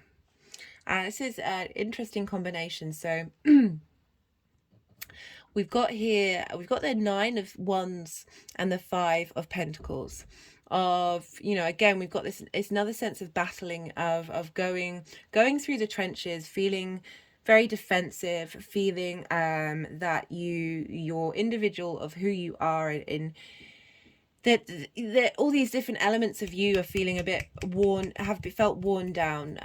You know, I did feel at the beginning like this flame that there was a real need for softness, there was a real need for kindness at this time, that of having compassion for the fact that a lot of what's hidden in you has felt left out in the cold, has felt that you're all alone, you're the last person, you're the only person standing up for yourself, you're the only person protecting these wounds that you have in the 12th house. You know, there can be a lot of trauma there, and Jupiter's coming along and helping provide, you know, this is the Five of Pentacles, of feeling that these integrated parts of yourself haven't been tended to and haven't been supported, but you've had a lot of support with all this stuff moving through Aries, of letting them know that they're being seen, but it doesn't have to be this sense of needing to defend yourself from the outside world. It's very much this internal cultivation of bringing these parts of who you are into the sense of your knowing, your understanding. Jupiter brings about elevation, brings about cohesion of self. You've got a lot of, you know, the Three of Cups is very much this harmonizing of this energy. But we've got crowning it, we've got the Queen of Wands, and this is very passionate, driven energy. She's very much in her own authority, and you see she's sitting in a way that's very sure of herself, and she's not looking directly towards us. She knows where she's headed, and she knows what she's doing. Very creative, very passionate, very able to say no and move on and let go, but also still maintain the inspiration that she has in order to take action. She's a queen. She knows what she's doing. There's a surety to herself. It's very much moving away from feeling exhausted. You know, the queen's got all the energy in the world, exhausted and left out in the cold. You know, now having this real sense of authority and understanding and compassion for those areas of for the hidden part of who you are, and also in terms of on a very magical basis of really utilizing that Aries fire energy and your ability to manifest. We have okay.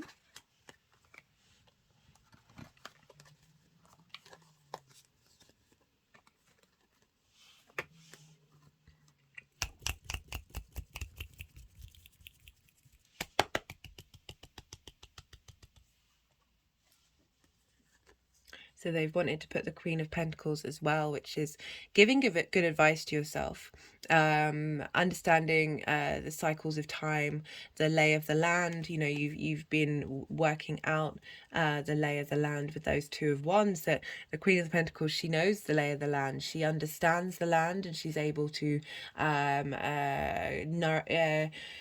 there's a sense of abundance there, and she's very good at giving advice, and you know, but through that is through understanding what's going on and what is hidden, and all those and bringing it all together to make something tangible. Love that there's a double queens coming through. Are they going to move these around again? Ay, ay, ay.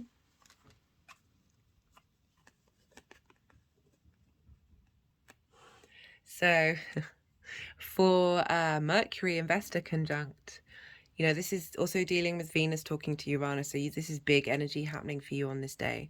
We've got the Emperor and the Empress. This is next level integration. You know, the Emperor card is the Aries card. The Empress is the Venus card. You are ruled by Venus. This is really being in your own power.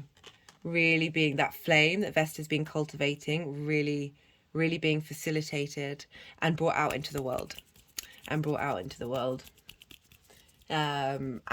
respected and appreciated.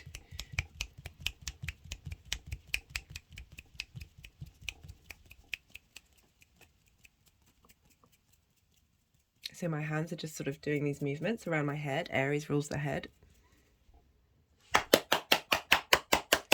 Like the Emperor is about being in your own sovereignty, and the Empress is about this sense of fertility and abundance and really enjoying the 3D reality that we're in.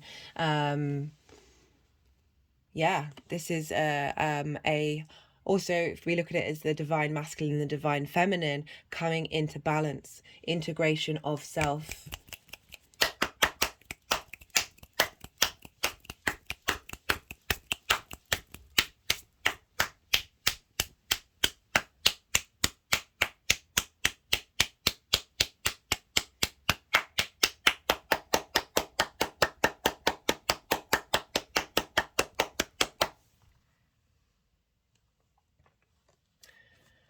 Okay. So we have I'm gonna move these around.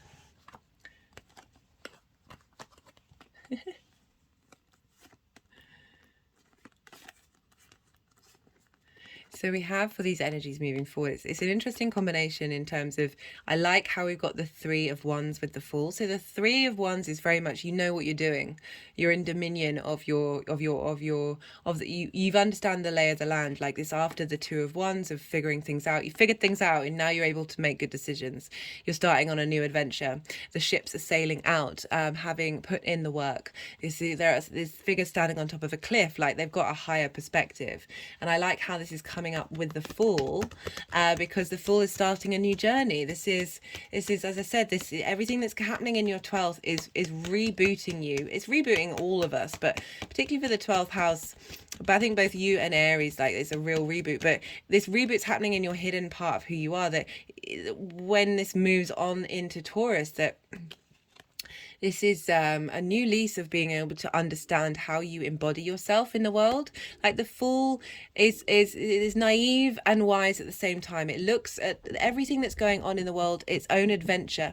Like it doesn't put negative or positive connotations on the things that happens to the Fool. Like the Fool just appreciates this journey of being in the 3D world. And you know, with the 12th house, it deals with a lot of hidden trauma, psychological trauma, and we change the way, when we change perspectives, we can release and surrender these things and be able to bring these things into harmony and cohesion, and find like a celebration and a pleasure for the journey that you've been on.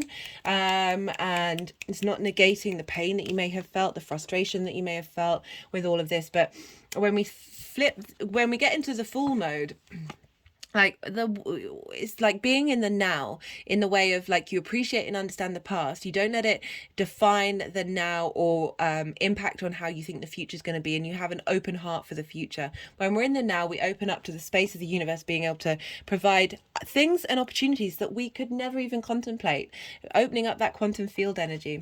And we have crowning that for the moving forward is the victory card, the 6 of Wands, of and I like this card for the 12th house, because essentially this is representing one individual who's, who led a lot of others in order to achieve something for the collective. And they're now going to go and celebrate. So I see this as, this is you, your exterior version of you, and all the other people are all the hidden parts of who you are. That they're in union, they've been able to work together to achieve something, and they are now in a state of victory.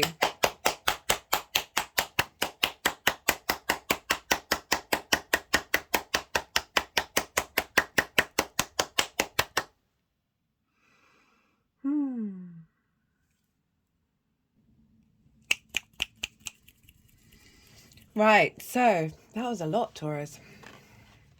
Yeah, I'm going to pull some clarification cards for you. See what wants to come through, what messages might have been missed with the tarot. Communication. We've got, that's 33, and we've got the 3 of Cups. Yeah, like that. Let me zoom out for you guys, because they're probably going to move everything around and be weird. And when I say weird, I mean really cool. Right, so yeah, let's see what messages want to come through, either to clarify or maybe something, as I said, that the tarot may not have missed, but certainly this is elevating the energies. intuition.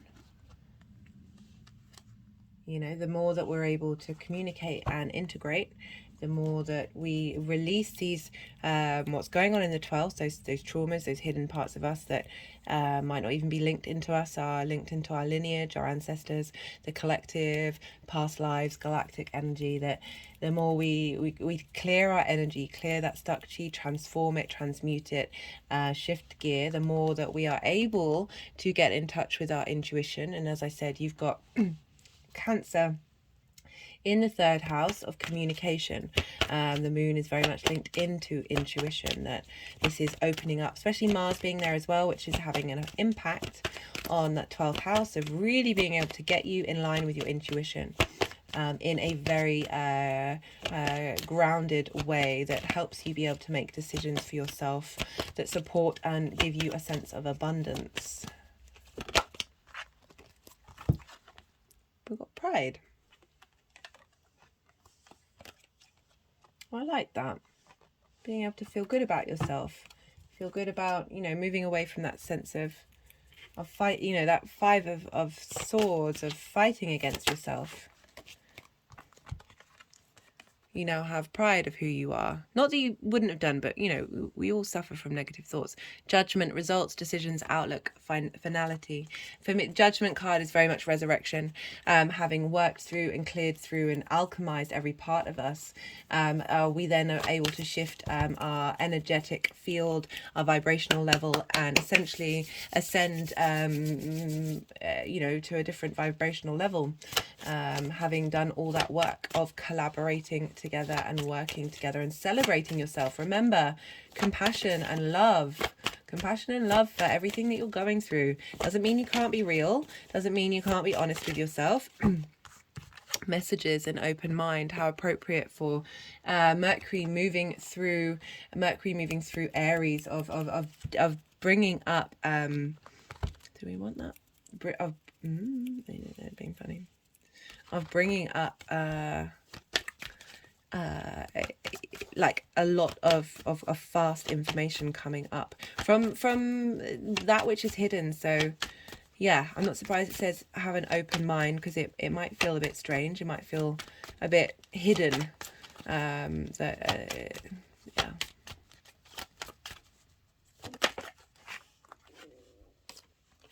Ace of Cups. Renewal of emotion, renewal of being able to emotionally connect to these parts of who you are that you might not have been able to do so. You might have an emotional response because you've got the moon ruling Cancer in your 3rd house of communication, an emotional response to the messages that come through that are sort of like little helpful ways of understanding what's coming up. So now I'm going to pull from the Oracle of the Rising Sun. I put all the decks in the description box. And I also will be writing out all these aspects and dates. So I know it's a lot of information. So you can go, maybe perhaps go write it in your journal and see what comes up around that time. I'm having to reintegrate writing things down after Mercury being in Pisces. I just had no interest of writing anything down, just like really embodying it on a knowing sense, which was weird for my Virgo sun. You know, again, it's that Mercury and Jupiter opposition of just feeling like you know, and then knowing that you're gonna forget. So it really would be prudent to write these things down.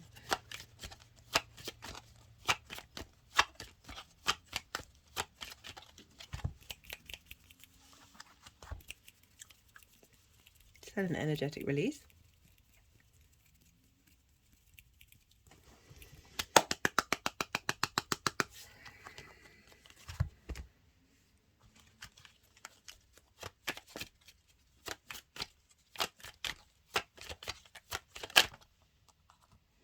Inheritance.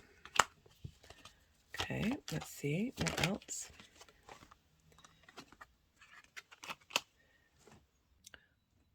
Also got impulsiveness, Mars in Aries. Let's see where they'll want to move those.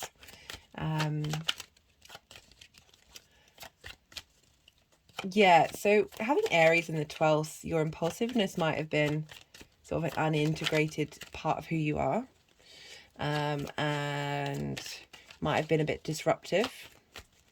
And not being able to allow that to come out. We've got romance and optimism.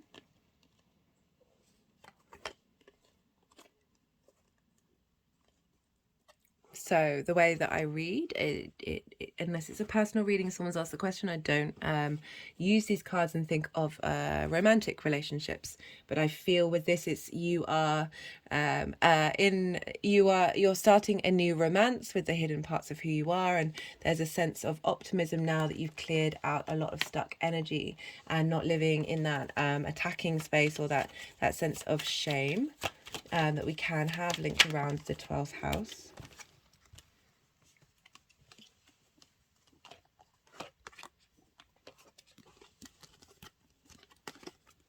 And those addictions, so the influence card has just gone with the addictions, being able to and that can be anything, you know, our impulsive mechanisms, that unintegrated part of who we are, the place where light isn't being shone, and how when this came up, I was like, okay, this is kind of linking into the fact of that karmic clearing that I was talking about, that these response mechanisms might actually have had nothing to do with you, absolutely nothing, that it's very linked into these multifaceted ways in which we as human beings are able to heal the wounds of the past, basically. Got the messages, intuition, and Ace of Cups. I love this, a renewal of your ability, having cleared this stuff, that you are now in a state of abundance rather than in that addictive space of you know, we're all addicts. We live in a dopamine filled world, and no wonder that we can be a bit impulsive, but I feel like this is being, and with that Aries energy, is Aries, Mars can be very impulsive, that it can be hard to tackle and integrate that part, but you definitely, the energy that's coming through is incredibly supportive. So we've got quarrel and endurance. Yeah, that, you know, this very combative energy. And we've got endurance as well, like having had to, what are we doing? Okay, so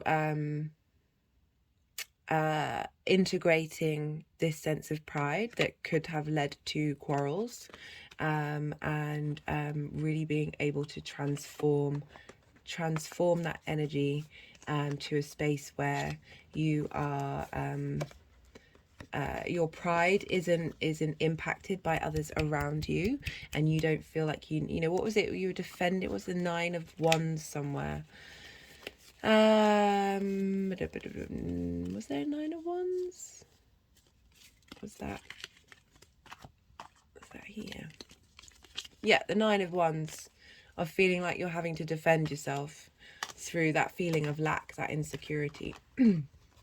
But now we've got pride and optimism, and you're able to start this new journey, and be able to celebrate yourself from a place of dominion without, as I said, like, it's not only quarreling with the hidden parts of who we are, but when we're doing that, that manifests in the outside world. So there's a clearing out of that. Let's just see, it's getting nearly wrapping up here.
Okay, so we've got practicality, innovation, and order. Getting your 12th house in order. As I was saying, like, be practical, but you can have big dreams as well. But you're bringing all these things into order. And we've got submission, so that's more sort of taming the beast, but it could be through submission and having to hide your light. That this is when things burst out and we have these response mechanisms. But bringing things into order and being mindful of our response mechanisms, and bringing some compassion and love to all this area of your life, that, you know, through that you are going to be able to think differently. As I said, we've got a rebirth happening for you, Taurus. I love this message. It was what are they wanting to do?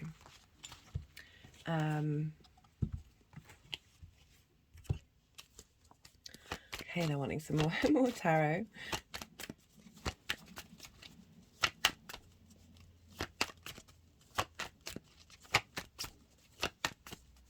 Yeah, the 12th house is a difficult house, to say the least. But there's so much wisdom to come from it. There is so much strength to come from it, and as I said, a lot of magic as well. I haven't really tapped on that side of it, but we've got the 9 of Pentacles. Being able to give and receive, being able to tend to those parts of you that may have felt neglected.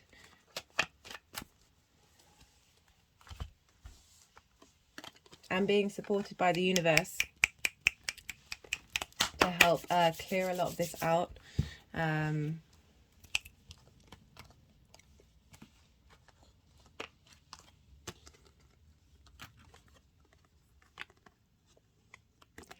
Yeah, there's a lot of positivity coming your way. You know, you've got a lot of vitality here and a lot of light being shone. And I really love this for you, Taurus. And yeah, I really appreciate you watching the video and the energy transfer. It means a lot to me. And I'm going to leave the message at that. I'd love to hear from you if you felt so inclined. And yeah, be well until we meet again, Taurus.